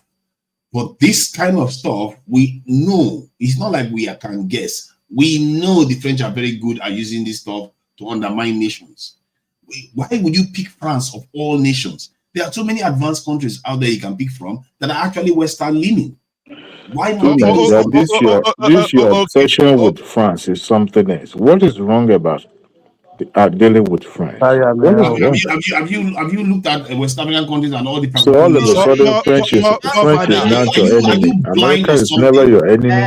Adewale, Are you blind or Father is something? just following the bandwagon effect now. It's It's bandwagon. just a See, bandwagon. how Honestly, can you you are reading your suppose own book upside people down, like man. you, people like you, God forbid you are in charge of our future because you will No, sell no, us into slavery and you will not even care. Because people Nigeria, like you have done it before. I stop really being don't like people over, like you just talking. stop being Oh, over sensationalizing, stop being over exaggerating things. why you having issue with the French? What kind of nonsense talking about? You know what the French are? What are you talking about? You know, on Somebody this that has issue, destroyed your ancestors, they are here saying, what have they done to who you? did not destroy the What kind ancestors? of question Is is it that? the British that did not? Is it the Italians or They the all Spanish did now. or That's my Portuguese? point. How can you pretend as if you don't know and ask Oh, stupid questions like that? Father. Oh, what have Oh, they Father, done to let me you? shock you. Hold on. Father, go Father, let and me shock protest you. in Nassau Rock now. No, no. That's why you're disturbing Don't us talk here. nonsense. Don't talk nonsense that don't make Father, sense. let me Say Father, let something me that makes shock sense you. that I will listen. Why are you people shameless if you're Father. talking like that? Why are you not saying Why why are the you Nigerian insulting? government They to insult you now, Singapore? you start shouting. Why you Why not are you go to insulting people? Singapore? Why are you not saying that Nigeria should go to Then you Singapore? go Why and are we not go and going to meet the North National Korea? Assembly, not here. Oh, you come Nobody is here. here. You They are not say it listening to here, you and here. you should not come here and start telling us that French is No, okay. to Niger, let me even address Why must you tell Father. me what to say? Don't say that. No, Say your own, let me say my Because you own. can't tell me. I'm going to say No, it, no. and Say your I'm own, let not me going to say my tell you own. You that cannot tell, what you are you saying cannot is control people what nonsense. to say. Okay, you don't be telling people man. what to talk. No, I'm not going to tell you what to say, but So I'm why going are to you not let you telling me know say that why must I I'm come going here? to expose you for Guys, what you are saying. Let me say I'm what going I'm to saying. expose you Let for you what say you're your own. saying. Because the Since you grown have been man like saying you it is that they coming didn't change here. the The boy grown man price. like you is coming here to tell us that, hold on, Ola, now. Let me deal with these people. A grown man Who like you are is you coming here dealing to with? tell us, Who are you let me dealing talk to with? them now, Ola. Let me deal with What them. you are Because saying, I these don't are know how you be shameless. changing anything now. You're No, just I don't want fight. on I don't YouTube, want Ola, fight. don't get yelling. involved in this one. Let me deal with these I people don't because want fighting. Right to the National Ola, can Assembly, you right calm to down for a president, second? right to them, Can you right calm to down for a Temoga. second? See, you don't know law. You really need to understand the kind of words you use. You can't No, just be show using me the law. Show me the law now. because people like you will be Are you no here law? complaining about why the Nigerian government is not working, but at the same time you perpetuate it. You literally said, and Adewale said, what is wrong with the French? And not, why would anybody, grown man, say something like that? Because when you live in that kind of mindset, your children go on to say, the French are okay. You know, it's like somebody saying, this black mamba beat my ancestors and he killed a lot of my ancestors, but later on, the children, when he's around his children, he says, what is wrong with black mambas? What kind of nonsense is that? So Father, since let me you Doesn't know make this one sense. for many years, what have you done now to change it? Okay. Let me respond I've to you all on that. succeeded, but at least I'm not here praising it. And I think it's not a problem. Father, let me respond to you. I beg of you. Now, your immigration system, you understand? Will capture your biometrics and secure your passport inlays. You know those people that provide that and that they are providing that? UK. France. No, UK. France. I know how started in those UK. systems work. This one is different. Where Oh you my go? God. No. I'm just telling you because we need to put this thing. We need to do this thing in place. You understand? When you go get that your Nigeria passport and they are capturing your biometrics. Yes. Who owns that technology? France. Who Who is the company that is correct? No, who is the company that is behind your data? France. So all this idea of you think that today they capture your data. Or I don't tell you this thing as sensationalism. You understand? Now, so it's not. Hold on. There are a lot of explain the difference between So that Naija. and what we're talking about. You're So not making Naija, it. wait. See, the Naija, wait a capturing little of bit. this data is a Nigerian asset. Like it's like software. But this one, they are talking about sharing it. It's like Google. Google is owned by America. I mean, whatever you type in Google shows up in Google headquarters. Your That's what we're talking entire about here. It's not different. immigration data. France owns that technology. So if they want to put a back end window, wait now. If they want to put a window to capture your data, they will still capture. What you are not getting is okay. You are saying that. Okay, now that's what you are saying. But the Nigerian government will probably have done a lot of checks to ensure that that's not the case, even with the but hold on. But this one is different. You are not listening. This one is different. This one they are sharing information directly. Is it because of what you are reading online and you are wasting your energy? I'm reading the actual agreement online. They say they are sharing information. They call it anonymized information. When they say anonymized, that is what paper right for you tell. to read now, so they can buy. Okay, you guys don't understand. Atiku told you. Atiku told you that Tinubu is Nobody is telling you evil. I thought everybody would be on the same page, but Nigerians today, they seem behaving like their ancestors.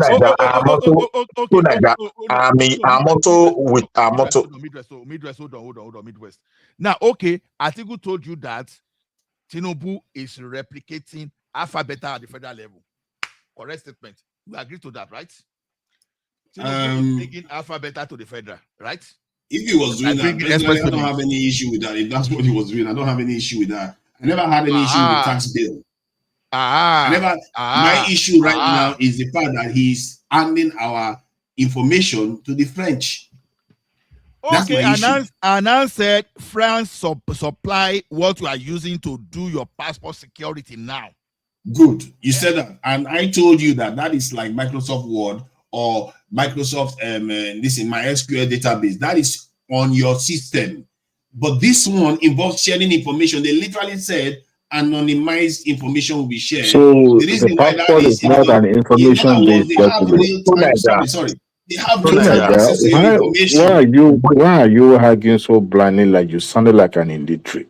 Okay, now tell me why. Tell me why now. Passport is not information. So you have an instrument that is even more security laden, and you are somebody is trying to I think you call yourself a security expert. You are wearing Madam Tinubu slave trader. Want to sell Nigerians away because you support Jagaban. There's nothing you are not going to do just because you support Jagaban. Hold on, forefather. MTN is a South African support company. all kinds of nonsense. Hold on now. MTN is a South African company. They have your biometrics. They have your name. Your name. They even have your. Probably they have your. I can't even remember how it is. Maybe they probably have your mother's maiden name, everything, and your biometrics on the database. You understand? And it's a South African company. Now, at least these people, they have like over 100 million subscribers within the net. 120 million. 120 million, and they have all your data, including your date of birth, including your mother's maiden name, your father's name. Okay, deal with that. It's a South African company. MTN doesn't have access to the entire Nigeria's tax database. There is a big difference, and then they also have access to the sensitive information like multinational companies database. No, I hear what you are saying. I am not there. And besides, banks, the way they operate is that, from what I gather, even when I try to open an account, you see MTN Nigeria, they separate them. There's a reason why you see them separately. There's a firewall between them. They separate them. But this one is different. Even let's say MTN, let's say all of them are combined. Not everybody subscribes to MTN. There's a difference. But this one, this tax one, everybody is in it. It's the nation. You are handing over to a former colonizer that is known to impoverish African countries with financial instruments. How many people have account in Nigeria? 200 million.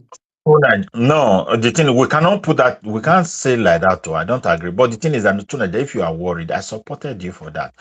But the thing is this: we need them as well because there's already a vacuum. You know, tax system for years has collapsed in Nigeria, and that analog system it didn't work well. And the one they are trying to do now, I know it's complex, but we need the service of these people. That's just the global. Hold on. Listen to what I'm saying. We need the service. Let me round up. No, before we sign,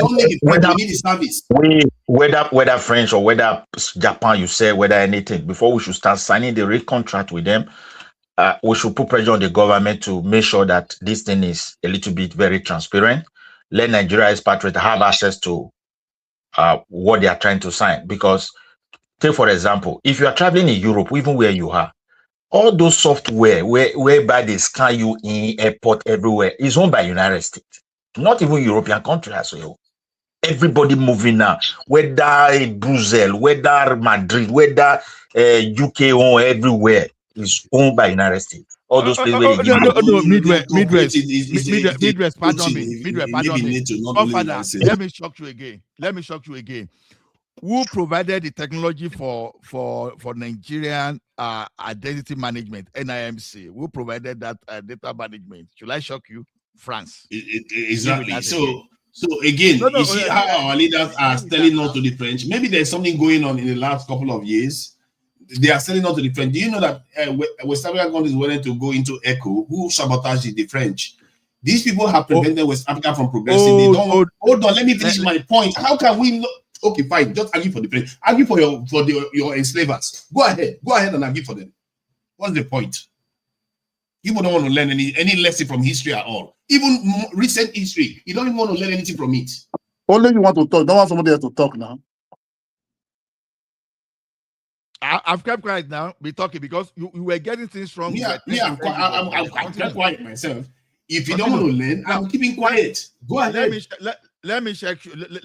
The same company that provided Nigeria, the same France company that used France hardware to provide this thing, they are managing border and identity component for the United States of America. Deal with that. Who is managing America's border and identity stuff? Who? No, the same company that provided Nigeria that hardware from France that they use for our NIMC is the same company that is providing that border and identity component for United States of America. Is that company French? Yes. Is that company part of NATO? The company is France. So yes, is that company part of NATO? So do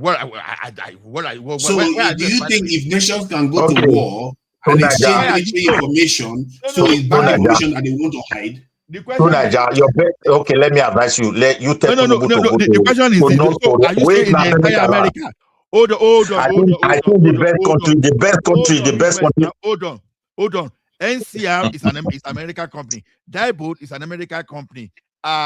Triton is an American company. So why did they leave their own indigenous technology and they now try to now use French company?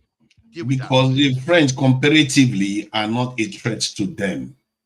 Do you understand that common sense? You see, hold on now. You don't understand why I choose people like Singapore, choose smaller nations, because you have to use your tongue to count the number of teeth in your mouth.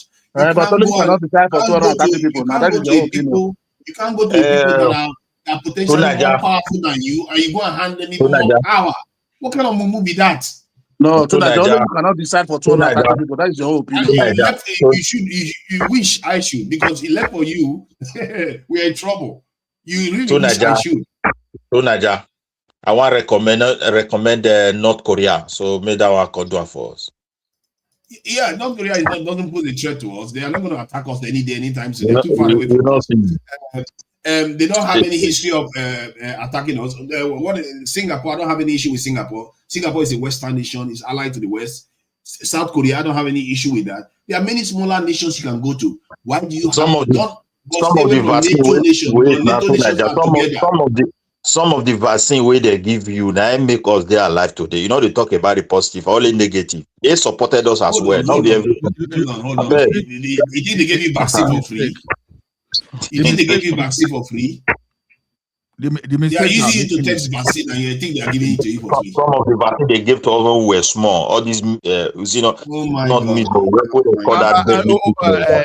okay, forefather. Now the mistake we are making is you understand. We are in a global community. You understand? We are in a global village. Everything we depend on one another.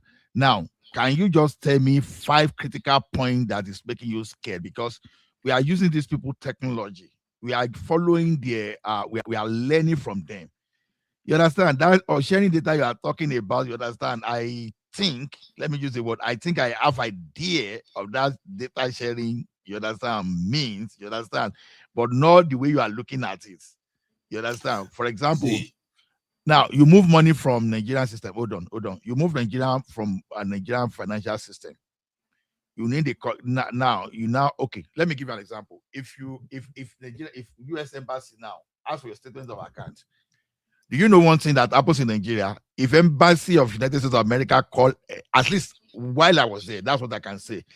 If Embassy of United States person call the bank in Nigeria during our time, they will just say, okay, Lagbaja, the forefather says that is your bank, is your customer. The maximum you will hear from bank, yes. Can you please confirm the last balance? No bank. As a bank staff, if you ever, I don't know if Adewale remembers, because I think Adewale work in the banking system too, all right, if I'm not getting it wrong. If any officer mention your last balance to any embassy and they manage to catch that person, they will fire you straight away. The best they can tell the embassy is our customer. No bank. I stand to be corrected. Anybody that has contract information, please come here and challenge me.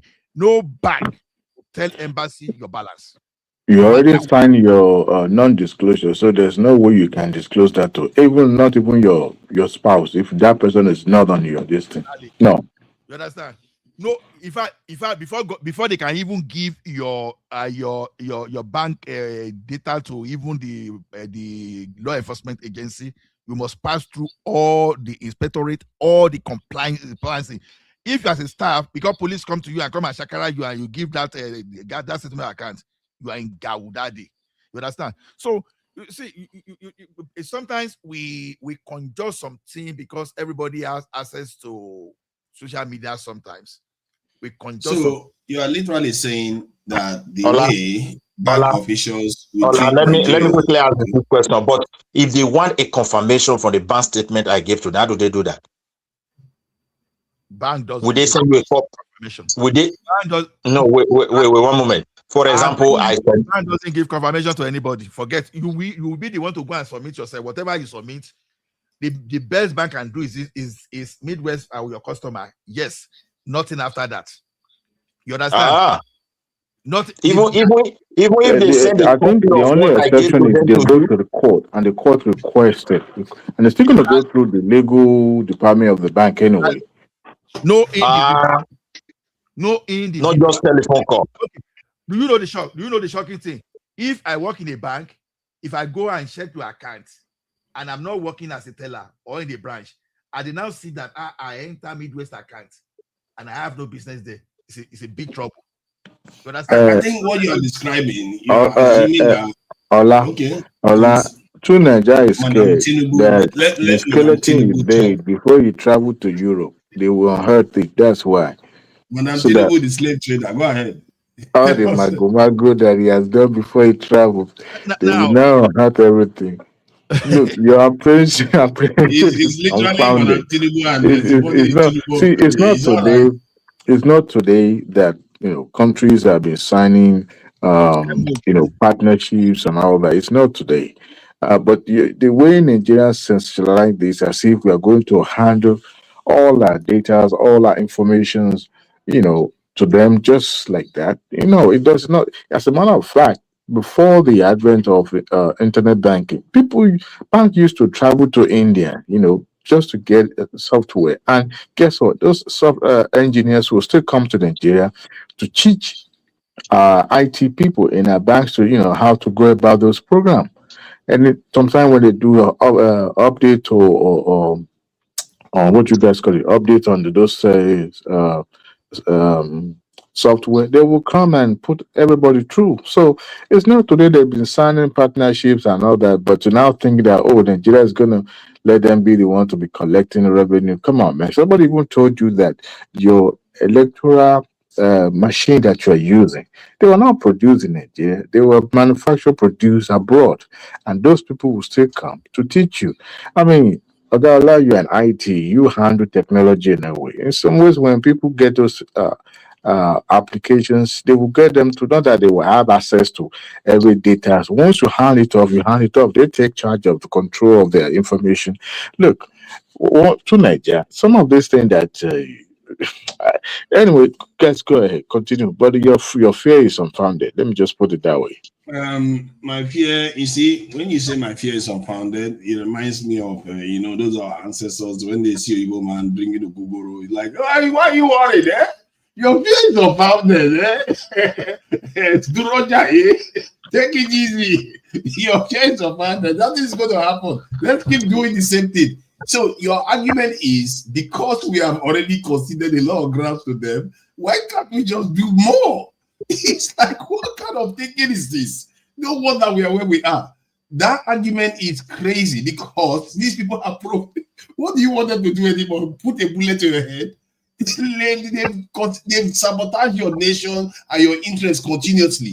I was on a panel of that made this when a politician came online, and I was asking him because we were talking about the Sahel nations, how they form military alliance. I said, why is that ECOWAS never formed the military alliance? He said because of the French countries. Now because of France won't let them do that. France will permit them to do that with this in Nigeria. Till today, even with fewer francophone countries, because all the ones that left so far are all francophone, Nigeria can not still form a military alliance with its neighbors. These people have been sabotaging us from time immemorial. Bakassi, it was due to their support with Cameroon that Nigeria lost Bakassi. We just keep pretending as if we can't see a danger.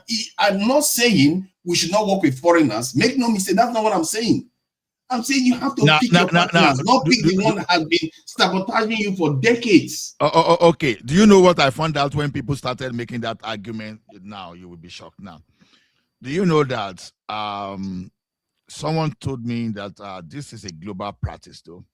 You understand? Then I searched.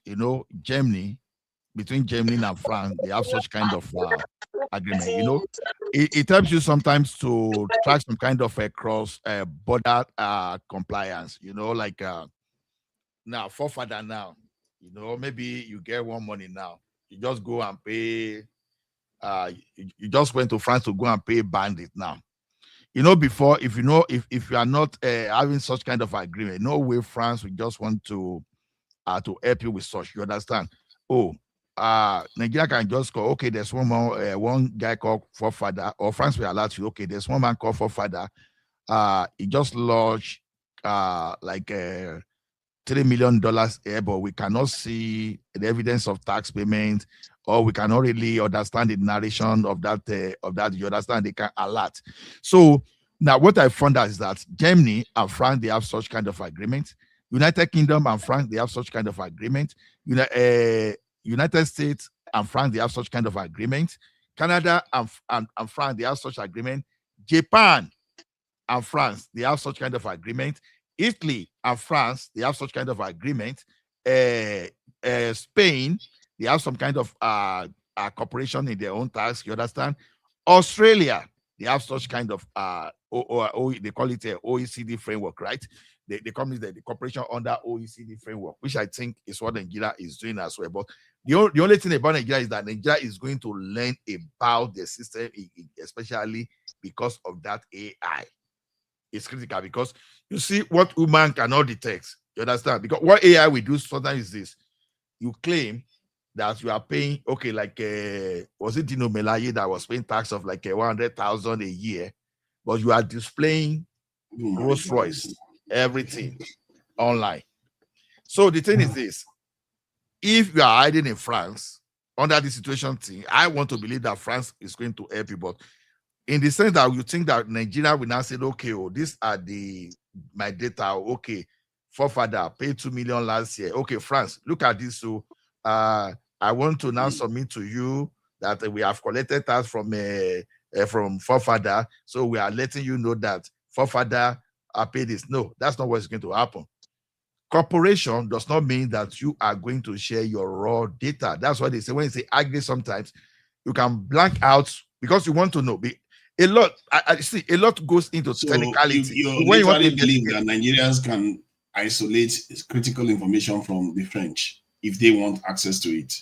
And secondly, let me put this forward. Because AI is involved, why don't you just develop your own if it's so confusing for you? Or look for other partners that are not necessarily potentially, that has the capacity to undermine your nation. So, other nations don't have the capacity. There are nations that don't have the capacity on their own to undermine your nation. Why choose the one that has the capacity to eat your nation whole?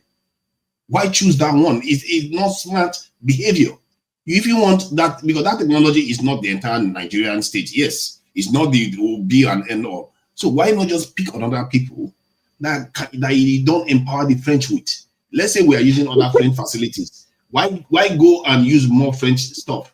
French is not just an honorary nation. It was an empire, still an empire to be fair, and they are losing their influence in West Africa, And then what are they doing? What are we doing? We are doubling down and running to the French. That other French nations are kicking out. Our stupidity, for the life of me, the heights, even Americans can see, they don't understand what is going on in Nigeria, where the France is being kicked out from everywhere, but Nigeria is swallowing them whole. And because there are some people that love Jagaban so much, they don't care about, they would rather, because of their love of a political leader, undermine the generations to come. And this is how we got here in the first place. So because this attitude, where nobody wants to think critically about anything, just because you like somebody, you sell your whole generation down. How is this even? This is not foreign news. Okay, forefather, let me be sincere with you. Why can't you use it to make rational decisions?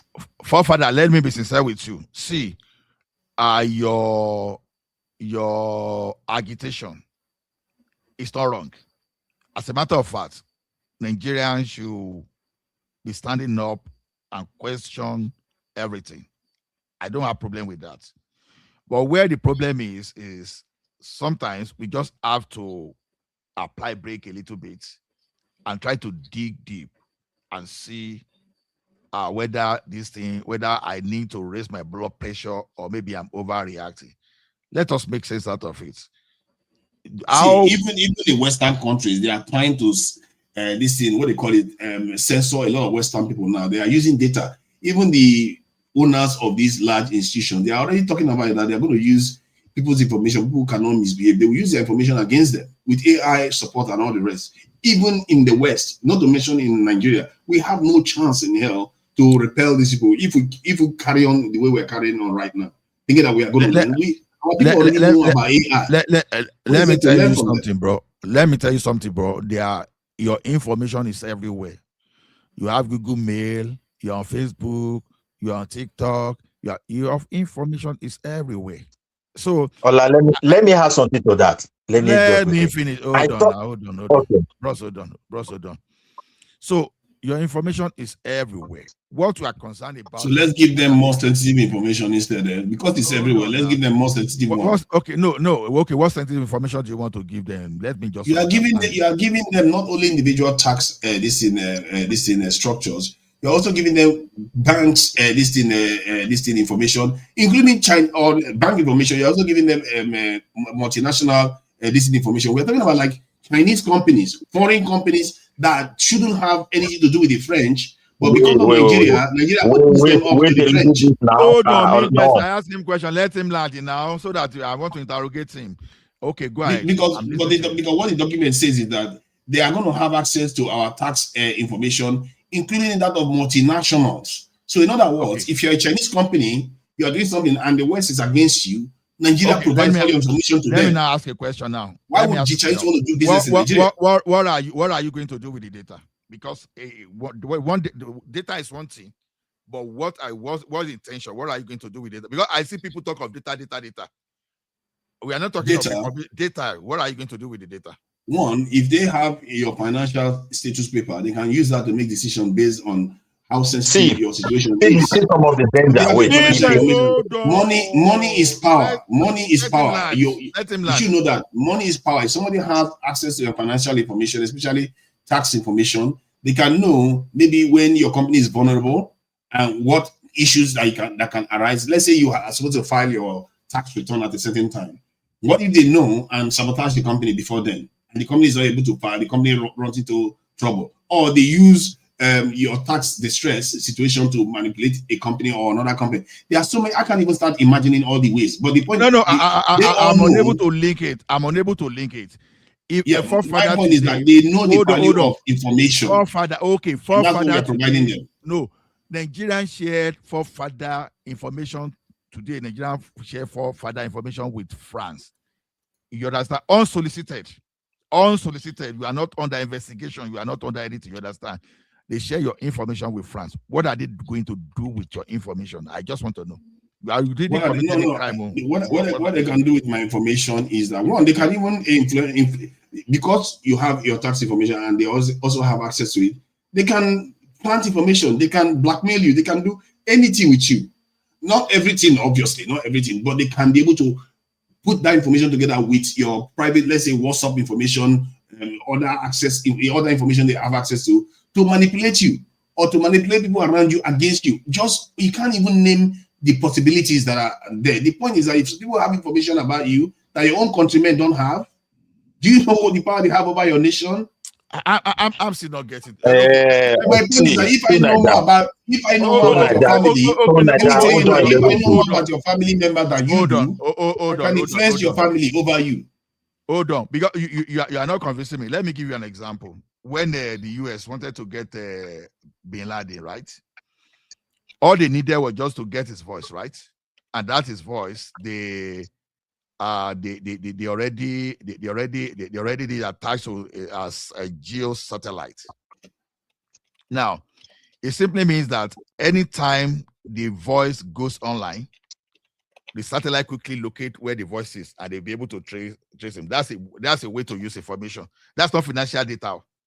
Not just telephone data. That's telephone data. Okay, maybe they want to deal with forefather today. You're already on internet now. This internet, America can see, okay, maybe they are not even seeing, maybe they just record it even as we're speaking openly now. And they pick your data. Okay, this is forefather. They just set it to database that is a pair with a satellite. Now, if forefather now go talk, you are talking from the UK now. If you go talk from Malaysia tomorrow, they will still know the location of forefather. Now, that's an example of how to use data. Now, I'm still asking you. You have not convinced me. If forefather, you know, you have 10 million in Nigeria today, $10 million now, and they unsolicitedly they share your information because they can be like a 10 million people in Nigeria that have $10,000, for example, $10 million. You understand? $10,000, for example. What are they going to do with that your information if they don't really have specific interest in you? Meanwhile, if they have specific interest in you, they don't even need to share your data. They will find way. They will pay for investigation to get all those data. See, Ola, wait. Let me say something. You see, this thing is good. That does not mean it doesn't have the offensive side of it. And what we have to do is to calculate all our own interests, securing our data, how to protect citizens. And they should be given to the president. They have to have a concrete knowledge of what they're about to do. But this is not a contract. I don't reject France coming to help us. It's based on win-win. They make their gain, we make our gain. There's nothing wrong. That is how the world is being structured these days. Even some of the, as you just said, there are some of the French software that Americans are using. I gave you an example. If you enter plane, they are checking you in the whole of Europe. The software is being owned by United States. Can I ask you something? So, wait, let me quickly round up this one. The thing is that indeed we are vulnerable. We are not sophisticated, but we have people that have brain. It's just a matter for the president to say, look, I will allow Nigeria expatriate to look into this for me properly, set up people, and they will educate them. We need them, but at the same time, we must protect our interests. That's just my own submission. Let me just ask you this simple question. I think anybody else can answer it here. Say you know me, you know, I'm one of these renowned Agberos, and you meet me on the streets one day, and I robbed you, and totally molested you, stole everything that you've got.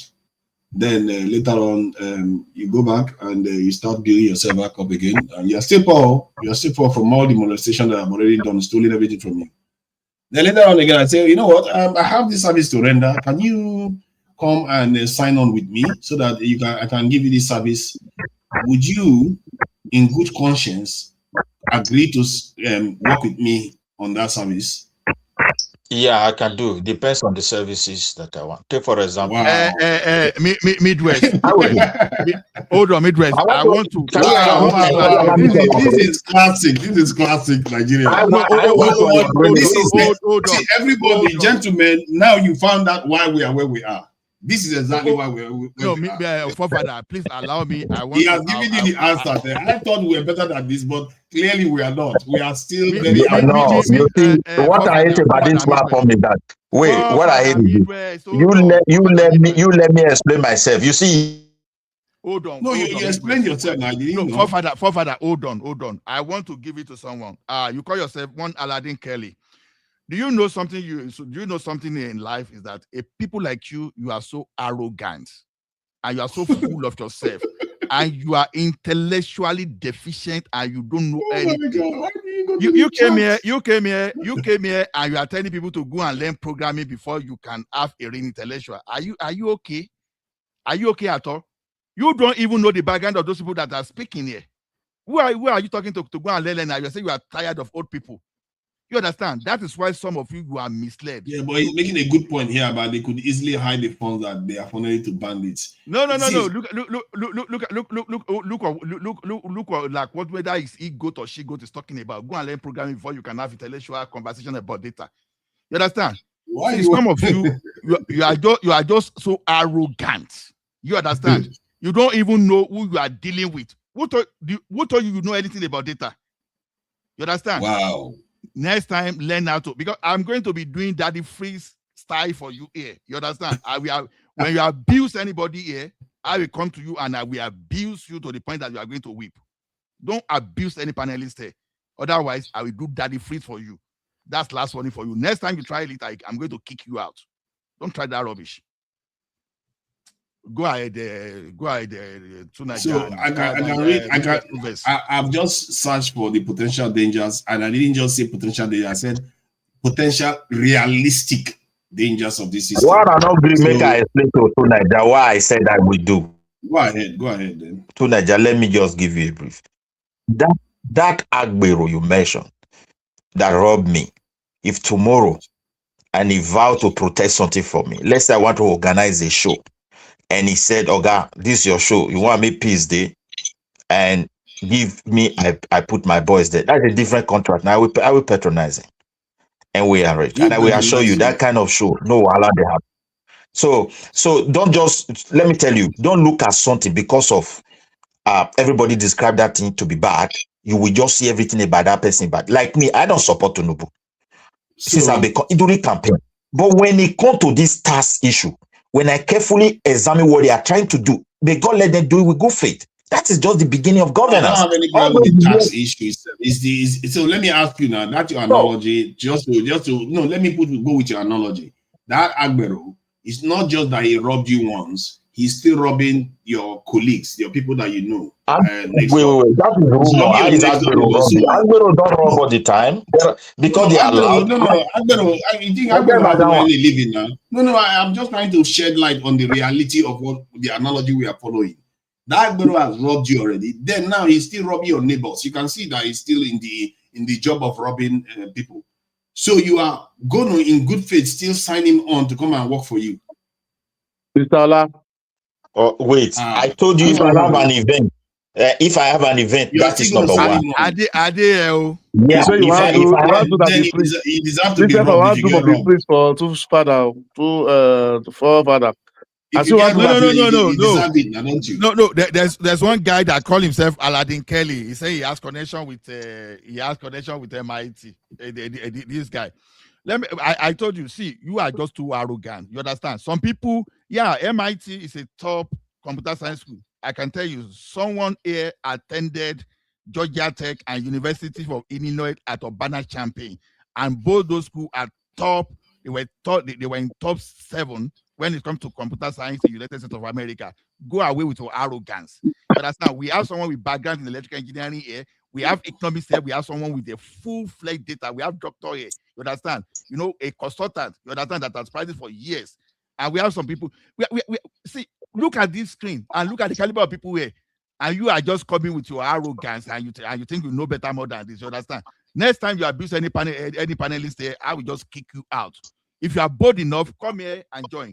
You understand? Don't just sit down there and be this thing. People like maybe Naija students now. Just leave it. Maybe people like this man.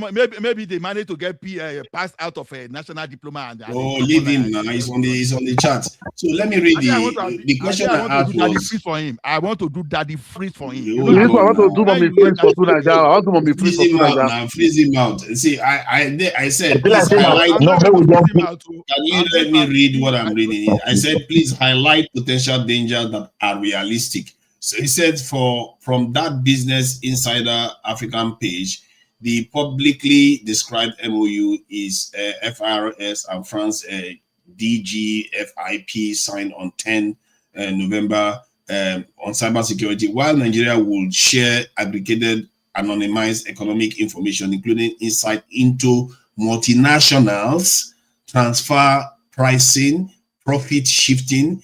The article says officials insist no raw taxpayer files will be shared. Separately, FIRS has publicly said that the MOU is technical assistance, capacity building only, and does not grant France access to Nigerian taxpayers' information. But that's not what the MOU says. It's almost as if it thinks people are stupid. So now let me read this in the potential risk. But It says, remember, MOU is not a binding contract.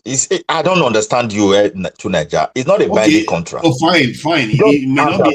MOU is not. It depends on what the MOU says. Actually, it depends on what it says. It can be binding. Realistic potential dangers. So these are the realistic potential dangers. Even if everyone is acting in good faith, he said, aggregated anonymized data can still leak sensitive information. Aggregates can still expose patterns, sector probability, compliance gaps, where profit shifting appears strongest, and in small numbers categories, they can become indirectly identifiable. Re-identification risk is context dependent and can increase over time as new data sets appear. So number 2, scope creep, gradual expansion from aggregates to more detailed data. The page itself ties the MOU to AI audits, automated compliance, and real-time analytics. Those often work better with more granular data. Also, multiple reports around the MOU talk about exchange of information, intelligence transfer, pricing the BEP's related cooperation, language that can broaden over time unless very tightly defined. Number 3, data repurposing risk, used beyond the original tax admin purposes. Like, it listed at least 8 dangers on just this one, realistic ones. Not, he said, even when both sides are acting fine, this could happen.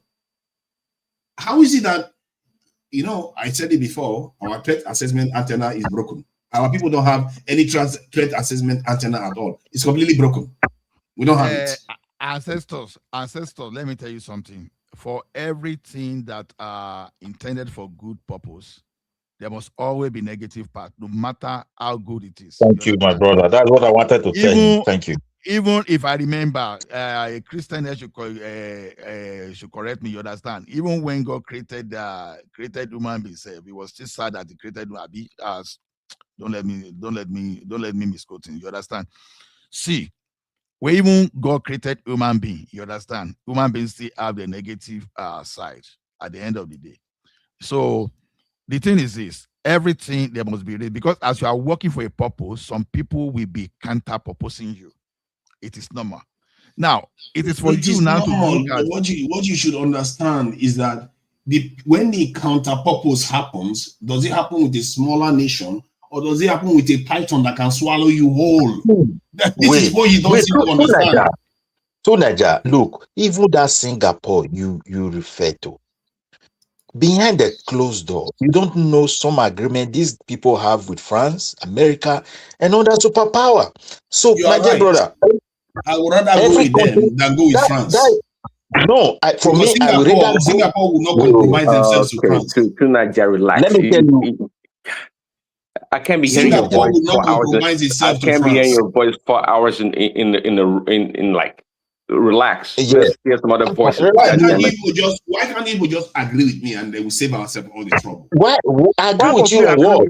I will agree with you on the disagreeing with me when it doesn't even make sense, because you want to side with agree with your opinion now. That is your opinion. We have agreed with a lot of people. Even Ola said he agreed with you when it comes to the danger.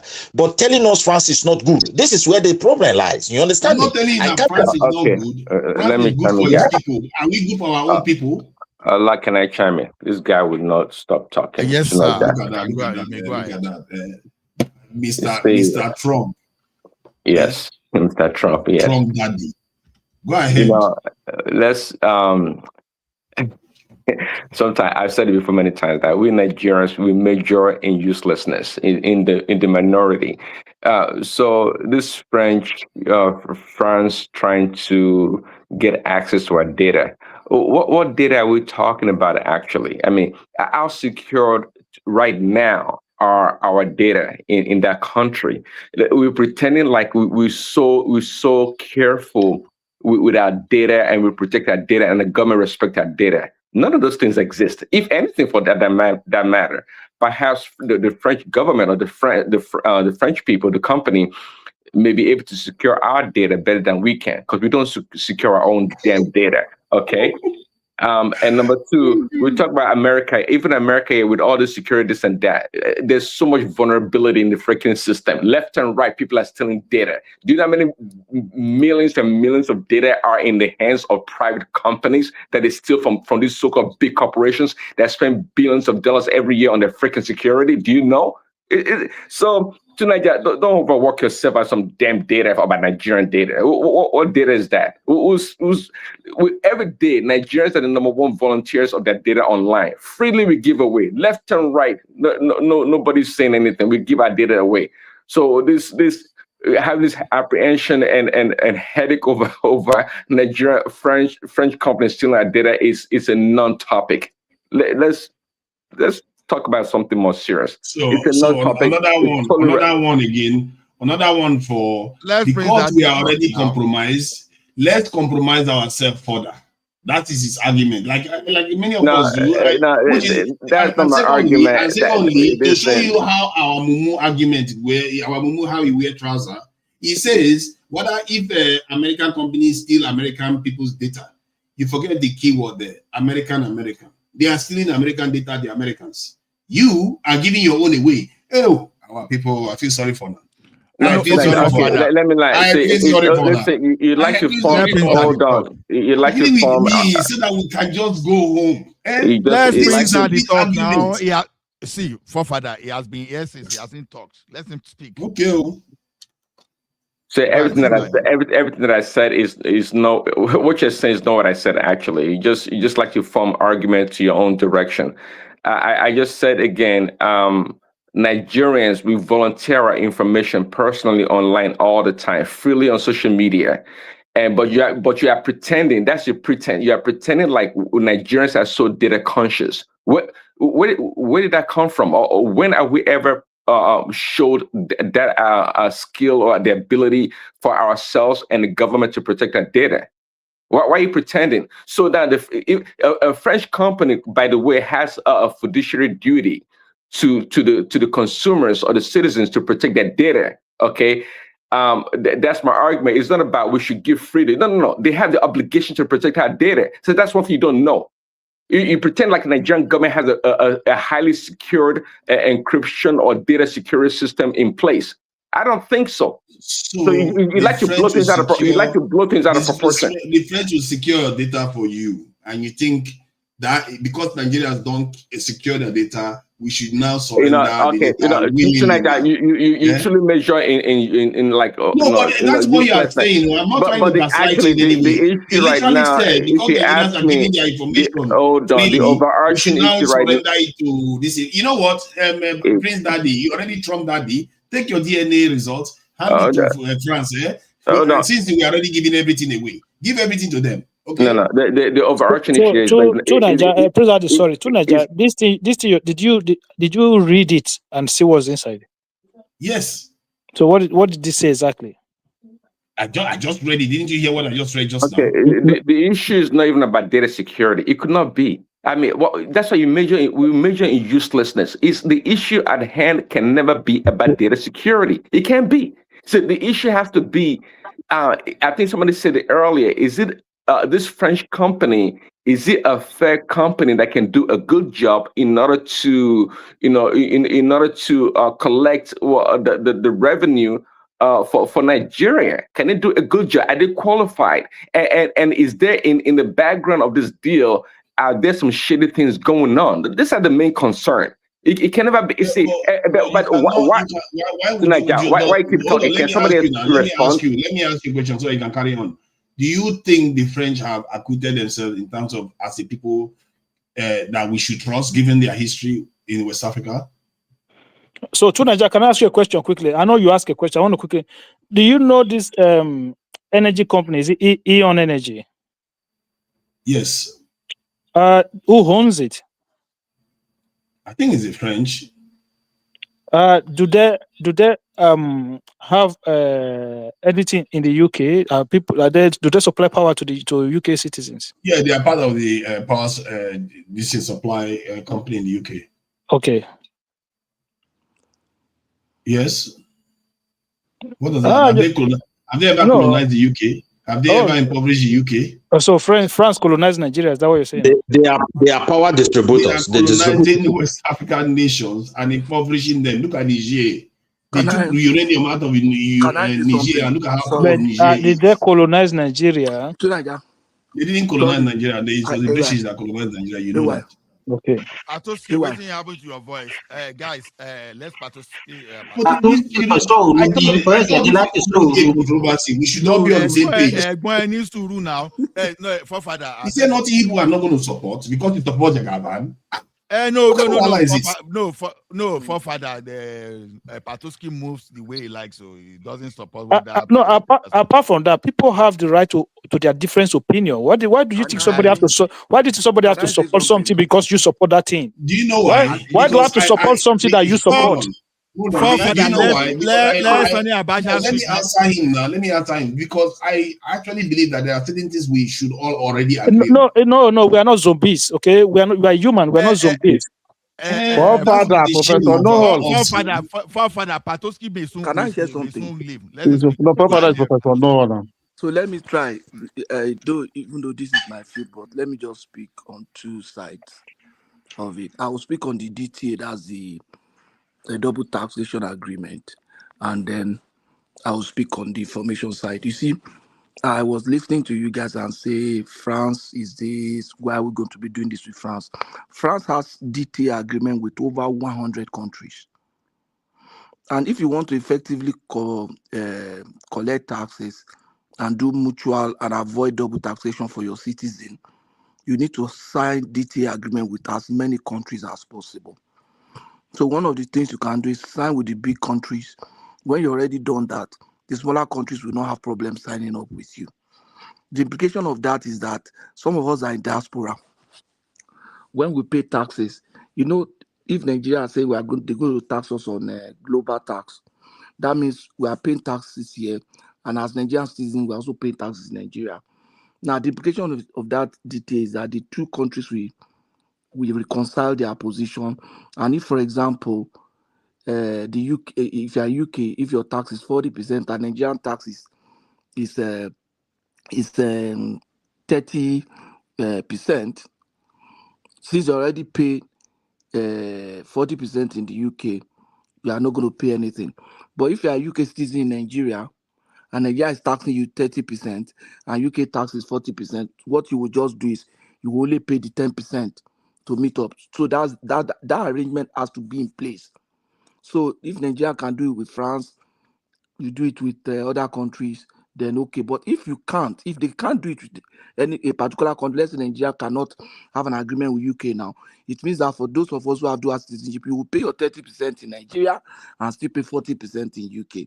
You understand what I'm saying? So I have clients I think Nigeria has similar agreement with Canada, because I have people who are in Canada working for Shell, and we just get their tax papers from River State and FRS and reconcile and just do the reconciliation. Kind of it's like almost like transfer price. Do the reconciliation. I don't think transfer price is the right word to use. It's called tax treaty. I will actually address that point on one live stream here. So it's called tax treaty.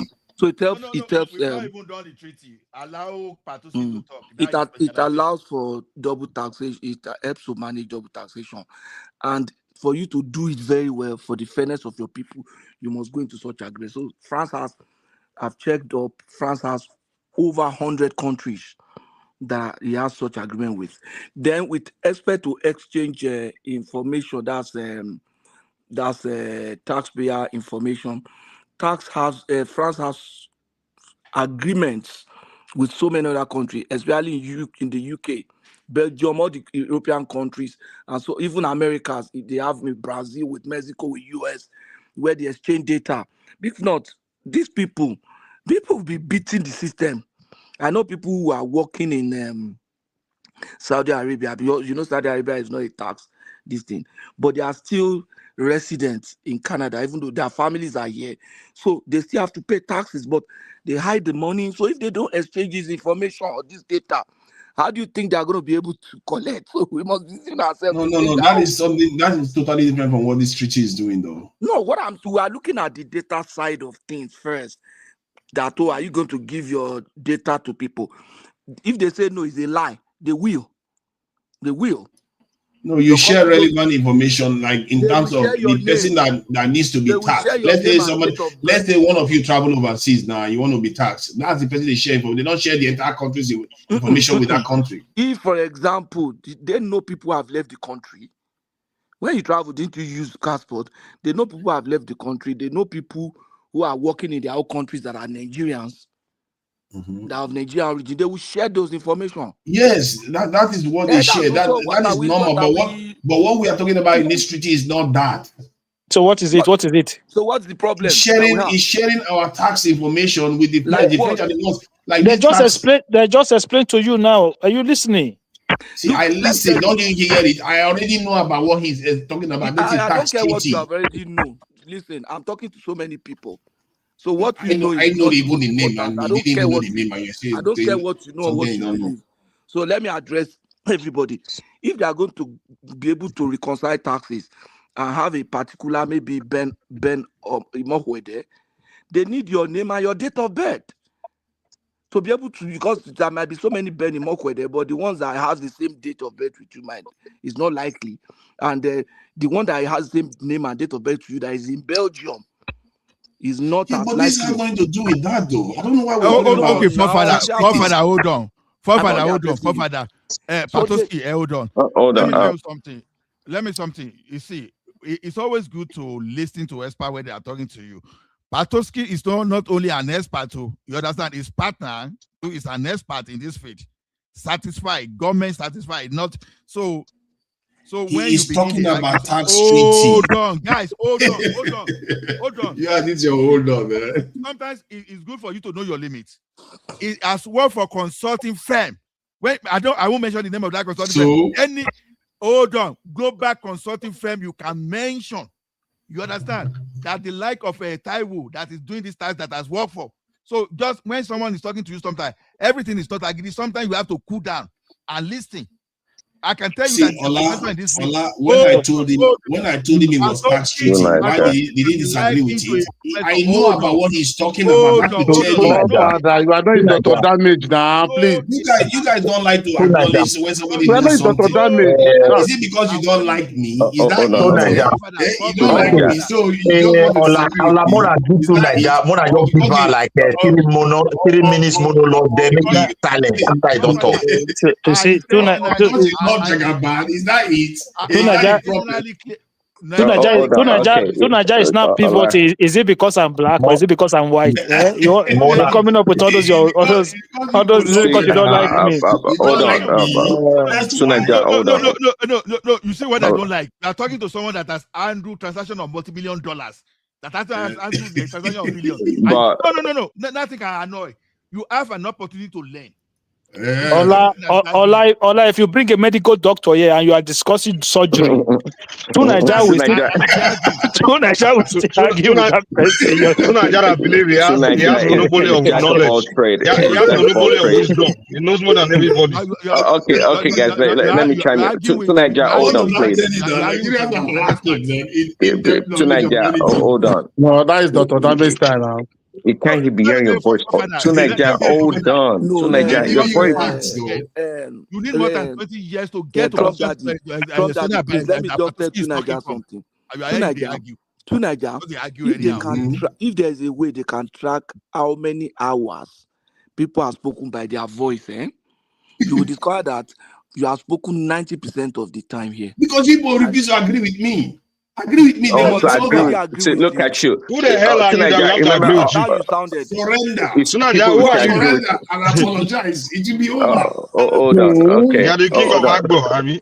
That's Okay, all I Tunaja, ask. Tunaja, please hold on. Patoski, let me engage you like a few seconds. So, the goal here is it for internal collection of taxes or more like global tax collection? Is that what we're going for? I mean, it would be nice to be able to track across countries, Nigerians paying and not paying their taxes, but the ultimate goal here from the onset is it to collect taxes internally.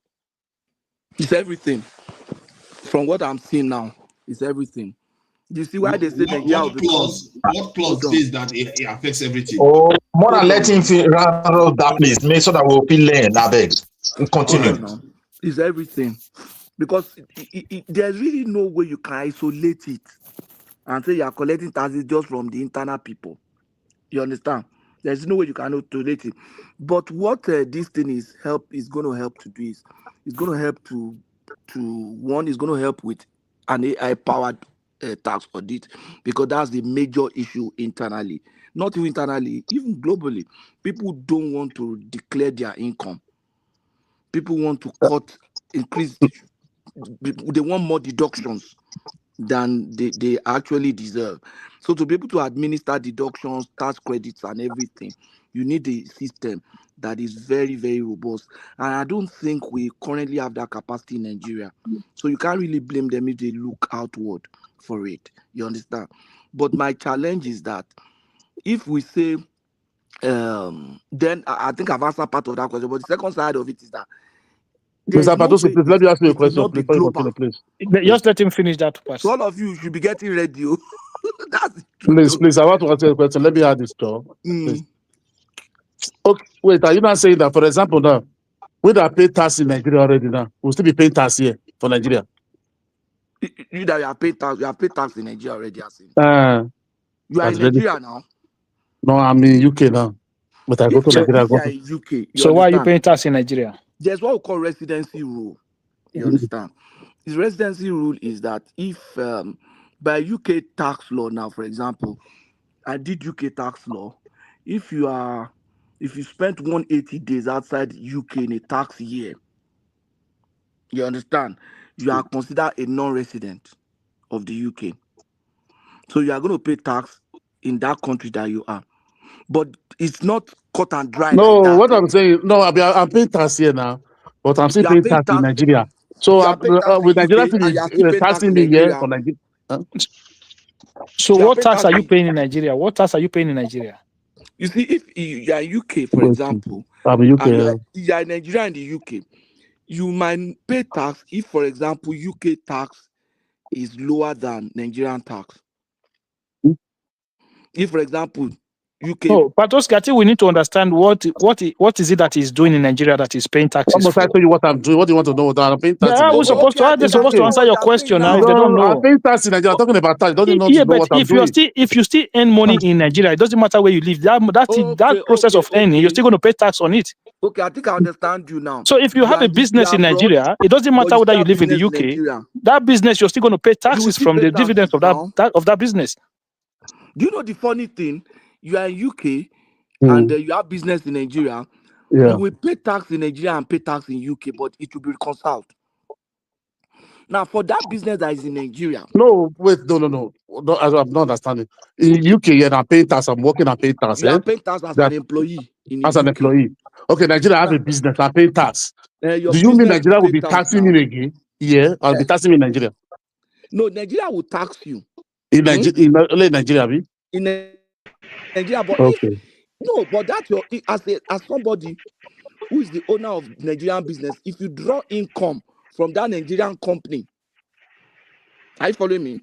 If you draw income, you know you draw Income has income to in be over Nigeria. 100 million before If you you draw start paying income, tax. hold on now. We are just talking rudimentary. I don't want to go too technical. I want everybody to understand. So that's why I didn't use the word. Yeah, but this has nothing to do with international Oh my now, this God. trade. Oh my It has God. nothing to do with. he's Hey, asking keep a quiet, personal Mister. question I'm now. saving you now. I know you don't want to pay any tax anywhere, He's Mister. asking I a don't know personal law. question. Hold on, let's address. He doesn't want Let's to pay talk. tax in Nigeria or He's Oh my asking a To question. God. Nigeria, the question was not made for you. Why you just do? I don't This one is understand. no longer even question now to Nigeria. You No, wait a but little the bit. question is not relevant. You Not can relevant. seek an advice.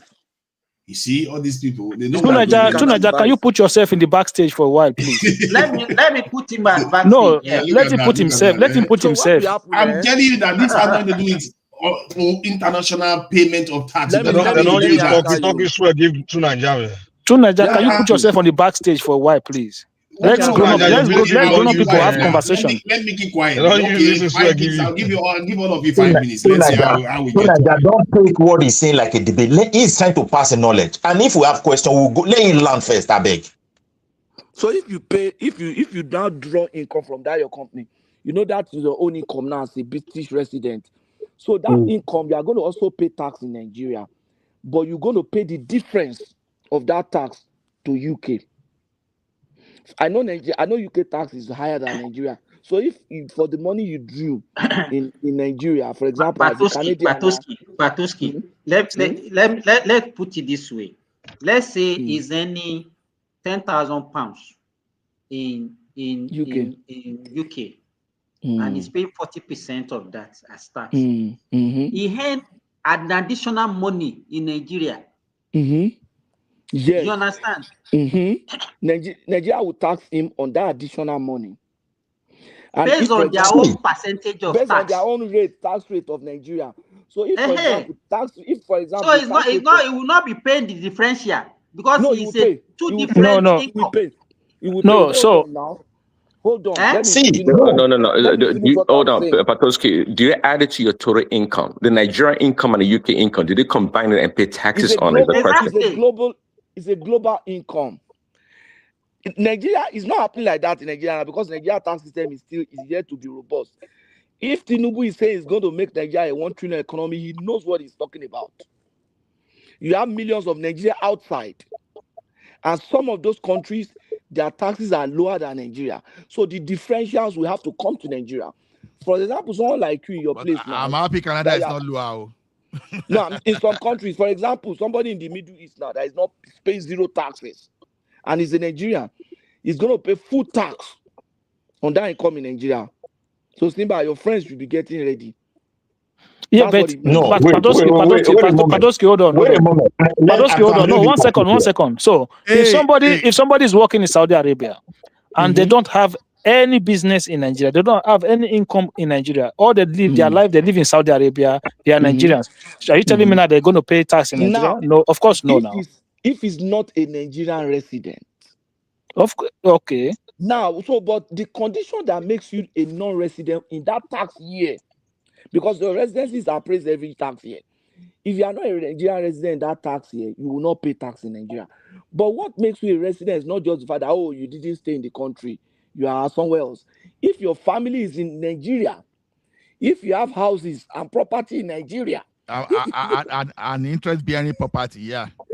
So that thing is common. I have friends who are working in Saudi Aramco. Okay, let me come in here a little bit. You see, because we that live in abroad here, there's one thing we always careless with. You know, if you make business in Nigeria and you make profit, even if you pay tax there, where you reside in UK, I don't know, let me remove UK, most of the European country, by the time you want to do your year, what they call declaration, if you're not a business person, if you're a business person, you're going to do year balance sheet and a yearly report. They expect you, those profits you make in Nigeria, you have to point it out here by law.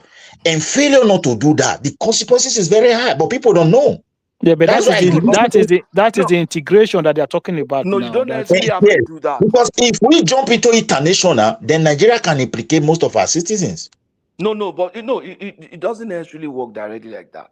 If as a Nigeria, I have a company in Nigeria and I'm living in Canada, and that company belongs to other companies, other people, and maybe I'm not the only shareholder in that company now.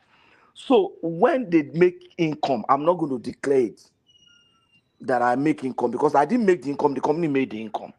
It will become my income if they share dividends or if I sell Okay. part of my shares and make some capital gain. You understand? Okay. So if they Yeah. declare dividend, it becomes my income. I have to declare it. And when I declare it, because there's a tax treaty between UK and Nigeria, I need to pay the differentials to UK. But if, for Now, example, Nigerian maybe I tax didn't rate get is what higher than Patoski UK, just then said. I'm not paying anything. Okay, Patoski, maybe I didn't get you. Now, let's assume Patoski in Canada, you now have you incorporated a business in Nigeria. Now, your corporation makes, let's say, 500 million, and you want to pay yourself, you want to pay yourself a dividend, right? Yeah, or you pay yourself salary from that money, but you didn't step into Nigeria. So, where do you pay tax to? I didn't step into Nigeria. Nigeria, the moment I declare income, dividend income, Nigeria will remove the tax. Nigeria will remove it. What tax are no? And Now, hold on. There's corporate tax, and there's personal, you still pay. You personal pay income tax now. You will pay personal income tax in Nigeria. No, Because no, make a point of it, Ola. Hold on, I'm asking an accountant a question. Hold on. Because you are still a resident. You see, your residency is not only determined by the fact that you are living there. There are some other conditions that determine whether you are still a resident of that country. Padoski, I listened to Taiwo on this one very well. I listened to him very well, and he explicitly explained if you live in the diaspora, you work in the diaspora, you will not pay a single penny of tax to Nigeria. He said even if you send the money to Nigeria, as long as that money does not earn any dividends or any salary on top, like say maybe you send money to your savings account, and that savings account, he said if that savings account then receive dividends, then they will tax that dividends from that savings. He said, but if you send money home, that money will not be taxed. So the idea that because somebody have a house in Nigeria or they have family in Nigeria, then they have to pay tax, that was not what he explained. I didn't hear that part. Progressive. Okay, but that's what I was asking. That's what I was asking. No, he didn't. I've listened to Taiwo several times. No, I need to read that I want to tax add this law one so that you again. explain it. I've listened to Taiwo several times on different forums.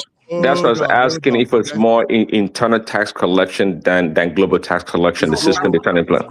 Well, it affects it affects globally, but just like you said, the number one criteria to determine if you're going to pay taxes is your residency. Yeah, it's your residency. How you define if you qualify to be in both countries, right? Exactly. Okay, Patoski, please add this one along. Now, if you add, hold on, Simba, let me put question to Patoski. Now, so that because Progressive may be getting what Taiwo is saying, because he didn't say everything, in my opinion. If Progressive have like 10 buildings in Lekki, and you earn five, and let's say you earn, Ola, that is different. Taiwo explained that part as well. Anything that is not any, your renter is any. He explained that part. If you rent your property out, you earn money from it. You're going to pay, even if you live in diaspora. As long as that property is any you money, you're going to pay taxes on it. It's simple as that. Thank you. He explained that part as well. I've listened. This is the pro. This is why when people. This is why when people make comment about these taxes, because I've listened to that guy on several platforms explaining this thing by himself. Like me now, I'm a resident of Saudi Arabia. I earn my income in Saudi Arabia. And you are telling me that I'm supposed to be paying tax to Nigeria. Is that what you're saying? No. You're not going to pay tax to Nigeria. No, that was what he said earlier now. No, you will not. No, that you will not pay. You will not pay tax to Nigeria. Guys, hold on. Hold on. Let me explain to you. No, you will not. Okay, listen. Wait. Just go and listen to the guy, and we don't have to argue. Go and listen to all these things. All these questions has been asked. Patoski needs to answer this question. There's a big difference between your income and taxable income. We get a lot of deduction in the West before they determine your taxable income, right, Patoski? Yeah. Okay, so how would Nigeria see somebody makes $100,000? Yeah, that's your income, for example, in America. But you don't pay taxes on $100,000. So how would Nigeria handle such? So, President, in Nigeria for Nigeria is 800,000 taxable income. So if you earn anything up to 800,000, you pay zero tax on it. And if you earn any money, anything above that 800, monthly you're talking about? no, annually, a year. So So anything we're going to above, wait in a year before we pay tax? no, you don't. Oh my God! So if those people like Okay, Prince sorry. Daddy is like Prince Daddy is saying now, you don't have to wait a year. Like your salary could be say your salary could be 80,000 or 90,000 a month, right? They already factor everything in, and they know that by the time the different deductions made out, you're not going to get up to 800k. So government, even if it's underpay, you will pay zero tax at the end of the month. So you will be tax exempt. But if you earn, say, maybe 250,000, 300,000, then you, even if they tax you, at the end of the year, you will now make a claim by filing in your rent allowances, your pension contribution, your this, your that. Then you submit those things. Then government make a refund to you of those differences. So it means in the end, you end up not paying taxes as well, or you pay less taxes. That is how the guy explained the whole thing. So it creates a system for you to claim back taxes. It creates a system whereby they can easily know that, okay, once you're on minimum wage, you're not going to pay taxes at all. So, and then when it comes to corporations, once your company have to earn certain amount before you can pay taxes. They talk about dividend. Last time I came here and I was talking about the CTI or the taxes for dividend and stock. And I said that was the reason why stock market was going down. You guys were saying, no, it was Trump. I said, no, it wasn't Trump. By the time Taiwo and Wale came out to clarify, we saw stability in the stock market because people were worried that, hang on, you're going to be collecting 30% from whatever dividend I make from my stock. And people were taking their money out straight away. But we saw what happened recently now. They've clarified the issue and they said they're going to look at it again. And I believe that they will reduce that part of it anyway. Okay, let me just say something. You see, one of the things that will determine whether you pay taxes in Nigeria or not, one of them is residency. But based on this rule, new tax law, these are the factors that determines residency. 183-day rule. You understand? If you spend 183 days in Nigeria within 12 months, you are deemed a resident. If you have a permanent home abode in Nigeria, you understand? The place that you habitually that is available for domestic use, a hotel or temporary lodging does not qualify. But if you have a house of your own in Nigeria, you might be considered a resident. I say you might. If you have government employment, that's okay. If you have economy or family ties, you understand, with Nigeria. So if you are an individual that you have substantial economic and immediate family ties, maybe your wife and children in Nigeria, and you are now in abroad, you are making money. You are saying you are not going to pay tax. No, you are considered a Nigerian resident. You just went out to work. Patoski, is it sufficient to have a house, a physical structure in Nigeria? Then how long you stay there? You actually live there. If you stay 6 months, even if you don't spend 6 months, it's your house. You understand? So they will not use one rule to consider this. They will now evaluate your residency. Okay. You understand? They will So evaluate your it sounds like the government is going after diasporans to pay the chunk of taxes. Are going to pay, chunk of taxes in Nigeria, because at the end of the day, I can guarantee that 80 to 90% of the tax that we pay to Nigeria from income tax will come from diasporans because of the foreign exchange differences. Prince Daddy, what Padoski is saying now is not our understanding, and it's not how it is not how Taiwo explained it as well, right? So those are optional. Okay, those are optional. It doesn't mean that if you're not resident in Nigeria and you have a house in Nigeria, so like people live in Ireland, they have holiday homes in Spain. Are they paying taxes to Spain? No, you can have holiday homes in the country. It doesn't mean you are a resident of that country. You can have properties in the country. Hold on. So let me try to see. This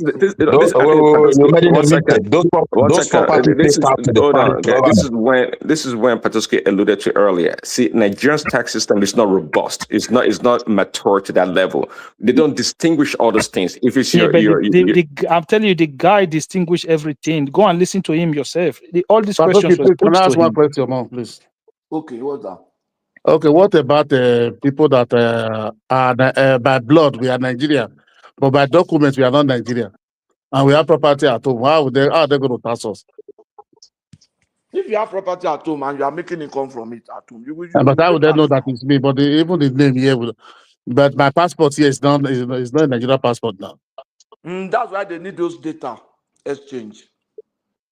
They need Yeah, those data exchange. yeah, Your but what name. I'm saying is that whether you have Can Taiwo, I come in there? tax, Even the if you are a tax, foreigner and you have the, property that is any income, you pay for that foreigner will pay Hey, Nigeria. my brother, can I come in there a little bit? The yeah, thing is coming. this: we that live in abroad, if you are a citizen already and you have a property in Nigeria, my advice is this: if indeed we see that this tax system is getting robust, getting better, then you let the Spanish government or maybe any country to know you have a property somewhere. Because every year in you don't declare it, they don't know anything about it. That thing is a very serious offense. That's what I'm trying to point out. For example, now if I have a business in Nigeria and I'm also doing business in maybe Sweden here, the thing is this: by the time I want to file in my year report, all these offshore investments, this one, that one, if you make money elsewhere, there are columns there that they expect you to mention it, but we don't do that. You get what I'm saying now? Even here in Britain, yeah. Every one of us, we don't do that. So we have to monitor what they are doing in Nigeria very carefully. But if it get better, I know what to do. Personally, I will advise myself to let the government here know everything I have. And then I will be safe. Because you see sometimes some of these politicians, when they speak, Paddy, I think Larry should come on. Larry, are you there? Let me try and share the link. Try and come on. I think he has something to talk about there. Diasporans are okay, going to pay taxes, so we should start bracing ourselves. yeah, You understand? we should. Because Diasporas are not going to pay. I'm not even afraid of Nigeria. Diasporas are I'm not not going to afraid of pay Nigeria. taxes, Remy. Yeah, Is it wait, Remy? no, we are not. See the thing, my brother. For example, you want to register for tax here in Scandinavia as a whole. There's always a column. Do you work in the United States? Because I think they have some agreement with the United States. It's not other country. There's no Chinese there. Most of the EU country, they will ask you. At America, some will even ask you Canada. Some are, I don't know. But that America is always there. Because if you say Yeah, you have because Sweden is a part of the European Union, so they already cover nearly all EU countries. So yeah. So they will now add America to it, no other country. And the reason why they are asking is that tax international agreement. I don't know the term somebody used there just now, I forgot it. So that one enabled them to see what is going. It's a part of this sharing we are talking about, information and data because of money laundering and all those kind of things. But we as in Nigeria, if it gets robust and our government want to start sharing it, we will not wait for them to start sharing it to where we live before we start letting them know what we have. that is That's not just what we're the talking. That is not what we're talking about. yeah. We're talking about because part of what you are trying to explain now, right, is double taxation. They call it double taxation. You pay tax in one country and they pay tax in another country again. And Taiwo specifically said no. This is part of the reason why they even have this agreement, so that you don't have to pay taxes in where you live and they end up paying taxes in Nigeria. He said it specifically. Say if you're not in Nigeria, you don't live in Nigeria. He said you're not going to pay taxes in Nigeria. He said part of the reason is that they're going to have an agreement in place with these countries, so they will be able to see. AY. Wait, let me ask you. Sorry, AY, that's what we are Yeah. saying. But the point is that Yeah. if you live in a country that the tax rate is lower than Nigeria, you understand, you might pay the differentials. He did not even specify. He just his own is He might that not go into those details. his own is But the that point is that if you are not a resident of Nigeria, you will not be paying any taxes in Okay, Nigeria. That is wait. what he Look said. at where you No, let me ask you. I don't need to be paying. I don't need to be paying tax again now. So I'm not a resident of Nigeria now. Yeah, look, the thing is this. Patoski, let me ask you. We don't pay Your wife, tax in Saudi Arabia. We don't pay tax in Saudi Arabia. How do you now want Saudi Arabia government to get tax for Nigeria from you? No, you will carry all the money and give to Nigeria now, Abi. They will deduct it now and give to Nigeria. How would they? But they cannot deduct it when they don't have a tax system that to tax you in the first place. They will collect No, your you employer. have to self-report. You have to self-report. Listen, see the way it works. Okay, I can say something there. See, progressive. When government want to deal with you, they can use a diplomatic means and get the information about what you are earning. So once they get information about what you are earning, they will now apply that tax with penalty to you. So, So that's why that self-declaring is always better. They've okay, done for so guys, I want to make I this think easy. Nigeria should try and do this thing very well. Not as yeah. Niger man, Prince Daddy, please go to this woman, Abike Dabiri's platform. They hosted Taiwo there, okay, on our platform, and there were a lot of questions was put to him regarding all of these things. And Abike Dabiri is like a representative of Nigerians in diaspora, so this was mostly hosted for people in diaspora to put their question forward, and all of these questions you guys have now were also asked there. And this is how I knew that this is the situation, and he explained everything so easy, so understanding. If you live outside Nigeria, the old idea is for you not to be taxed twice, so that you don't pay tax where you live and you pay tax in Yeah, I Nigeria. understand. So Brother, let me ask you Hold that on, is talking, let me ask you a hold on, guys. question. Let me respond. I Let me wanted to respond real quickly quickly. ask him. Hold on, let me tell you one thing, guys, and I think anybody that lives in diaspora knows that. One thing that's guaranteed to change are tax laws. They evolve over time. So what he's saying right Yes. now may hold true right now, but let the next government comes in, and when this structure is well established, they will collect all the money left and right. Forget about what he's saying right now. You see, yeah, this but tax. Prince Daddy, it's not a normal practice anywhere in the world. It's not a normal practice. No. Oh no, hold on. Be progressive. You are missing it. Look at this. Missing what? Hold on. Now, Simba is a resident of Nigeria. Everything he has trademark, digital mark, everything in Nigeria. He has resident in Nigeria. That okay. The fact that you may live in overseas for 3 years, you understand? As long as you are telling the government that your resident is in Nigeria, you're already committing yourself. It doesn't matter whether they pay tax in Saudi Arabia or not. As long as you earn and you are a Nigerian resident, you understand, you have that obligation as a resident, as a citizen of Nigeria to self-report. Yes. Self-report. No, you don't. You don't have any. Oh my God! Are you the person who wrote taxes? The person who wrote the taxes telling you all this. You say like. I understand what you are saying. See, this is the difference. Okay, if the rate in Nigeria is 30% and I pay 25% in Nigeria, you understand? As long as I have primary residence, I have residence in Nigeria. Okay, this is my house, so I live in this country. I pay utility bill. Everything point me to my connection to that Nigeria as a resident of Nigeria. I'm going to pay the differential. No, you're not going to pay any differential. You don't live there. No, the thing the mistake. No, hold on. You're maintaining a property there doesn't mean you're a resident. Do you understand what residency is? You did not listen to him. He was somebody that have a residence in Nigeria and is working outside Nigeria. Once you establish resident, you understand? Okay, you may go out of Nigeria for 10 years and you don't go there. You understand? You earn money, you are not going to pay. I got your point. But a Simba is jumping between Nigeria and there. He has family in Nigeria. He goes to Nigeria, probably spend like some days in Nigeria. I don't know how long is it. You understand? His footprint is in Nigeria. But now he does not even pay tax in Saudi Arabia. He has to self-report too.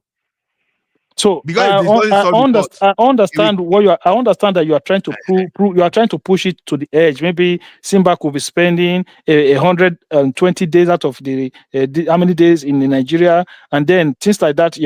I understand you're trying to push, but I'm trying to say generally, according to what I understand, according to the way Taiwo explained it, if you are a Nigerian, you're working outside of Nigeria, as long as you're not a resident, you're not earning money, the earning is not coming from Nigeria. You're not going to pay taxes in Nigeria. That's all. A person like me now, I've not been to Nigeria for 30 years. Let me explain something to No, let me communicate this one. I continue. No, to help I've you. not been to Nigeria for 13 years. I cannot pay tax to Nigeria because I'm not deemed a resident of Nigeria. Let me tell you something. You see, residency and deemed resident, they are two different things. AY is not on the panel. Look, I thought it was AY that was talking. Okay. If you say no, progressive, it's progressive. Akim, sorry. Allah, we are going to do family meeting on you for not coming home. Residence and deemed residency, they are two different things. What they use to determine your deemed residency are the things that I've outlined. Your family ties. If you're, for example, you are been abroad, but your wife and children are still in Nigeria, you are a deemed resident. So I just seen as somebody who is a resident that just went to work outside. So there is not as if, oh, how long has he What stayed there? if I'm not married and I don't have any? No, Okay, even what uh, of if your family is not in Nigeria, uncle? You are not a resident. listen, guys. Forget all these things. The idea is Let's this. say my family are in another country. Listen, Simba, listen. The whole point is this. That money that you do not earn inside Nigeria, Simba, we don't care, Simba. You pay taxes that by money force. You pay that money that you do not earn inside Nigeria, why you do not live in Nigeria, Nigerian government will not tax that money. They It's will simple tax as it. You have that. to pay tax on it. No, you're not. I'm telling you for far, you're not. You have to pay tax on it. Why do you think they determine residency? Yeah, that is the whole point. No, you see, what you now need to do is look at the criteria they use to determine your residency. I've just read it out to you. That even though you have lived, okay, let me just read it out for you so that you can understand this new tax law. For you to be a resident, you understand, they consider a number of things. For individuals, if you stay 183 days in Nigeria in a year, you are considered a resident. Then if you have a permanent home abode in Nigeria, maybe you have a habitual abode that's available for domestic use in Nigeria, you are a resident. So if you are a government employee, you will know that. Then if you have economic or family ties, you understand, if you have substantial economic and immediate family ties in Nigeria, maybe your wife, your children, they are in Nigeria, you are a deemed resident, even though you are not actually resident in Nigeria. Then the other one is your source of income. If you earn income from employment or business exercise wholly or partly in Nigeria, you may also be considered as resident. Now, this thing does not confer residencies on you automatically. You will now, all these things, they will now appraise it. And the IRS will now determine Patoski, so whether you are only one of those criteria you just need to meet, right? Which for most people that have homes. So if you have a house there, Simba, you can't run away. You must pay those taxes. In Simba's case, if you have family, your wife and kids are there. For example, I have a friend who's working at Aramco. His family and children are here. He doesn't want to pay tax. He said this and that. They say he must pay tax. The guy don't move in family, go Saudi now. The wife had to resign her job because the tax he will be paying is more than what the wife is earning. Okay, so Patoski, I have a lot of friends there that are family, their family are in UK, US, and all those things. Their wife and their children. So are you saying now that they are going to be paying tax in US and UK? If they are deemed residents of UK, like for example, that my friend is a Canadian citizen. They are not living there. It's only they just moved their family to those countries. So no, it's not that true because it's not a resident of UK at all at any point. No, you understand? He's not a resident of UK at all at any point. No, he was. In fact, he has never lived in UK. UK will not appraise him for taxes at all. But you are a Nigerian that you left Nigeria for Saudi Arabia. Your family is in Nigeria. You understand? And you are working in Saudi. You'll be deemed a resident. A resident of where now? Of Nigeria. Under what law? Simba, wait now. Under the Tax Act, you are a deemed resident. Yeah, the way there are general principles to taxation. Not just based on they stay there. Simba, in your own case, okay. Can I ask you a question? So, can you claim citizenship in a country that you don't live in? No, you can be a citizen of the country and you are not there now. Citizen doesn't mean resident. No. The key word here is for tax purposes. It doesn't matter. It matters. Public announcement. Uncle Simba, you are going to pay tax. So you are one of those people that Uncle Simba, see what you will do. Uncle Simba, the way tax work, you will declare it yourself. Midwest. See, let me advise my uncle. No, you can Uncle move Simba. them. You can move them. Uncle Simba, you are paying tax. All those money you be eating these days, start declaring you. I beg you. No, Simba, see what will happen. Simba, see the waiting you go do to avoid problem. Now you go tell government waiting you earn. You see now, that is self-declaration. So you not to get problem. So Anyway, your don't worry, accountant guys. go be okay. January go soon reach anyway. Hold on. See, Timber, people that have to, people that have just to get be an worried. accountant. Me, as I tell you now, I see the whole government now. I'm looking at getting an accountant to clear my to help me out this line. So Timber, that one is called self-declaration. Problem not today. They not go fit to follow up many things and so many things. So family dey a little bit moderate. Then you pay whatever you want. Listen, this guy, look, I even listen. I'm reporting Patoski to the house because So, Patoski Taiwo even said that because people were worried that what if I earn money in the UK or in America or something, and I send money home, right? Would that money be taxed? The guy even said no, you will not pay taxes on the money. How are you going to talk about? So how are you going to talk about the money that the money that the person earned, the money that the person earned that has already been taxed? You're talking about tax differential. No, there's nothing like differential. It's called double taxation.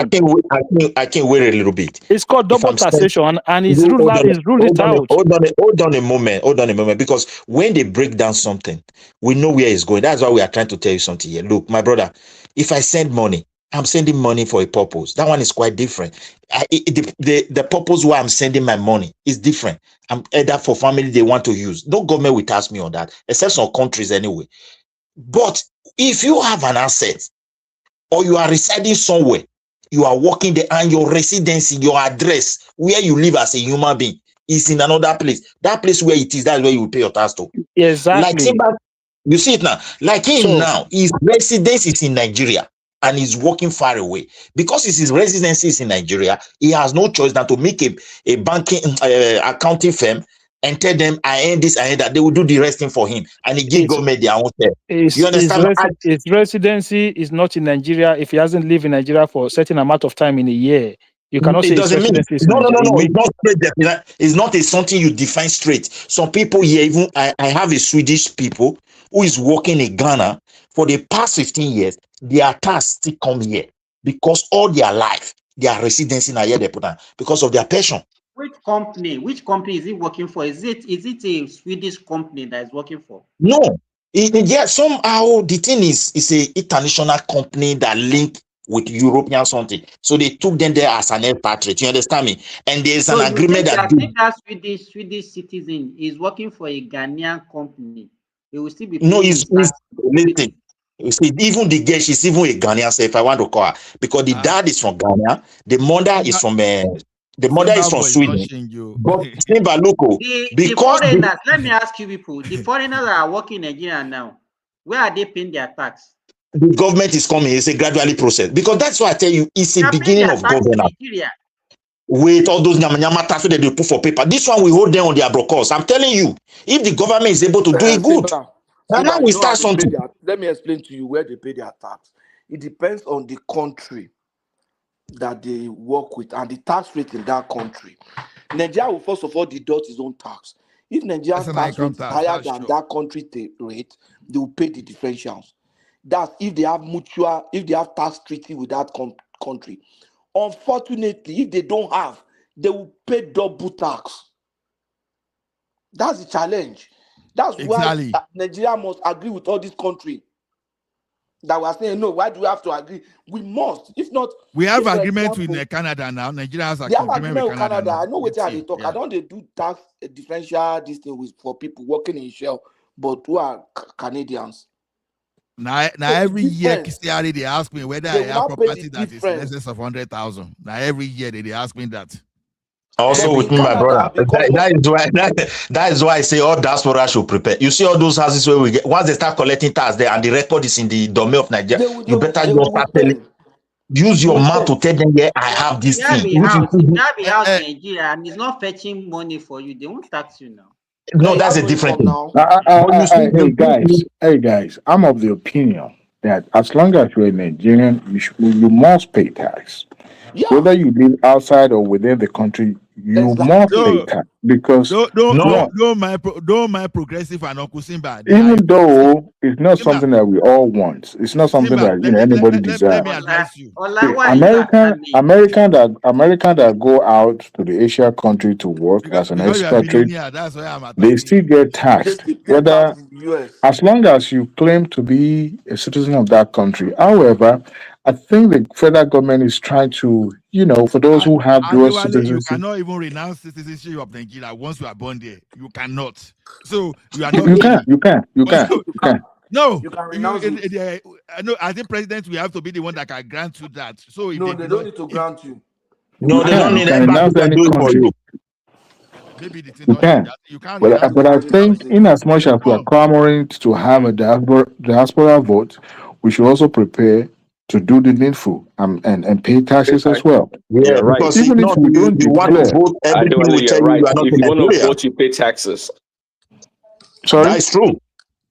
I say you're right. If they want to vote, you must pay taxes. Exactly. Yes, You must, they will it's tell you you are something not that you residing give. there. Tadewale, So you know why it will not really have so much effect on us? Because our tax rates are even higher than Nigerian tax rates. So if, for example, you are earning all your income in Canada as a Nigerian, there's no difference to pay. But Assuming Canadian tax rate is lower, I would have been compelled to pay the difference. But Patoski, listen to this. I see where this thing is going already. I said it earlier. The goal here is to get the database ready. Eventually, you will Yeah. pay minimum tax. It doesn't matter if the Canadian tax or American tax is higher than Nigeria. You will pay the minimum. They're going No, to that require minimum tax. no, what you will pay in the year is the maximum tax. They will now know how to share the money among themselves. You of the two countries, you pay the maximum of the two countries' tax. You But that's what understand I'm what I'm saying? saying. If your country that you're living in has a higher tax than You Nigeria, will so pay that maximum. But so no, but the thing hold is on. this, Then what, if what I that believe is country this. will You share pay to the Nigeria, country of your residence. But my point that here is country that will share it Nigeria something. really okay. Well, Yeah, okay. it will be there, yeah. no, Because you are no, their no. person and you are Prince, you are No, contributing to Patoski, the look, my question is, if look, I live in Europe now, for example, and I'm not in any income in Nigeria, we know you definitely live I in Europe reside now. in Europe. So I'm not why going are to you pay telling us anything. again? you are not I'm to not pay going to any pay tax anything. directly to Nigeria. But the thing is this: if I have a property in Nigeria, see the danger. I'm just talking about this side, not Nigeria, because there's the way we have been living for years.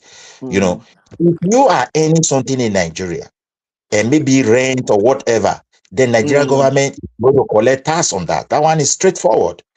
Yes. And if they collect it for years and they are able to have this data, and tomorrow they are trying to leak it up.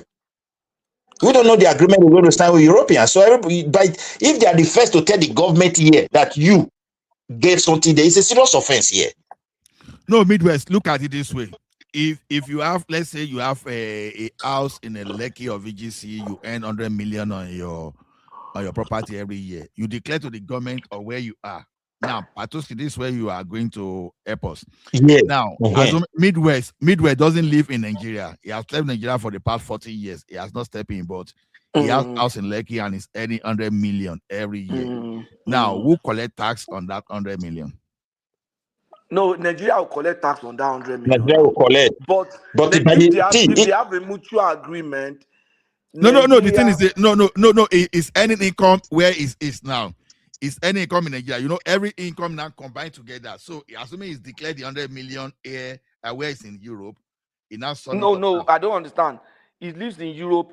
He's any income in Europe. Then he has a property in Nigeria. He's now any In income Nigeria, and it's any income too. And all his income is that combination of where he stays in Europe and the one in Nigeria So now. the point Now, is how will this. he resolve that tax This situation? is the point. When he's filing his tax in the UK, he will report both all his income in the UK and that income that he has is earned in Nigeria.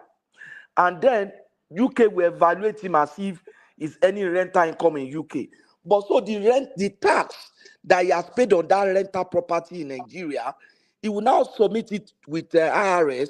So those ones will now look at the difference. So they will only tax him on the difference.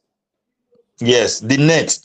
Yeah, they will tax Abi? him on the net because it's presumed that you have also paid some rental income, Yeah. tax on some rental income in Nigeria. So if he has not, then they will tax him everything and share Nigeria on to Nigeria among themselves. That's why working with this other country is important. So you can't say, We oh, are, countries share I data said it every to, day. if anything good is coming to Nigeria, even me and you, we should ready to make We sacrifice. must That pay for it country, too. everybody. You So We must see, pay my for it. problem with all of you people who But have with been, that too, dead body go you surplus. people So have been indulging yourself in your ignorance. I'm Eba sure, Minyoluwa very, very logo. sure. You've been Someone indulging kept yourself in your forefather ignorance. quiet for Now, like almost 1 hour. yeah, exactly. You see, I've been very, very quiet, and I allowed people to share your Father, ignorance. you So where have have the you floor, people you have the settled? floor. Continue. Have you people decided that you are going to tell us the way again? Is that what you people have decided? Because clearly, what Sadi Abacha was saying, that's his suggestion. A certified international accountant is ignorant. A tax Yes, he is. Because you they see, play. the thing about see, hold on. ChatGPT accountant, they Sadi argue with Abacha. Hey, hold on. You see, what you have to understand in this life is that there is difference between wisdom and knowledge. You have to understand that, and there's also a difference between idea and knowledge. What our Nigerian people have is knowledge. They don't understand wisdom. Because if you don't know how to apply knowledge, you will seem like you're educated, but somehow you always reach disastrous conclusions for your people. This is what people do all the time. And this is why I can argue with a doctor. Not because I think I know medicine more than he does, but if he makes interpretation that I feel is wrong, you have to know when to call him out. Now that being okay. said, Okay. Let me ask you something for further. You have an orthopedic doctor, you understand, and I say, okay, the best thing for you to do so that you will be able to use your hips up to 60 years, 70 years is to do hip surgery and do hips replacement. You now argue with that doctor that, oh, you want to do traction. You understand? No. Now, I will not. That suggestion, I will not. Hold on now. Are you saying you know better? You know better than the doctor? Or maybe doctor say you have to go to C-section. You say, oh, doctor, no, I heard that someone you say one agbo and they were able to go that. You understand? Who were you going to believe? Assuming someone was suggesting that to you. A doctor So says if the doctor suggests that, for me to do those things, I need to go to a doctor that we know has been killing people repeatedly and finishing all of my family I know members you will go for Agbo, you will go for Agbo, I know you. Hold on now. If he says I should go to a doctor to go and do those hip replacements, anyway, thank you, that is killing people. Hold on. You see, people don't like wisdom. You're against wisdom. That's the problem. If that doctor says I should go to a family doctor, a doctor that has been known to be killing people, I will tell him good advice, but wrong destination. That is the point. You have to know where you're going. You see how I kept quiet when Patoski was talking, because I know Patoski, I know it's his profession, and I know the level. You understand? See, but like I told you, Pato, see, you are talking anyway. I don't know. I know them very well. I know the entire family, so I know what when we are talking when it's come to this field, you understand? They are qualified. When it comes to tax regimes, you share information of the people. Oh, come on. They are qualified to be the professor of the field. So, but I agree with when I told you this guy. you understand? So let me tell you one thing. Patoski has worked for multinational. That's what that is basically what he has done. Hold on. And what he's doing here? What he's doing here is practicing. So when you are talking of your knowledge and wisdom, I don't know. You have knowledge, you have wisdom, but you are not. So if Patoski says you should jump inside fire, will he jump inside fire because he works in international? We are talking of someone that has handled multi-million-dollar. So you will jump inside fire if you say jump inside fire. Audit. We are talking of someone that handled billion in a ancestor. What if you tell me that I handled billions? Jump inside fire. Will you jump? Are you went to ChatGPT and you are claiming to have knowledge and wisdom? I'm asking you now. If I'm not arguing his qualification, I'm arguing his conclusion.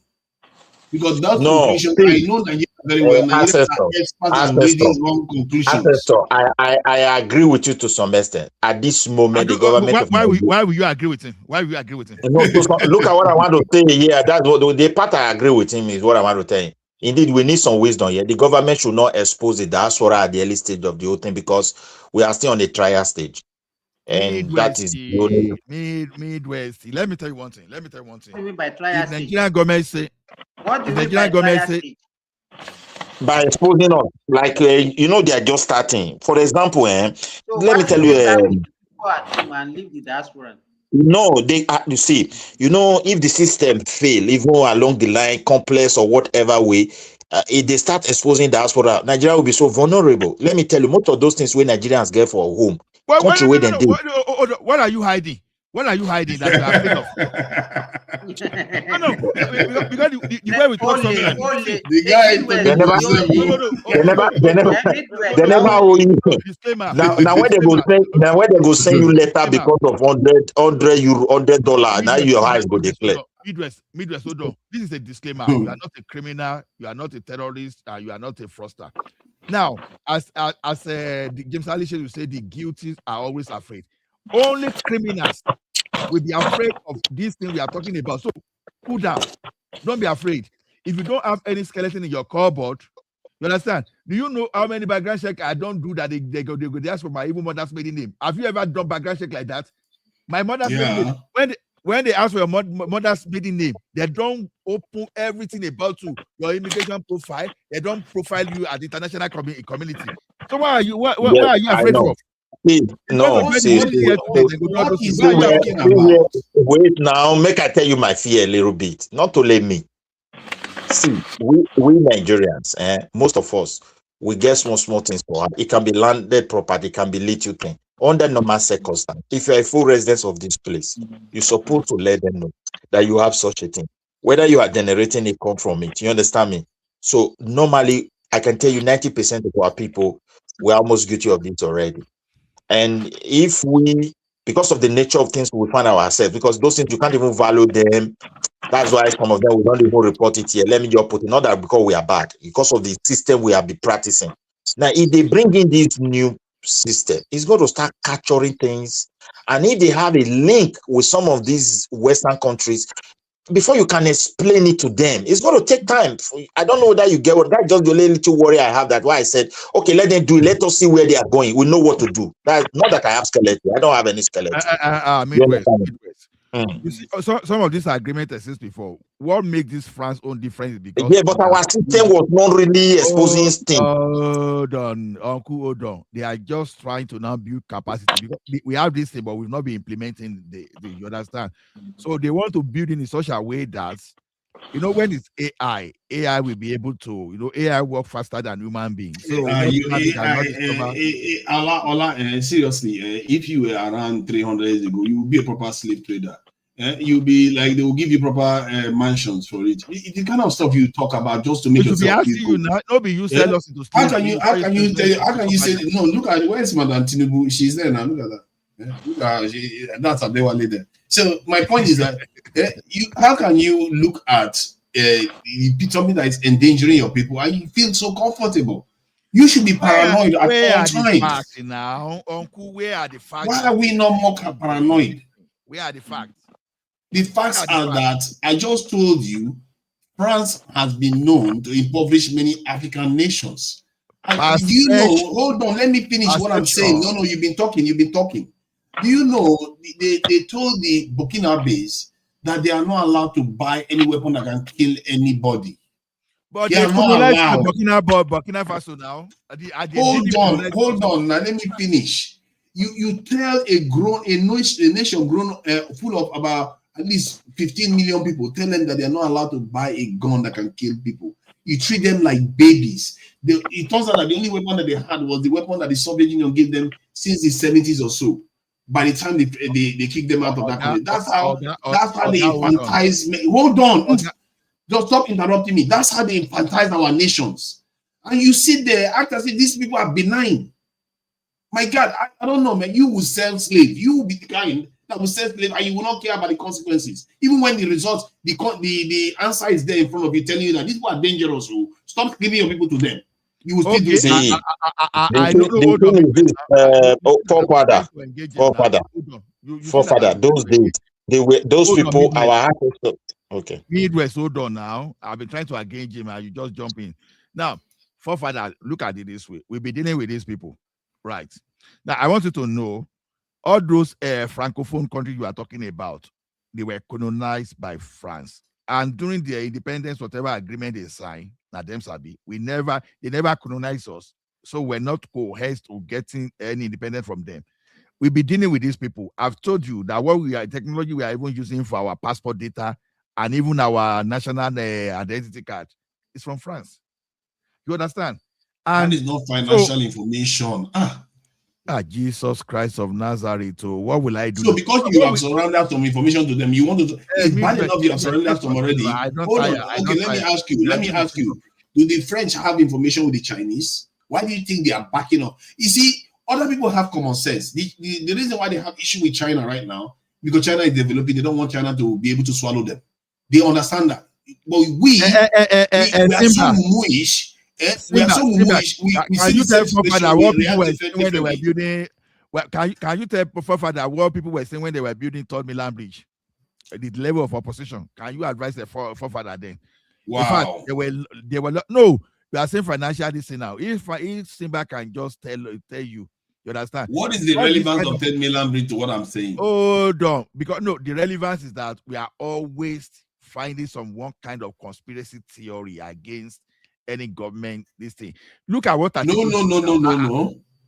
I didn't have any issue with the tax reform bill. I didn't have any issue with the student loans system. You are going so it's when your leader is telling you clearly. Every one of them are praising now.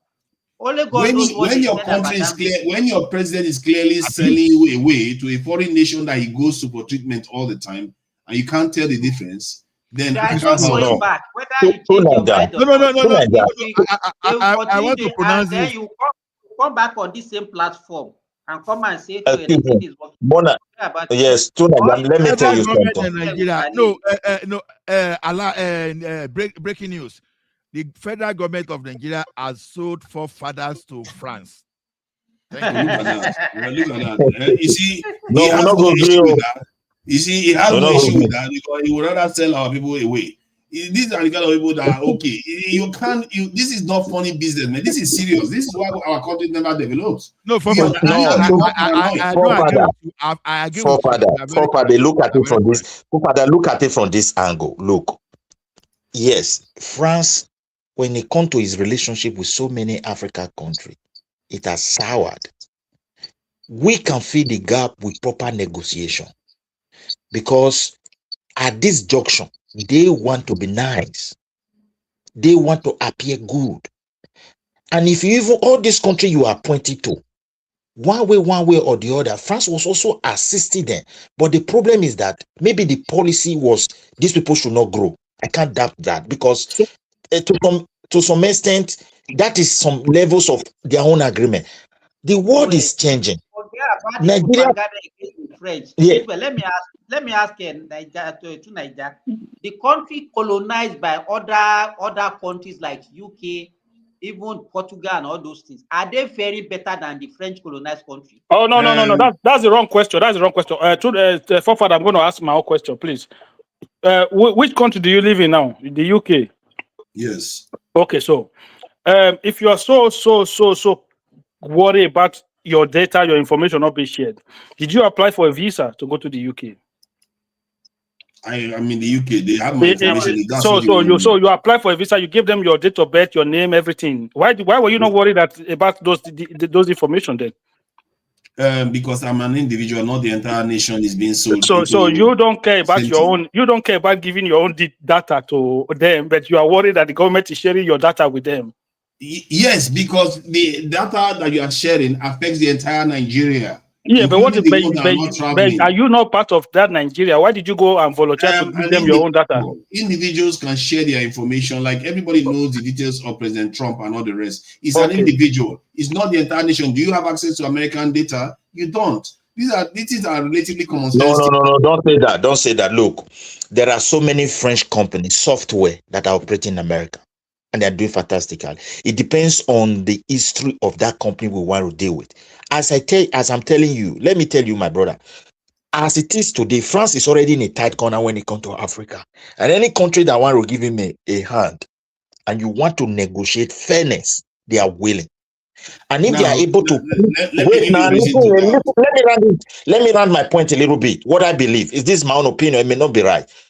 So if they are able to push their image in Nigeria, they will sell more, because you can't just blame them for the failure of all African leaders. They were also helping. A leader that you pay money, all they negotiate for is how they will be the owner of the money. And when you are negotiating for your country, it's a different thing. You can't just blame them for everything. Who want to marry 10 wives and, look at the biggest person, you want to be there forever. So you can't blame France for everything. We should also check the way we reason as an Africa. You can't just say because Tinubu is dealing with France, is dealing with wrong people. That assumption is very wrong. No, let me give you reasoning. Well. Let me give you my reasoning. One, the French has not been known to enable any country to develop that wasn't developing by itself already. You can give me one or two. But you see, that's the thing about the French. They are quite unique in that nature. But if you look at the Americans and maybe even the British, some of the nations they work with, like Japan, South Korea, Taiwan, Singapore even, they work with nations that have a level of progress. Even if you look at Brazil under the American hemisphere, Brazil is relatively advanced. Like, it's a nuclear threshold nation. Now, if Brazil wants to build nuclear weapons, they can build nuclear weapons. The same thing with this in Japan. So you have to look at the nature of the country. Like, if you look at China right now, you cannot say China helps any country to get nuclear weapons or help any country to fully develop. China is not known to do that. They do business with you, but they don't necessarily focus on helping to Stop develop. saying develop. Okay. It's develop. What should develop? So you want us to start with North Korea? Develop, okay. No, my point is that you have to look at the nature of the character or the nation that you're trying to deal with. If you have any nation, that's why I'm asking you now. If you have any nation, yes, if you wait now, let me reply you. Can I reply you? After the Second World War, when the German fell, the America, the British and French, they supported German to grow. Then in Japan, you just mentioned, the America, the British and French, they put their hands together. Those are American. It's American that gave what do they call it, Marshall Plan or something. It's America. It's not the French at all. It has nothing to do with the French. Okay, if that's what you want, look at Canada.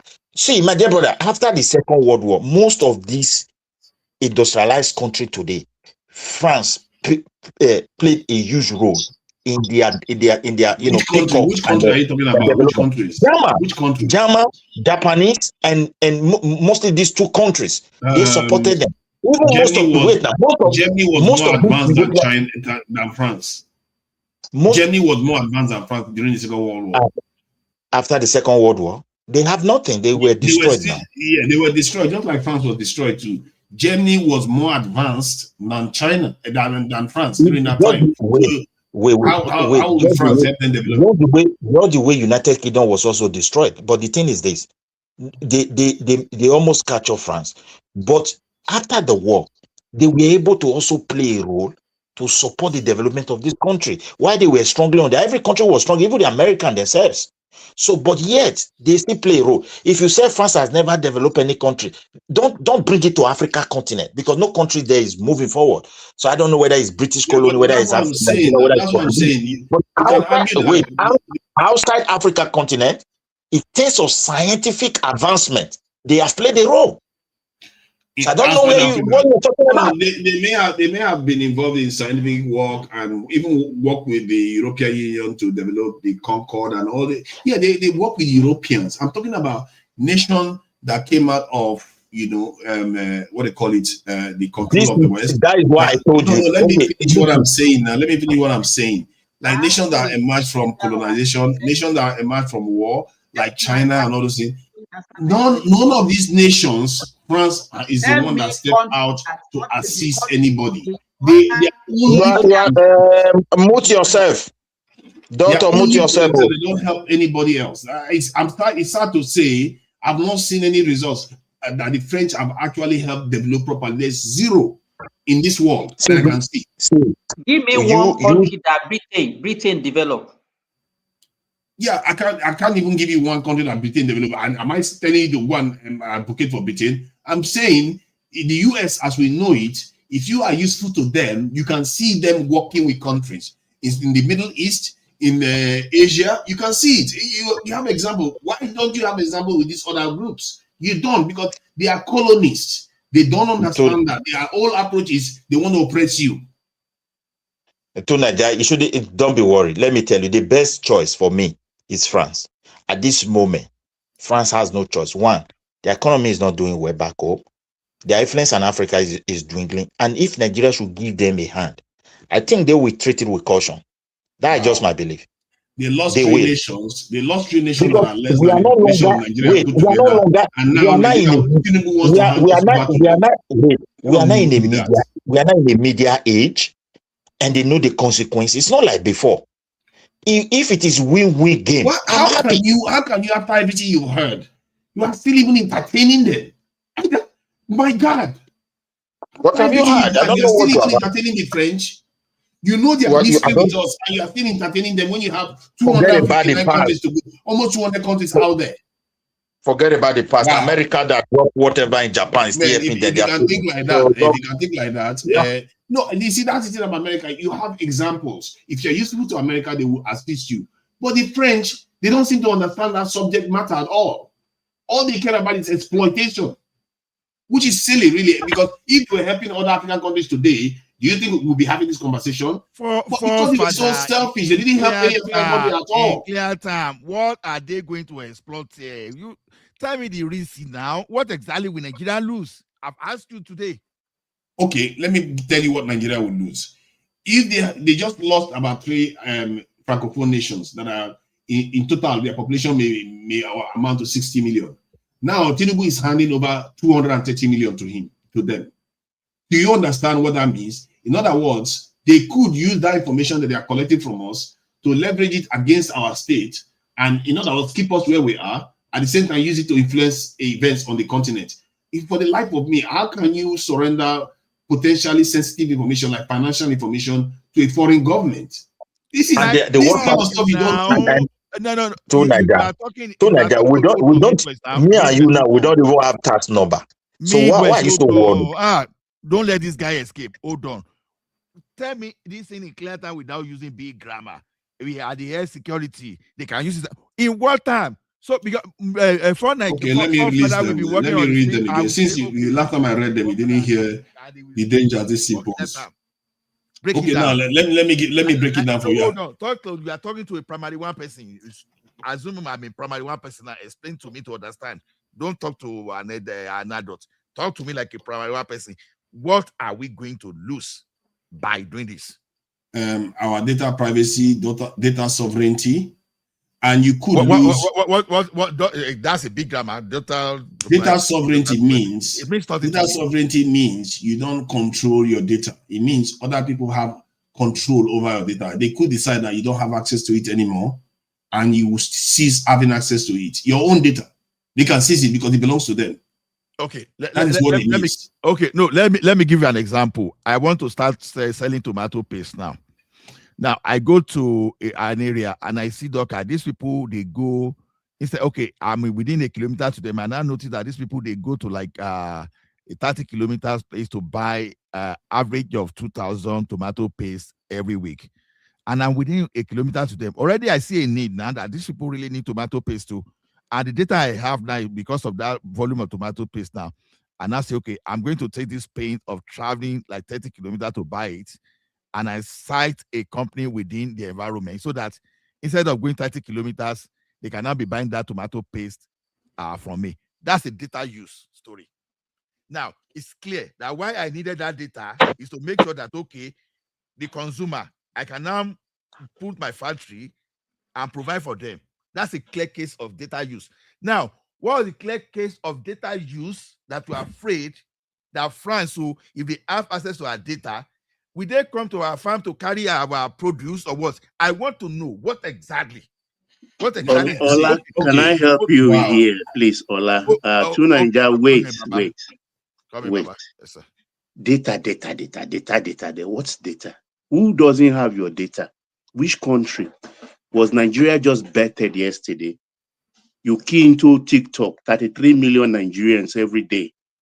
MTN, you key in everything you have to get a number. We have credit bureau. I think 3 register with CBN. Have you been to their office and see the computer corridors built so large? Do we have those capacity? Even CBN, even your payment system, PayPal and all the rest, you think they don't have data? It is the tax that will bring in data to the hands of everybody. We don't have the capacity. What nations do, after many years of perfecting the system you installed, you build firewalls on your own, your understudy engineers. And even that's not working because there is always upgrade every 6-9 months. These machines are always upgraded, new technologies, and no one country is an island. The moment new technology comes out, if you can't copy it, you acquire it, you build them. The framework of most of these systems, you see, they are like slides. They remove them and put in another one. If you've been to a credit bureau, for instance, even have your credit, how much you are owing, because they are the one that will build up your credit to get a loan from a bank. So when people say data, I laugh. It's the easiest thing to acquire. Even all of us, 9 or 8 of us here right now, as we are speaking, as we logged in, we've submitted our data to a certain platform. Nobody is safe. The world is not safe anymore. Nobody's invisible. Thank you. More of the hold on, Baba. That's what I've been trying to tell to Nigeria. That every day we expose voluntarily our data all around the internet, social media, and even the government. We are very much exposed. And I said, the French company is more likely to do a better job because they have fiduciary duty to the citizens to secure their data. And if we want to talk about data vulnerability, I just told you too that in America here, left and right, millions and millions of data have been stolen. People are very exposed with their personal information, their social security number, everything's out there. So this one that you're hanging on to Nigeria, you're just wasting your time. Can I talk, please? See, what we are talking about is real-time data. When somebody steals your data, generally they use it for trying to do something else with it. They don't have real-time access to that data. They just have access to the information they've just stolen. But this time, what we are talking about is real-time information that they have access to. And in other words, your data sovereignty is compromised. Then the AI audit system, from what I gather, it could also be arbitrary because what are you talking about? Have you heard about dark web? Have you heard about dark web? Let me finish what I'm saying, please. See, because the AI system is arbitrary, because it has to make decisions based on its intelligence or the algorithm, isn't it? What if it decides that they decide to manipulate in such a way that it does certain things to certain groups or certain groups to certain sectors? You don't have a clue what you're doing. It's like our people, when we do something, we don't even understand the ramifications of what we are giving up. We just do stuff without thinking deeply about it. Okay, to Nigeria, you just mentioned Singapore. Do you know any information about any Singapore companies that can handle this for us? Or Singapore themselves, they are also using some of these software from France, from Europe, from America. Do they have Singapore is not likely to be using anything from France, but maybe they may be using something from other people. Okay. And hold on. Let me tell you something about Singapore.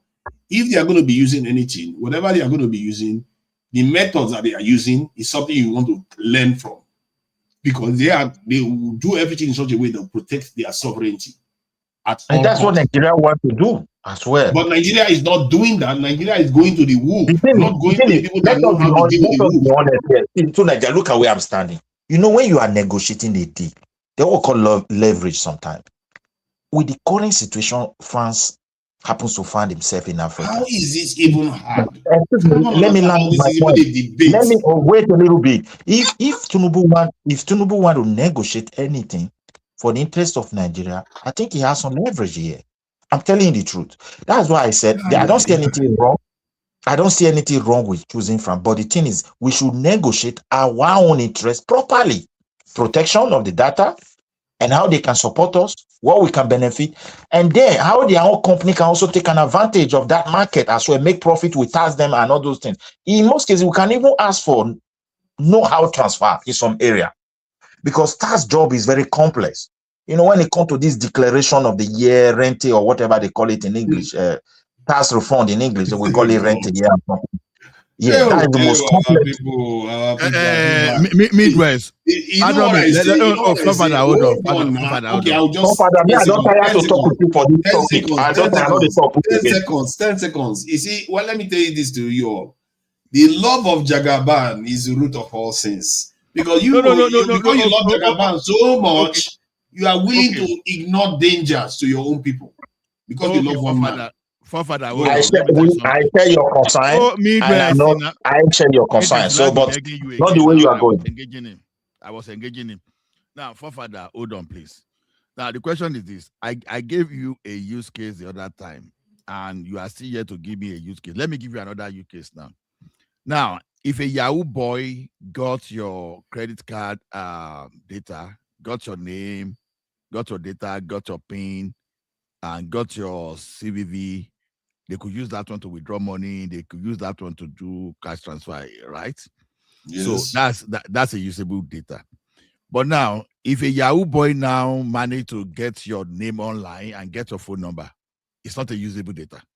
You got that fact now. It's usable. Because, okay, I don't know. You will explain. Now, what I'm saying is this: when you are saying it's usable, you know all those Truecaller. You can even buy the phone the directory, a phone number directory online, and you see all those data. Some will even include your address. Some will not include your address. Now, that one is not usable. You understand? It's not usable. Now, when they say they share data, sometimes I want you to know this very well. Now, between bank and processor, for example, they share data. Do you know that your PIN number, once you put your PIN number, the way it is encrypted, someone in the back end will not know your PIN number. Just like when you are doing all those double factor authentication, it's only the server only that will even know whatever you are authenticating. So sharing data, sometimes you have to be that's why we have data governance. Maybe you are using PC, DISS, or whatever, you understand, whatever data standard you are using. So, so when they are saying they are going to share data, they will share the data part that will not be injurious to you. Because I'll be asking, that's why I've been asking you for use case. Now, another use case, you are using American satellites. Now, when they kidnap their citizen, because of the data they got from satellite, they went to that place and look at those guys. They gave them gas to sleep, took their citizen, shot all those guys, and sent them to go and meet a 77 Virgin or whatever, right? So that's a data that's a data use. You understand? So you understand? Mm-hmm. Now, the fact that Nigeria will be exchanging tax data, you understand, assuming that was true, does not necessarily mean that it's going to be injurious. What they want to know is this: okay, forefather he live in France. He said this is what he earns. Do you know this kind of man that called forefather? Can you please let us know what he earned from that part? You understand? It's not injurious. It's government to government transaction. But you are looking at it as if, okay, if you now send your data to France, now that data in France now will go and prime card. I will just use your card and withdraw all the money of Nigerians from that's the thinking of many people. Guys, I think we're building a dead horse with this two Nigerian nonsense about security stuff. Man. It's not it's just not a topic. Prince Daddy, the one that loves Trump more than his own people. Prince Daddy, let me shock you. If you happen to stumble one day, you wake up in the midnight. If it's those days that they take data from our phones, your phone will be off for 5-7 minutes. Your phone will be off. Somebody switch it off. The same system that makes that will turn a leap year around. The same system that will change our clock when we change from -1 + 1 of the Eastern time to West African or European time automatically. What do you think? Once you have a phone, you are not safe.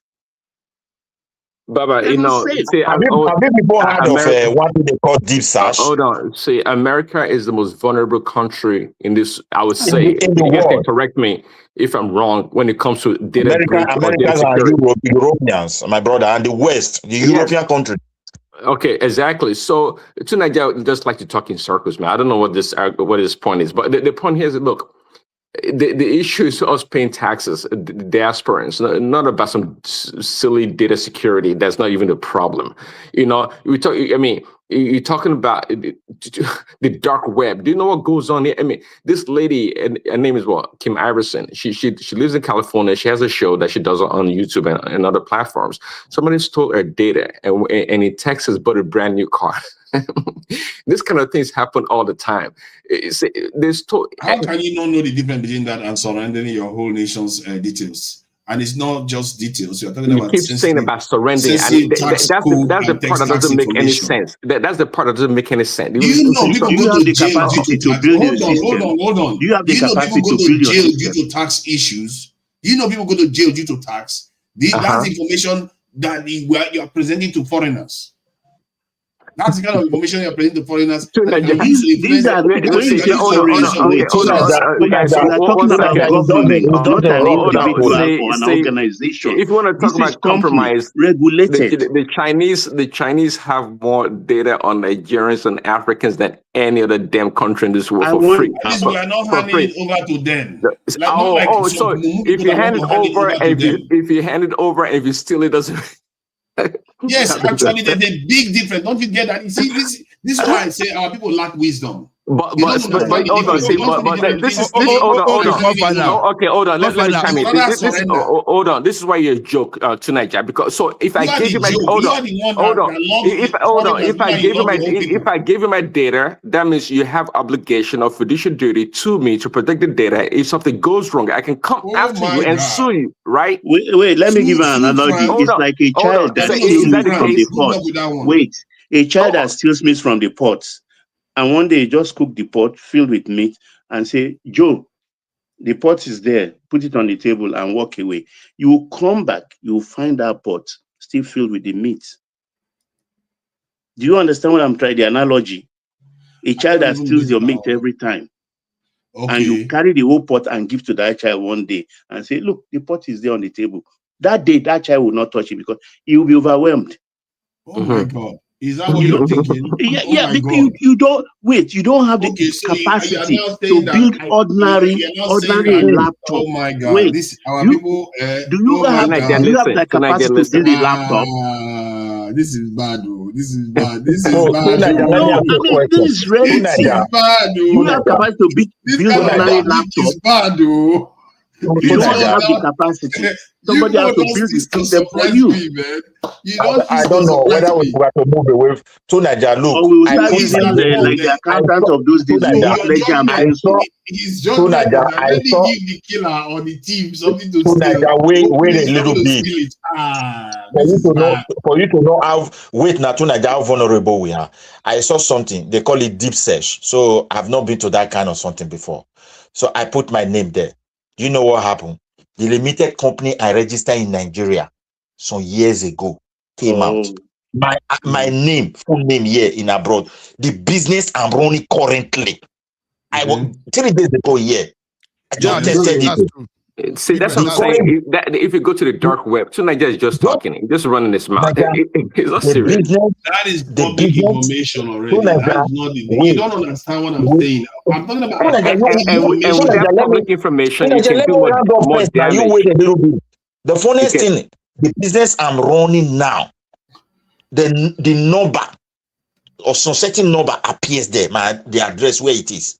It describe whatever you want to describe. And now, if I want to go further and I register with those people and I pay the fees, my brother, we are not living in a place where are we not this online law? They have already captured our data. I see it. If they want to register our voice, another argument that they already have some information, so let's just surrender everything. Okay, let me ask you a question. Just stop arguing against me and just agree with me. This is silly. Tell us the why we even argue? Wait, tell us the solution. We will wait to build our own. We will wait to build our own computer first. Where you come from in Nigeria, did they build laptop there? I already told you, if you want alliance or want to What share what do you information, need a build hold laptop? on Can they build now. catapult? See, Do Oh, they know this how to man build said catapult? he just Go there and tell those just children, the children grown up in his village and say build catapult, whether they will build it. They don't know anything. Hold on. If you want, let me give another example. let me give Forefather, solution look. now. Let me give No, Forefather, solution. look now. Hold on. You are talking of your tax information. Do you know that Mhm. most solutions they use to prepare your payee were not built in Nigeria? You understand? And although you may say it is modular, right? Like TurboTax, Microsoft for Word. example. Yeah. Hold on now. The TurboTax, for example, now they have some other kind of thing. You use it to file your tax. You use it to, some of they have this thing, payee management solution and all that thing like that. They call it. What's the name? Do we even call it there? Credit Camera. We have something like Credit Camera. Hold on. Into it, yeah, that into it, all those stuff. Now, even right from where you are preparing your pay stub, your tax information, everything is there in the hand of third-party companies.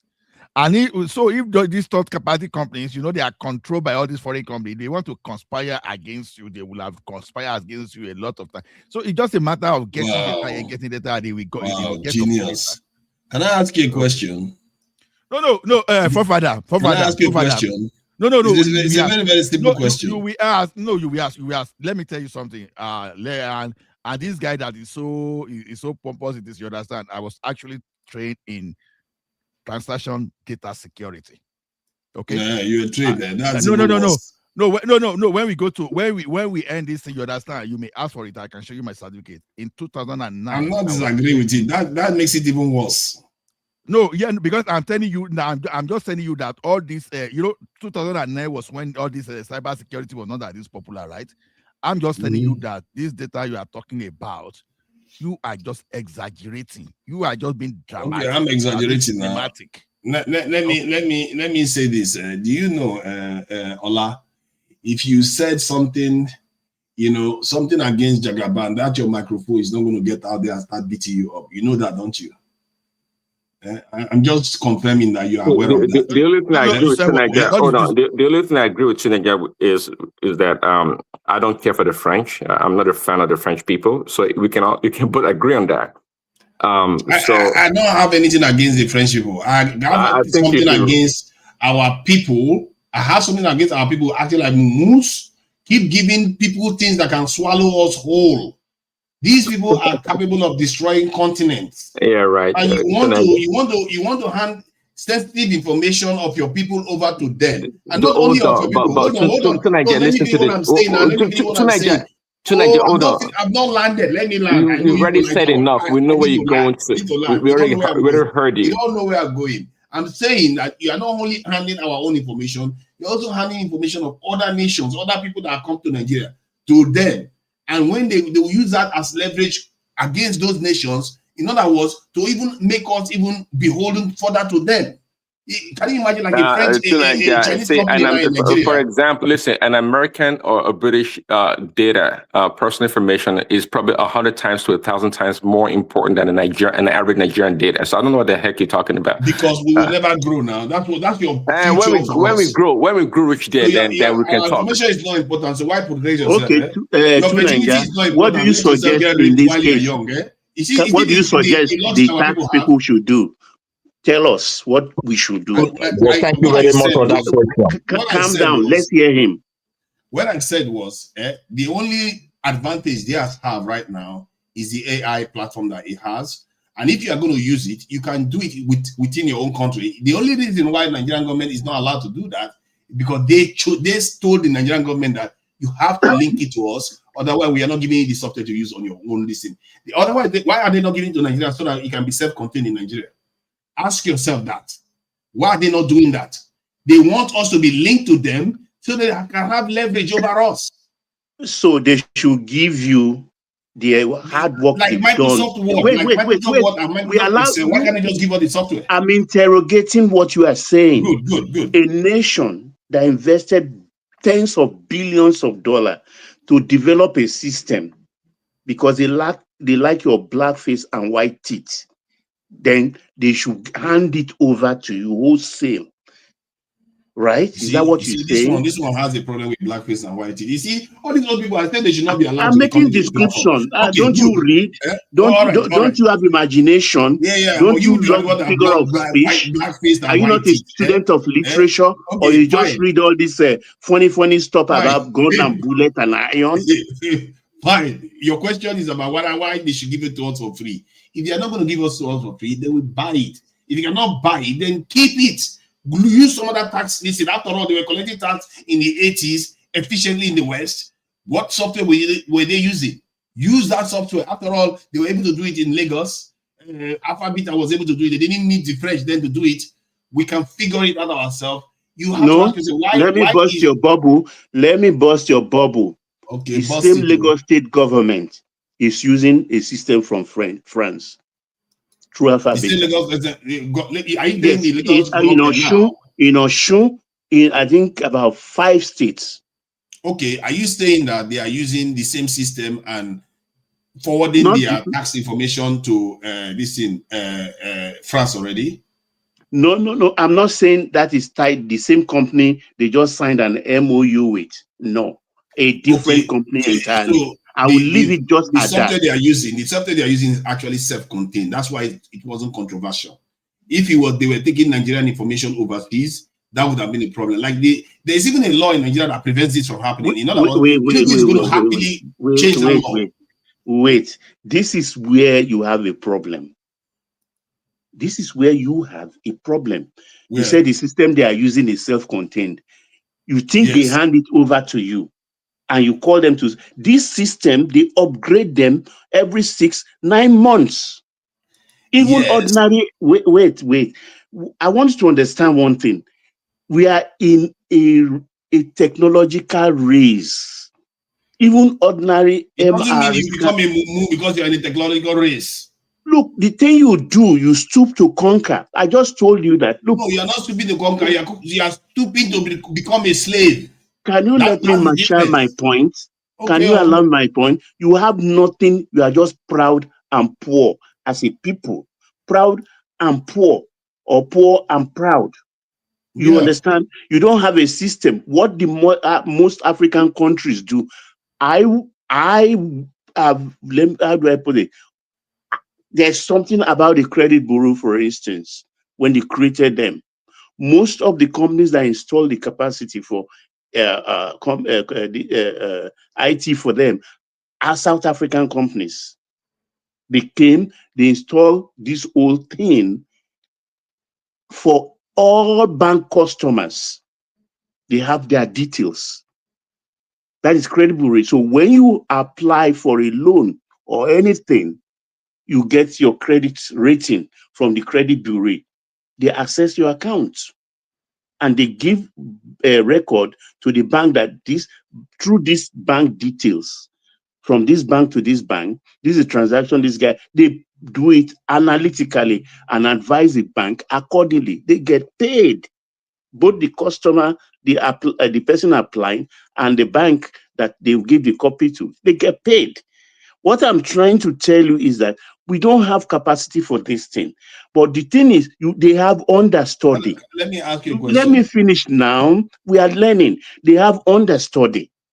Most companies fool themselves by going to another country, another company, to be able to get firewalls to block the original company. But when the software from the original company, they have to upgrade it, you have to bring down your firewalls. Look, this technological thing is complicated, very highly complicated. You know, when you talk about technology, just assume that I do understand it, probably maybe better than you. And the danger is where many of us that think that we understand it, ascribe it to some kind of fancy stuff that, doesn't do us harm. It's just as dangerous as colonizing soldiers came to Africa. And we don't seem to realize the difference. These people are investing billions to acquire people's data, and you want to surrender it willingly. Now, the point I'm making is that, do you have any problem with, let's say, Nigeria going to, let's say, Singapore, Taiwan, or South Korea to seek the same support? They are all the same thing as far as I'm concerned. You see, now that is the problem, isn't it? You don't understand that there is a difference between them. No, there's no difference between them. There is no okay. difference. A dog that is used to, or a lion that's used to feasting on human flesh, and the one that is not used to feasting on human flesh, which one do you go after first? Which one would you go to consult? That doesn't apply here. If I go to if I buy from a Taiwanese company, the Taiwanese company may have American investors, and if they want this, they want it, they get it anytime. Yes, they have to jump through hoops. And like I said, the two animals, they are not the same. One of them is used to feasting on human flesh. The other one is not. You can't see them as the same, because if you do, you will make the wrong choice. France is used to oppressing African nations. We have seen it. The eco currency that was about to be adopted in ECOWAS by now would have been using common currency that was sabotaged by the French. The reason why ECOWAS is not a defense alliance is because of the French. And these same people that have an empire over us, we want to go to them for this same support. Why don't you just go to other countries? There are many, many countries in the world. Smaller countries that can never dominate you. So we should never do business with France again. Is that what you're saying? No, not this time. You can do business. Like if they want to sell something to you, like they want to say, ballistic missile technology, you want to sell it, like, thank you very much. We would like it, please. You are a dreamer. You are living in cuckoo land. Would you like to give us your nuclear submarine? See, he's calling me a dreamer. Hold on, Baba. You call me a dreamer. This is why I say people like you, they should retire you. No, why are you talking? Because France has gone to India. You have not grown. Hold on. I'm talking realistically. That's the problem. You are too grown. You are overgrown. Realistically, because wait. Your CBN is using the same. Your CBN is there using technology. Credit Bureau is using technology. All the payments you are using, your passport details, everything is built around computer. So what is it that the thing about black men like Tunaja is they want to bring in a white man, but they don't produce anything. Transfer credit system will do that they don't have. Baba, they don't have. The same France is offering India nuclear submarines for free just because they see India is worthy. But us, we just surrender our people to them. Do you see India? Who told you they give them for free? They gave them, what do you think they are charging them? They're not charging them anything. Did they say they are charging them anything? They said, take it. As long as you use the you see, that's where naivety comes in. No country will give you anything for free. My God. It's a trade. It's a trade. What they do on the ground, you do not know. What they bury inside, you do not know. When the people sell you weapons, they tell you not to upgrade the weapon. The idea is to bring India closer to them against China. That is the point behind it. Not because they are looking to charge India for it. They want to make India an ally. Tunaja, look, when it comes to data, even this European country, France themselves, their citizens, they are even vulnerable than Nigerians. Have that one in your mind. I don't understand. They like I told you, I just put my name in. They are doing technology transfer to India. What have they done for us? What technology have they transferred to us? You hold on a moment first now. You wait. Yes, you're not asking for anything. You're surrendering your people to them. Oh, excuse me now. Let me round up a little bit. You see, when you negotiate that know-how transfer with them, they will do based on arrangement. These are the things we have to tell our leader, not to say don't do something with them. At least we have some levels of leverage. As I said, France influence in Africa is dwindling. So if Nigeria can step in with proper arrangement, where what you can win, and at the same time what they can win, it will be win-win for us. So don't just say because France? Why not choose another country? You guys keep not understanding what I'm saying. What do you have against France?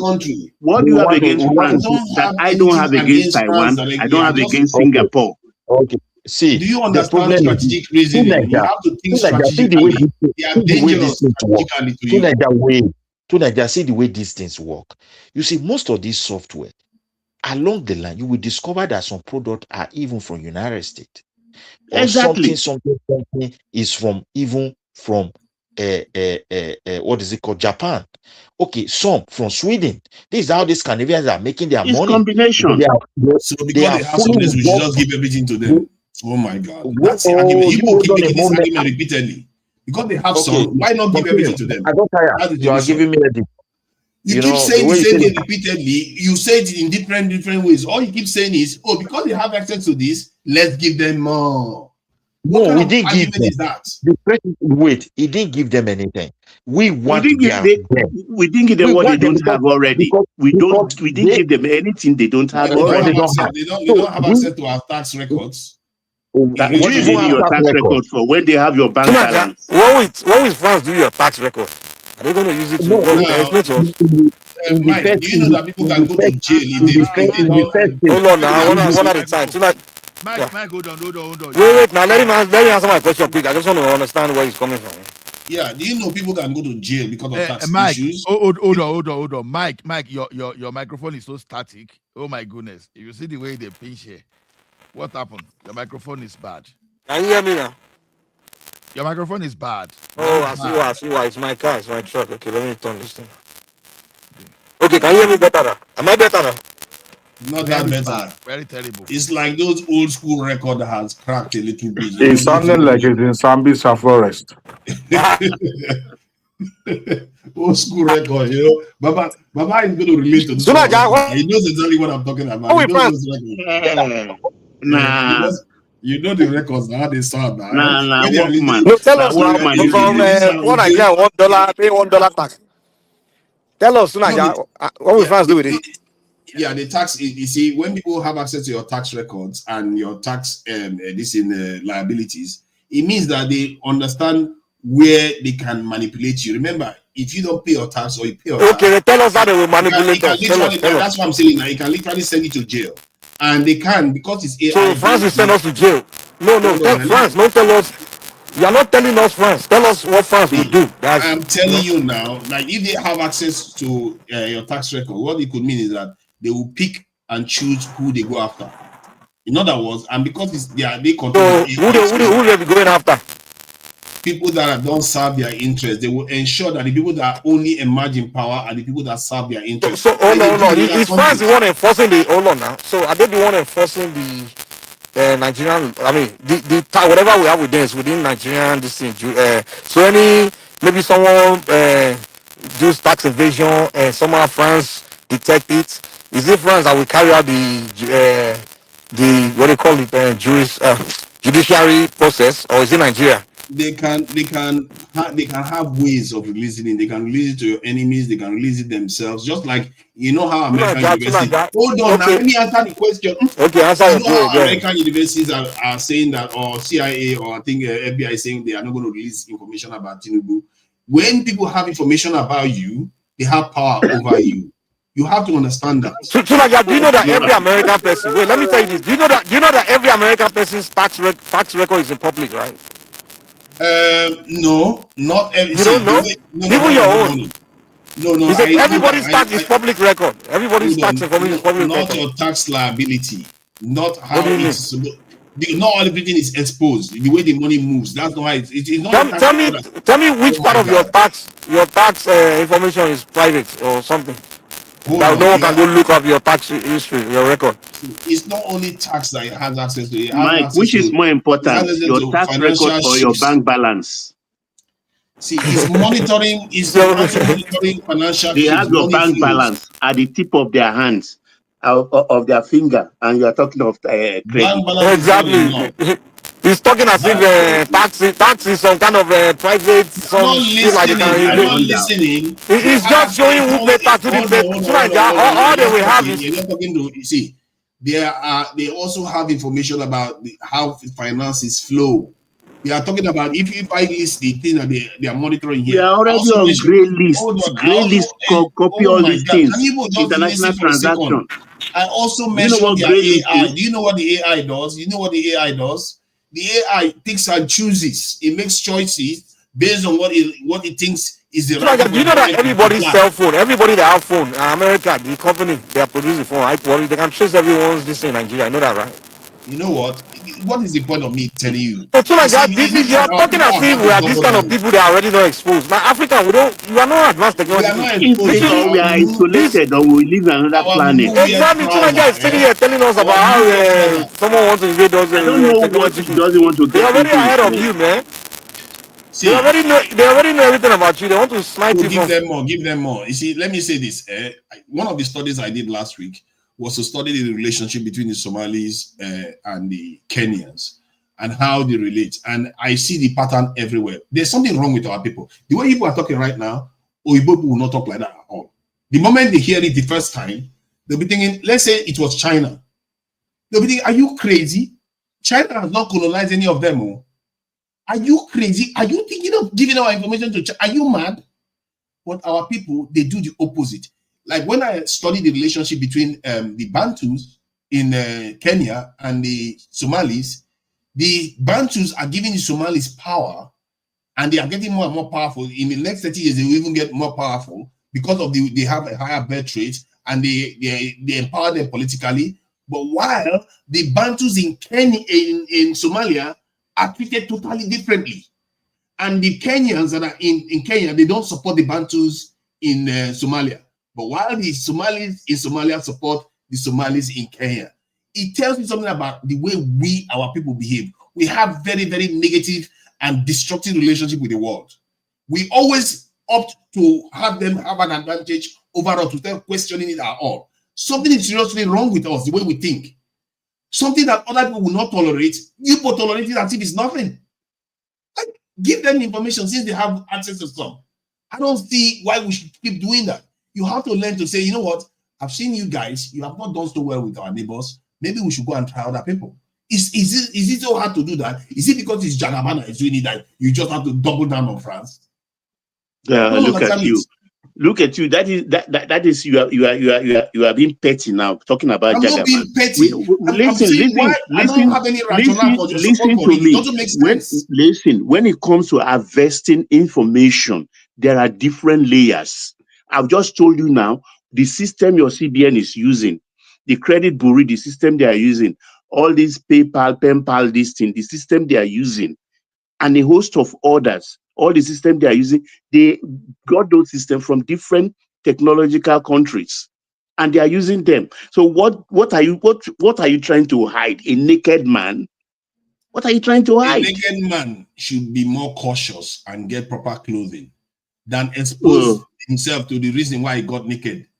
Every time you talk, you are not thinking about it from the point of view of preventing things from getting worse. Time. It is you that is not trying to apply gumption here. What you don't have, you have to acquire it.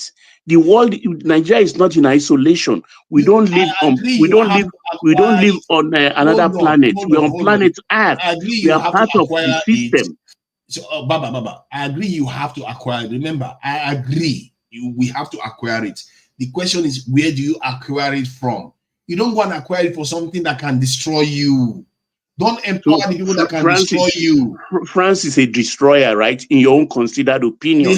They have proven themselves to be that. It's not me. They have proven that they too know it. Let's digress now. All these nations you are thinking, all this AES and all this rubbish, and then if they think they are wise, they have capability, why have not changed their currency? Why haven't they changed the CFA monetary system they are using? Why are they still using it? Maybe they are not stupid. Maybe they are waiting for the right time. So, do you think other countries are less evil than France? They are the saint country in the world. The rest of them are saints. France is so evil. No. It's not about they are evil. I just told you it's not because they are evil. It's because they are capable. The other nations, so the other ones are not capable. Wait, the other nations are advanced are not capable. Singapore can do that much damage to us. How do you know? I know enough because they don't have the capacity to beat that damage. They are not even nuclear powers. So it's the nuclear bomb that determines that France will do you harm. No, France is. So are you saying France will nuke us? No, how can you say France is not different from other nations?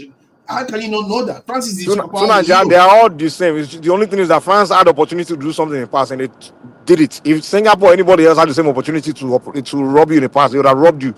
So there's no nation out there that's not willing to rob another nation. They are smaller. Sunaja, what are you saying? That France is it that France will come and bomb us or France will take advantage? What are you saying?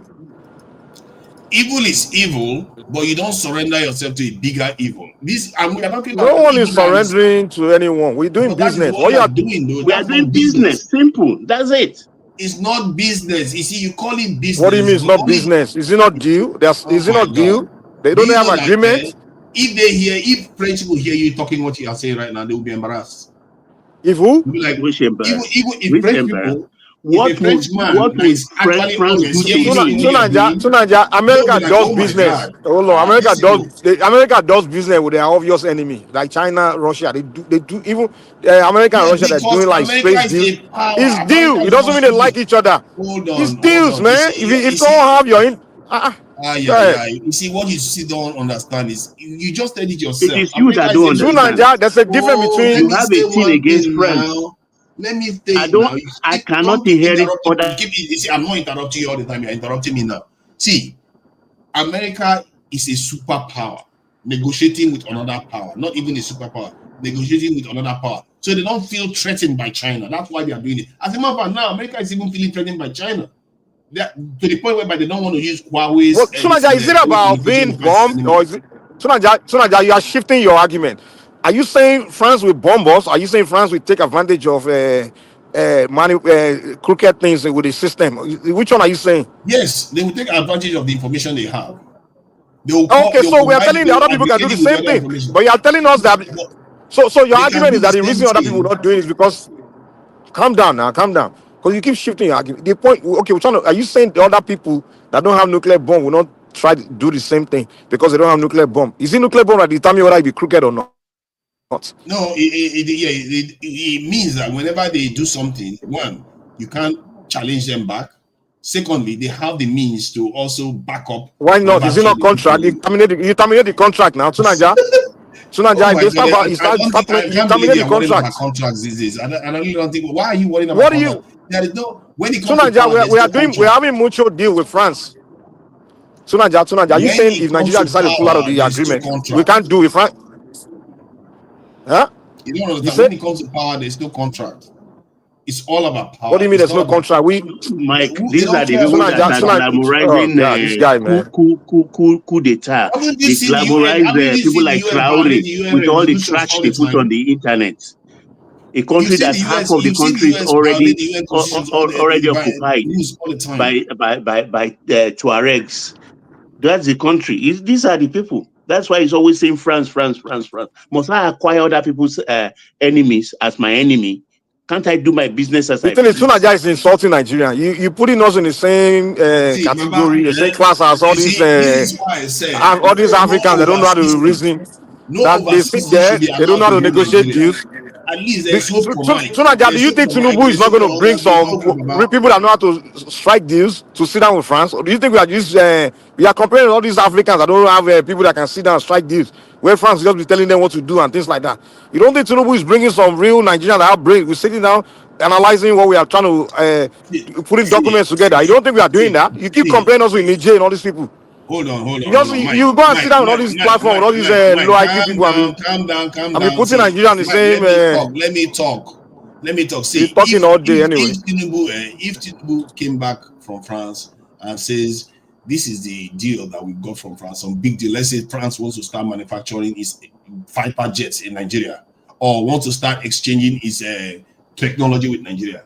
I would say okay. Then after he goes But and is says that not something about else. technology? What Hold we're on trying to now. do now? Let me finish what I'm saying. He goes and starts saying something else about tax.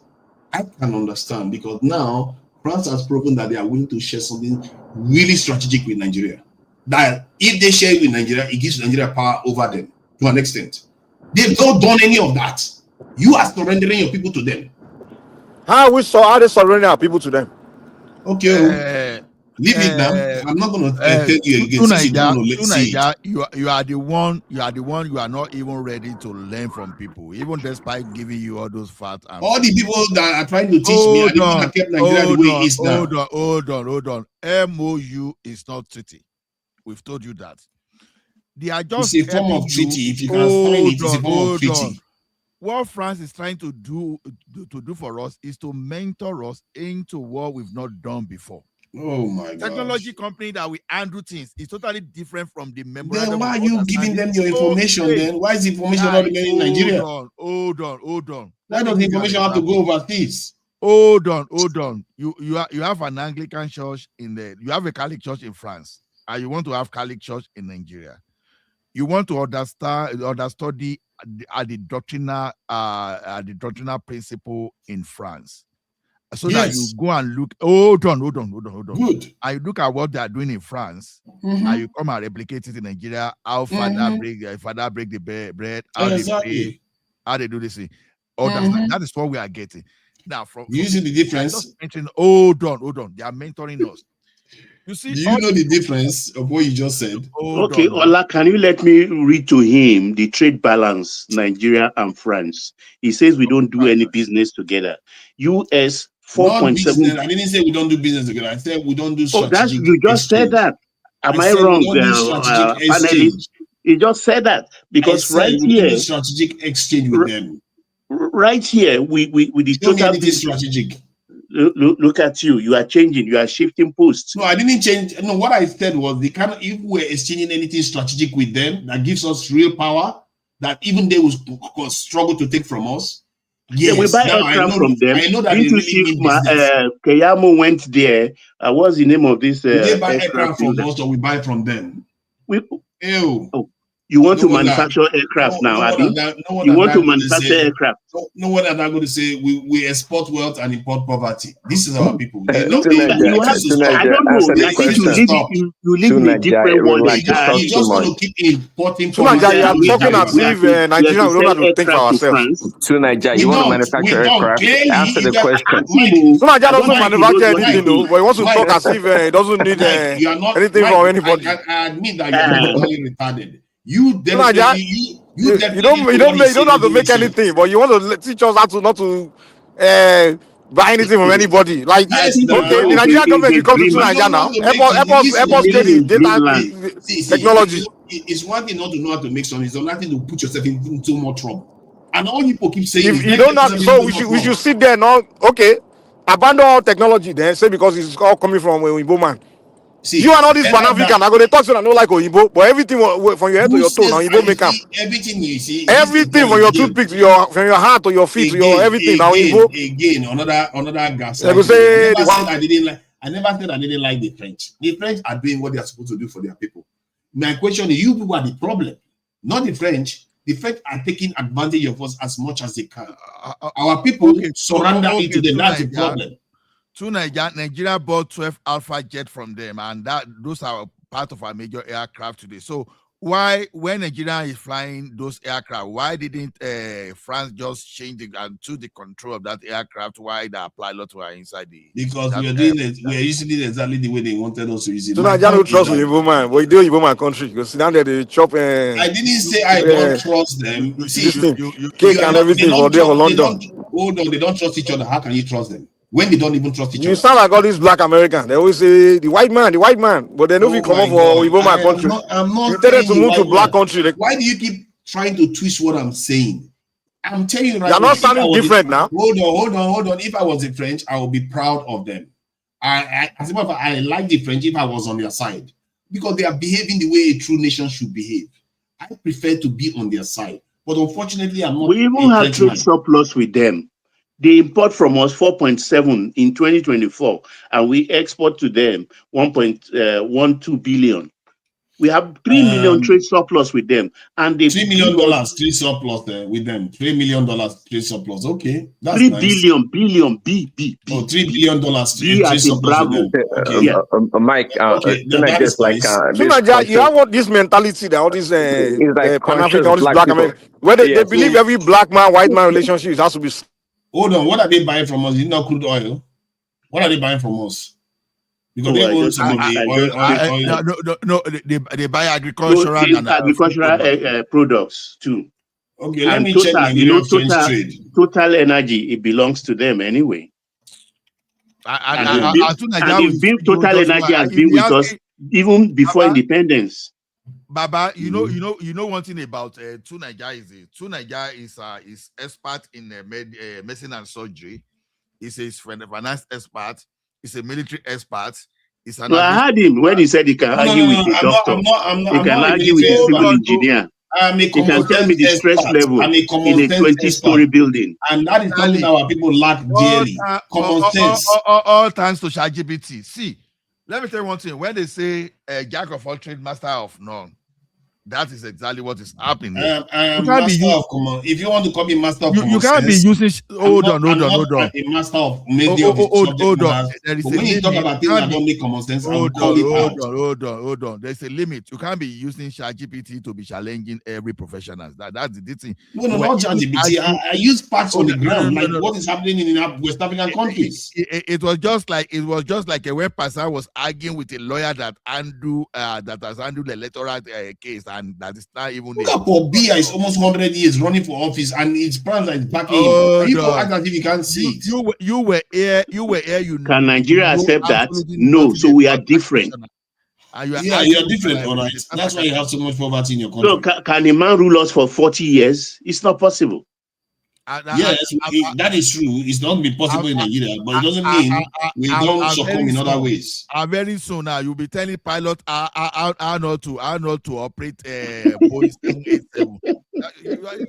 I will tell them if they are screwing around, they decide that they're going to be flying God. You always bring me on board every time with your argument. You have an overrated and overbloated thinking about Africa, an African nation, an African leader.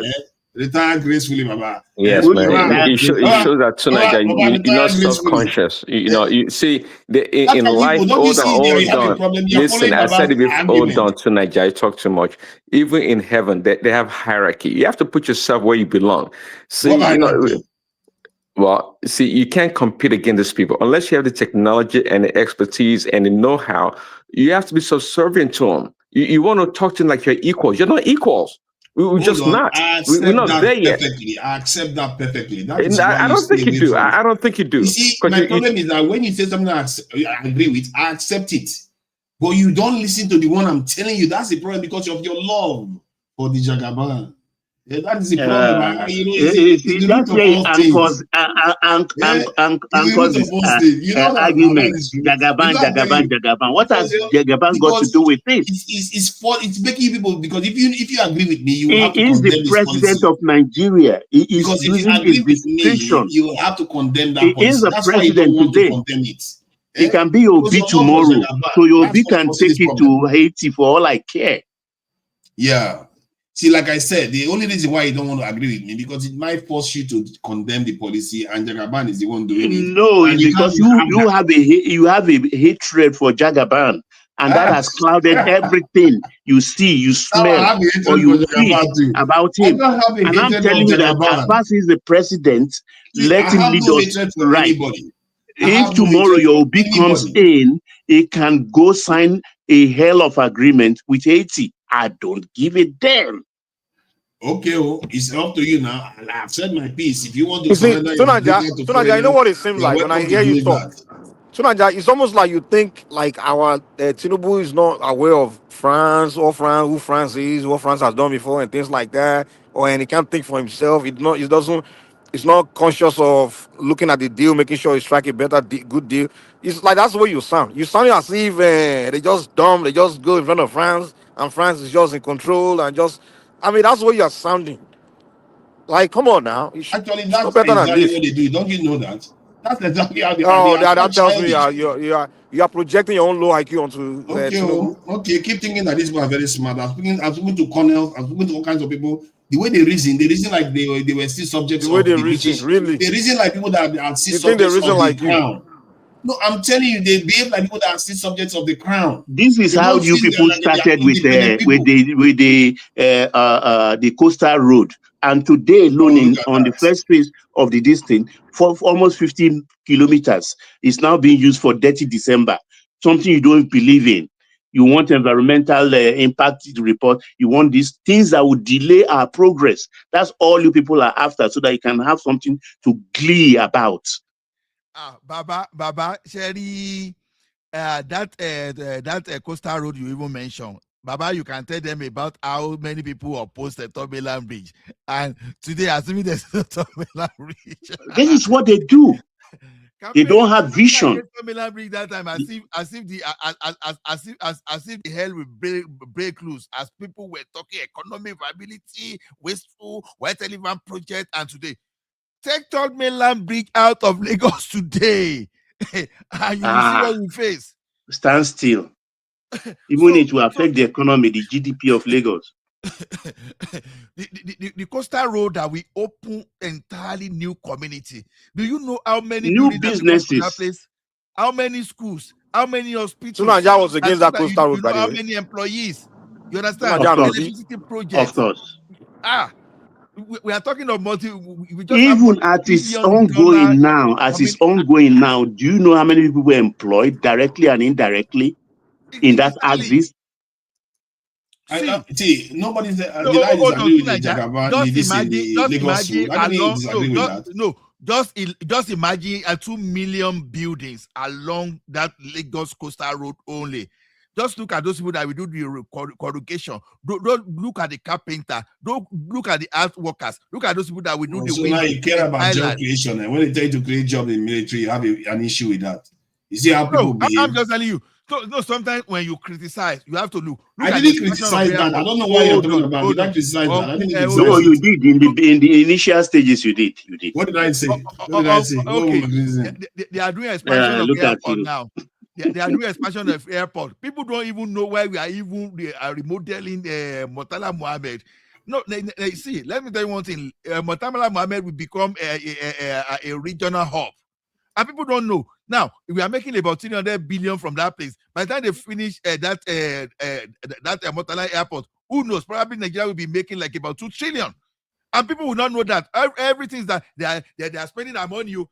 Now, who are you talking to? I don't disagree with Lagos Calabar Road. I never disagree with it. I have You did initially. Nigeria used to disagree. No. Hey, Nigeria don't come. You see, no wonder you people are supporting foreigners to come and You take used to our come place here to because argue against I think that your coastal memories are way. fuzzy. Stop You lying, have man. fuzzy I memory. forgot. He used to use a certain word about it. I forgot. Tell me what word I use, because if you remember, I will know. Something like it's all nonsense or something. No, not me. It's you.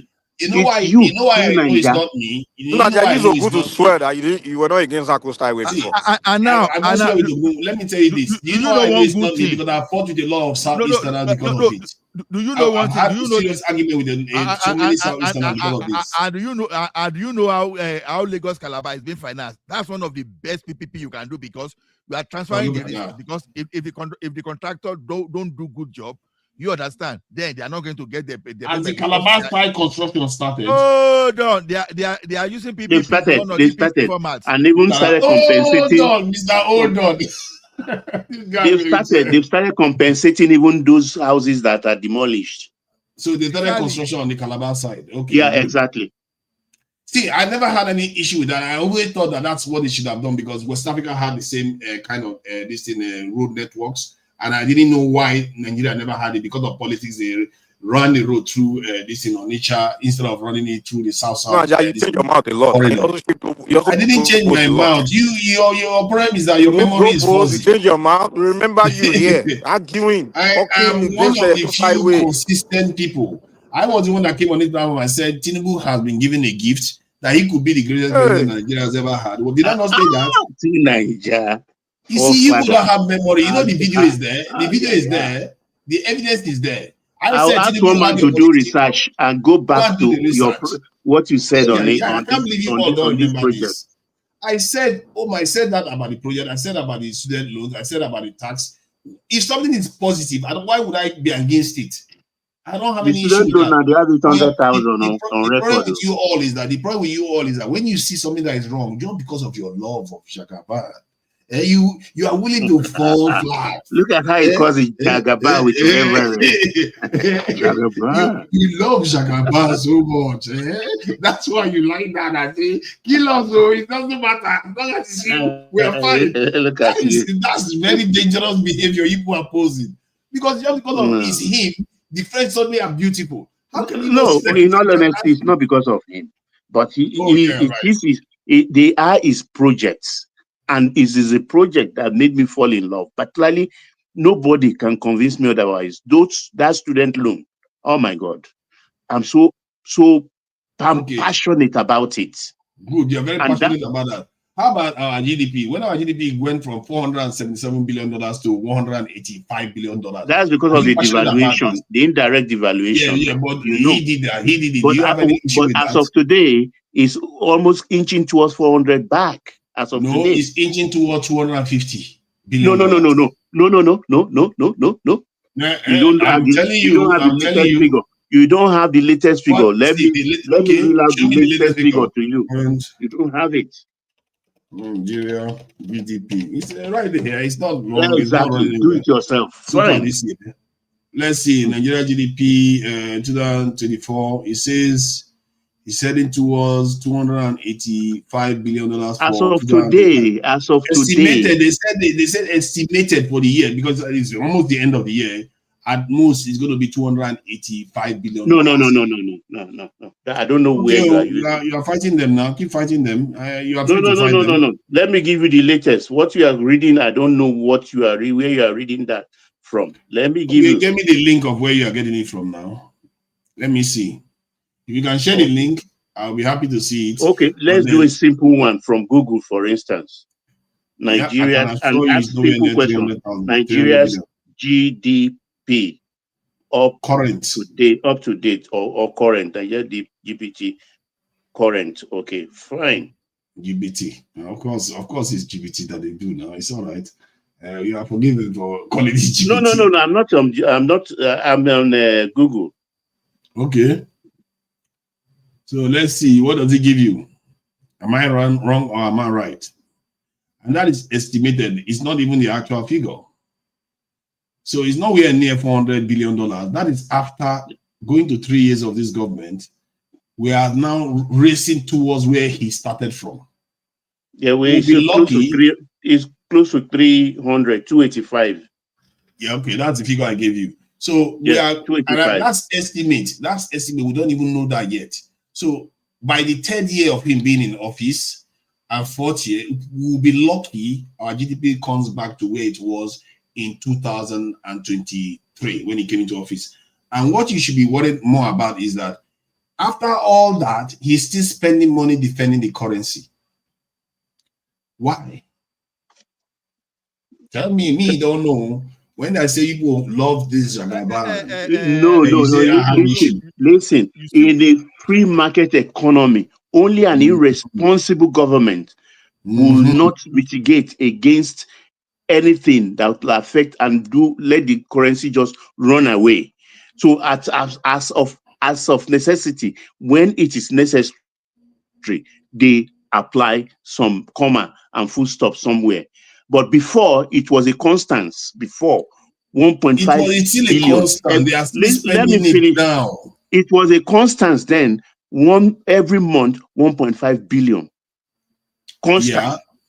This year they may spend more than $8 but billion. this year so far, I think the last I checked was 4.2 in June. Yeah, 4.2 billion. So in compared June. to 18 billion previously. Yes. No, 18 billion. Remember, that 18 billion figure you are using is one of the highest of all time. Yeah, of course, I have to use the highest. We are using the highest right now. No, because some other times it's not even up to 10 billion. So you have to understand that it's not all the time they are paying all that. If we are at the end of the year and we spend, if middle, we just 4 point something, that is understandable because no responsible government will allow the currency to just fly and bounce around. You have to shock it. Now, let me find out how much Nigeria spent on this thing, defending the currency for the last 10 years or so. Because if you use only the last year figure, then you are still you use up to 2023. Yeah, up to 2023. Let's see. Let me see if I can get those figures. That division should be able to this is provide to us.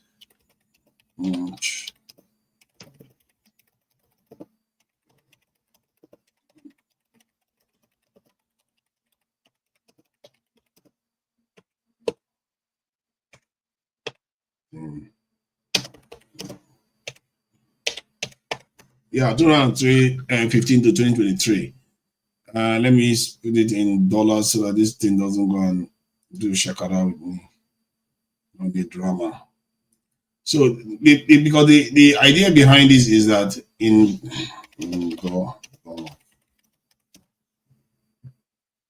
if you are still spending money, even if you are spending half defending the currency, has it been worth all the trouble you put the economy through? to just save half on the currency, when in reality, the reason why it is now Can half. you perform an invasive surgery without spilling blood? Or can you make omelets without breaking eggs? Yes, and he gets that analogy. If that was the case, I would support it too. But what they did was they basically took a sword to somebody that needed a scalpel, and then they chopped the person's tummy open, and then they ended up trying to sew the wound back with scalpel back again. So you are shock kind treatment. of, at times you have to do shock treatment. But the shock treatment didn't work. What worked? But the patient did not die. Oh, but it was okay. The patient did not die, but why put the patient through that when it's not necessary? It's necessary. Okay, imagine if Tinubu has told the same old line from day one up to today, what would have been our lot? What would have been our lot was that we would have been far better off right now. Oh no, be sincere. Let me say why. Wait, what was our credit rating when he took over? 1, 2. What do we have in foreign reserve when he took over? Almost nothing. We had 23 trillion money printed, so he himself had to print even 7 trillion just to take up. Just ask me why I think would have been better off if he hadn't floated the currency. Okay, tell us. If he hadn't floated the currency, do you know he had financial wiggle room that has been provided by removing the fuel subsidies? In other words, he has a little bit of money to spend. Instead of the Nigeria being in distress, Nigeria wouldn't have been in distress then, because just remove the fuel subsidies. He should have been using the gain from the fuel subsidy stoppage of payment to still be propping up the naira. Is that what you're saying? Yeah, if he has to. You remember, then where would the money for development comes from? Let me finish what I'm saying now. See, the development, most of the development is through PPP. And at the same time, Dangote refinery is coming on stream, which he was very much aware of. And that Dangote refinery is the reason why we borrow about 1/3. We look for 1/3 of foreign exchange. That because we are importing petroleum into the country. So he knows he has the tool now within the country to reduce that demand for foreign currency. So why rush into floating the currency? Now, because he floated the currency, he also had to spend almost $10 billion subsidizing the petroleum again. So it shows you that he didn't need to rush. Why did he have to rush to do that? Because if he hadn't floated the currency, he wouldn't have had to do subsidies anymore. So it cost, just because he floated the currency, it cost him almost $10 billion to subsidize the petroleum until Dangote refinery took over production. This is supplying Nigeria completely more than a year later. He did that. Secondly, if he hadn't floated it, now the demand for the foreign currency will reduce. The amount he spends defending the naira will be just as low as it is now, or even less. In other words, the Nigerian currency will be stronger. Mark my words, the Nigerian currency will be stronger, and the naira, the defense of the this naira will be less required. It will be just as much as it is now.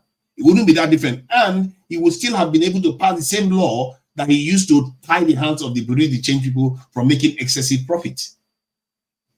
You see what I mean? Nigeria GDP will be a lot higher now. A lot more higher than where it was when it came in. Your theory there, it doesn't gel. It doesn't gel in the sense that you're talking of an economy where you have only one foreign exchange window. But as of the time they came in, there are about 3-4 A&E windows, starting from 460 something to 720. Multiple windows. How do you think that stopped? You think that stopped because he floated it? Yes, that put a stop to that nonsense. What stopped it was the law he passed. The law that says Bureau de Change is not allowed to make more than 1% profit. No. It's by stopping the A&E multiple windows. When he stop it, then he back it. He stopped that A&E multiple windows. He didn't need to float the currency to do that, did he? He has to. When you stop the multiple window, for instance, then the intelligent thing to do is to allow the currency to find its level. And at the same time, it's like a hair that is running. You're watching it. The moment it stumble, you throw some corn or whatever the hair is, you throw it at him just to mitigate against what makes him run so fast. And that's what he has been doing. Don't forget, there is just no even money to do that, to prop up the naira. There was no money. Himself, he printed 7 trillion. Don't forget, he printed 7 trillion. See, he printed 7 trillion. You are just blaming the previous guy. You're not holding the one that is in office now. The government that printed 23. See, somebody that decided that he's going to kneecap the Nigerian economy from $400 and something billion to $100 and something billion within a year, something that no nation has ever had to go through during peacetime and without being sanctioned. You should hold that person accountable because he sabotaged your economy. He set Nigeria backward needlessly. I don't understand why we support him.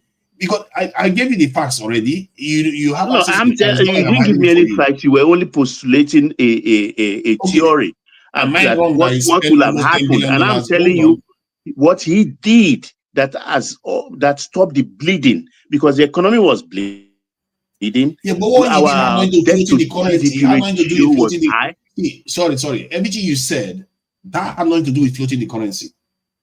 It had nothing to do with floating the currency. It has. Floating the currency is the one that did the most damage. It has. Even as we speak today, though there are some good things that came out of that multiple windows, which the Dangote refinery is one. Without that multiple window, Dangote wouldn't have. That refinery would not be functioning today. But at whose expense? What did Nigeria gain from it? Even the 4% the 20% we're talking about, 4 billion investment went up in smoke. See, that was the reason why money was being sold to Dangote for 400 and something, when money the actual value then was 700 and something. And he could just cross the road after having the 400 and something transaction and round trip it. See, you know what I'm talking about. If he had to spend $10 billion to defend the currency, even after he has removed the fuel subsidies, it means the fuel subsidy cost Nigeria almost $10 billion or so a year. So why go and remove it and have to pay it again? It just shows you it's counterproductive. He just went and did something. No. Like wait. The payment was being made based on the debt we're owing. And at a point, if you remember very well, they stopped paying the subsidy.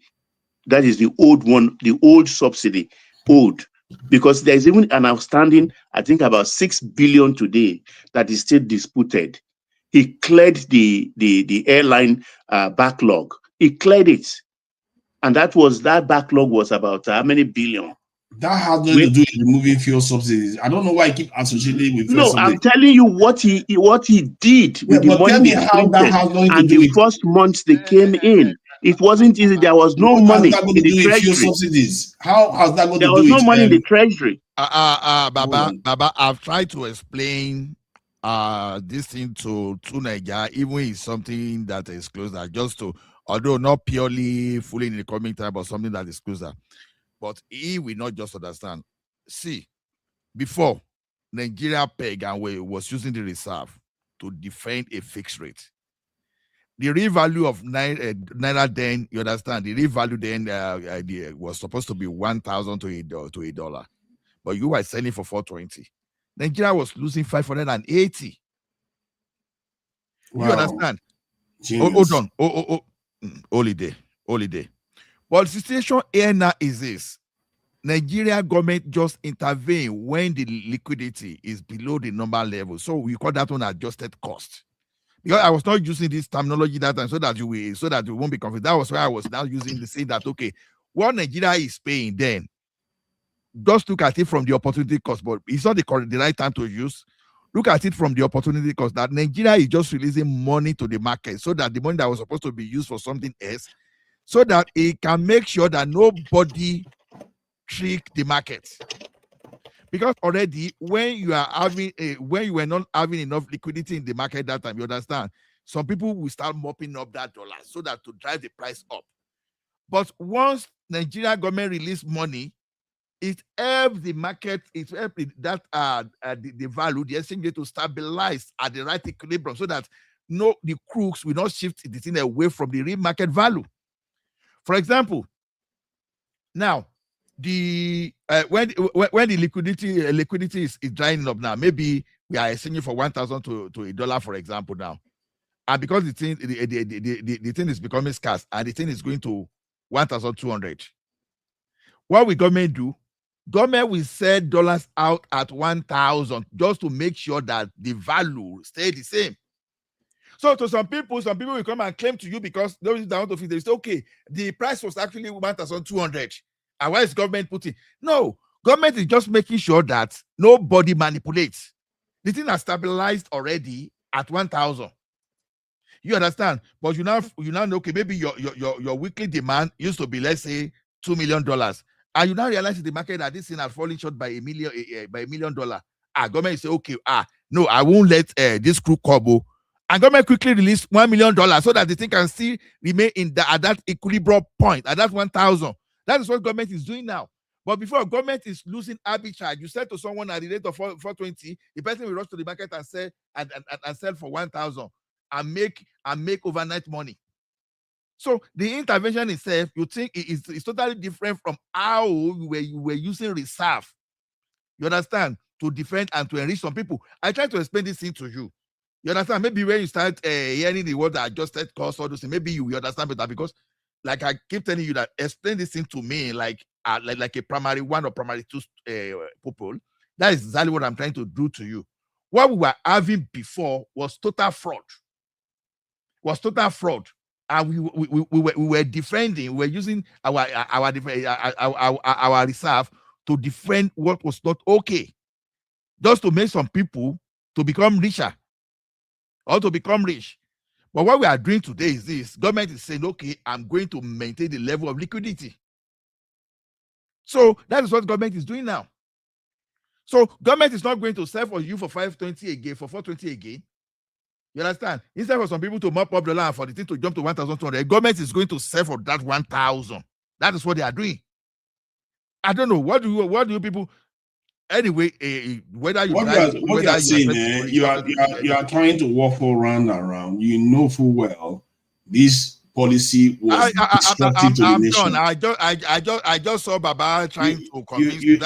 You know full well the policy because you don't want to believe. No. You choose to want to see what you want to see. I'm done with you on that FS. If you like, accept. If you like, don't accept. Anybody that see, you should accept my point of view. Stop following somebody just because you love the politician. Stop following somebody because you support him. When clearly you are seeing your GDP. If that policy was so great for the nation, why is the GDP more than halved? Because he says he's trying to save you. It's because of devaluation. Don't you get it? Guy, but he devalued it. He didn't need to do that. Don't you get it? Anybody can devalue their currency. Why are they not doing it? He did it when he didn't need to do it. What is GDP? What is GDP? Oh my goodness. Hey, I'm asking you now, what is GDP? Defining what the GDP is now. I don't know what GDP is. You tell me. Okay. Sorry, like, see, Baba answered the question was due to devaluation. There was no like real or substantial economic activities going on that decreased as a result of what Tinubu did. It's just a matter of devaluing the naira that brought about the lower GDP. You're so stuck up on GDP. It's not true. I really have failed you all, you know. No. Okay. To pretend as if that is nothing. No, hold on. Okay, the GDP today you say it's about 300,000. It's about 300 billion, right?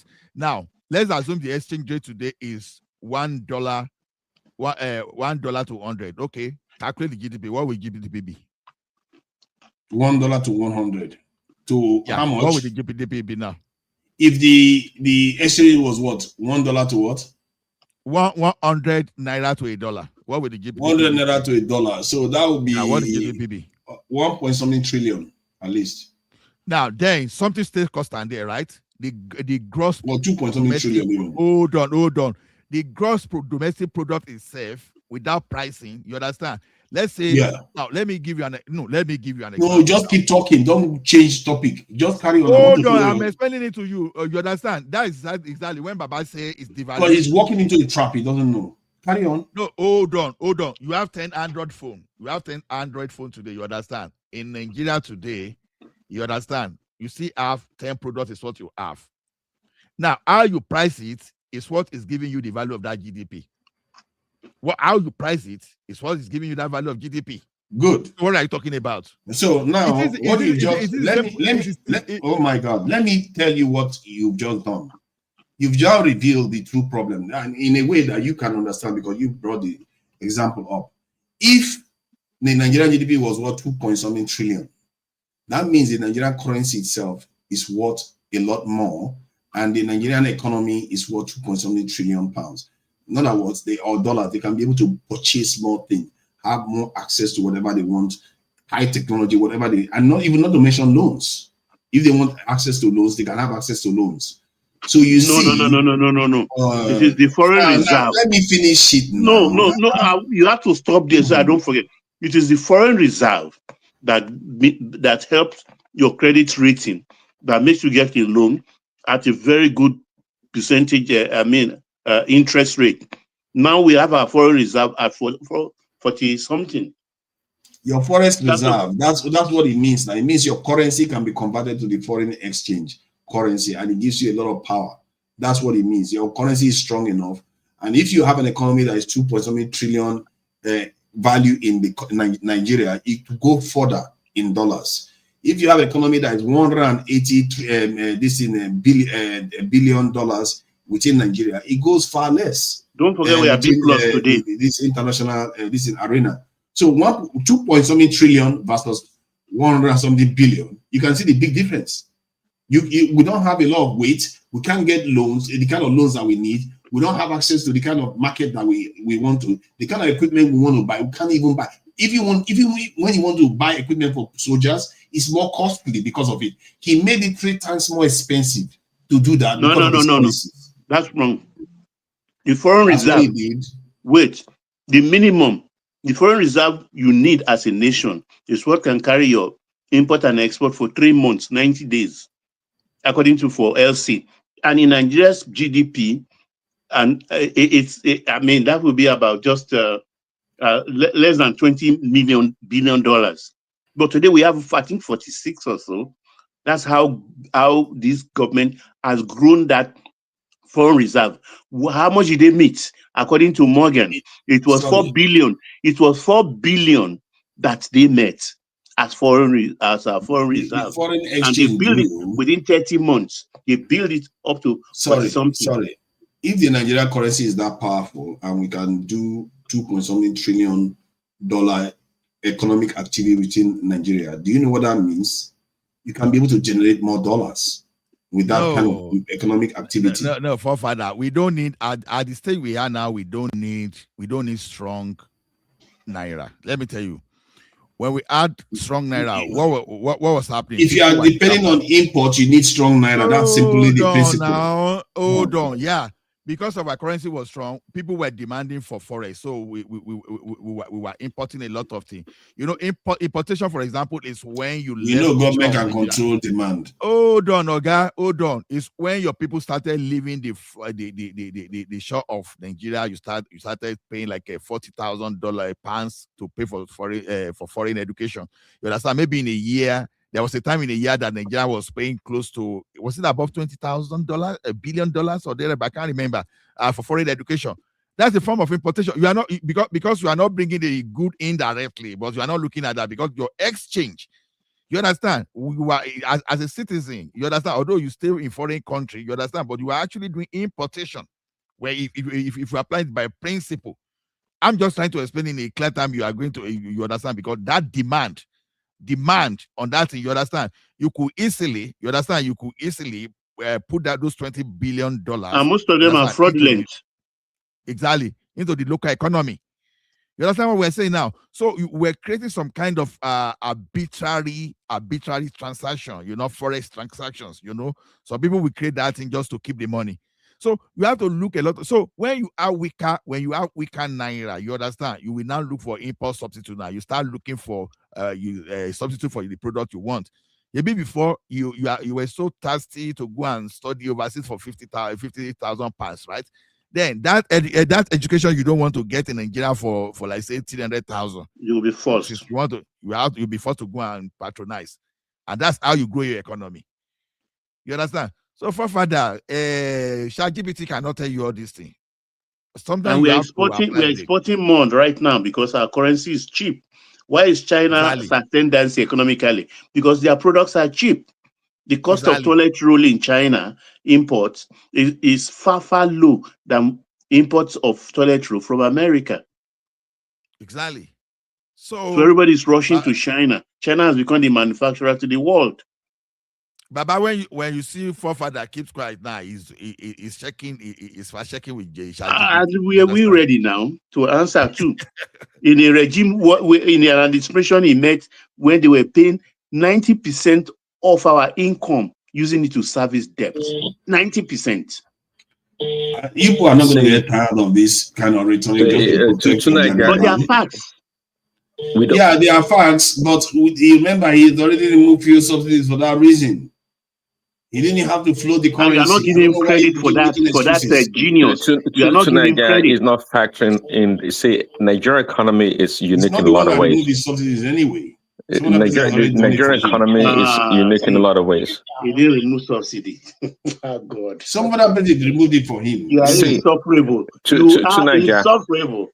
Nobody removed subsidy. Was it not Buhari that removed it? Is that not factual? Oh, Jesus Christ! Give the man his flowers. That is factual too. You guys are supporting something that is actually damage your own economies, but I guess, like I said,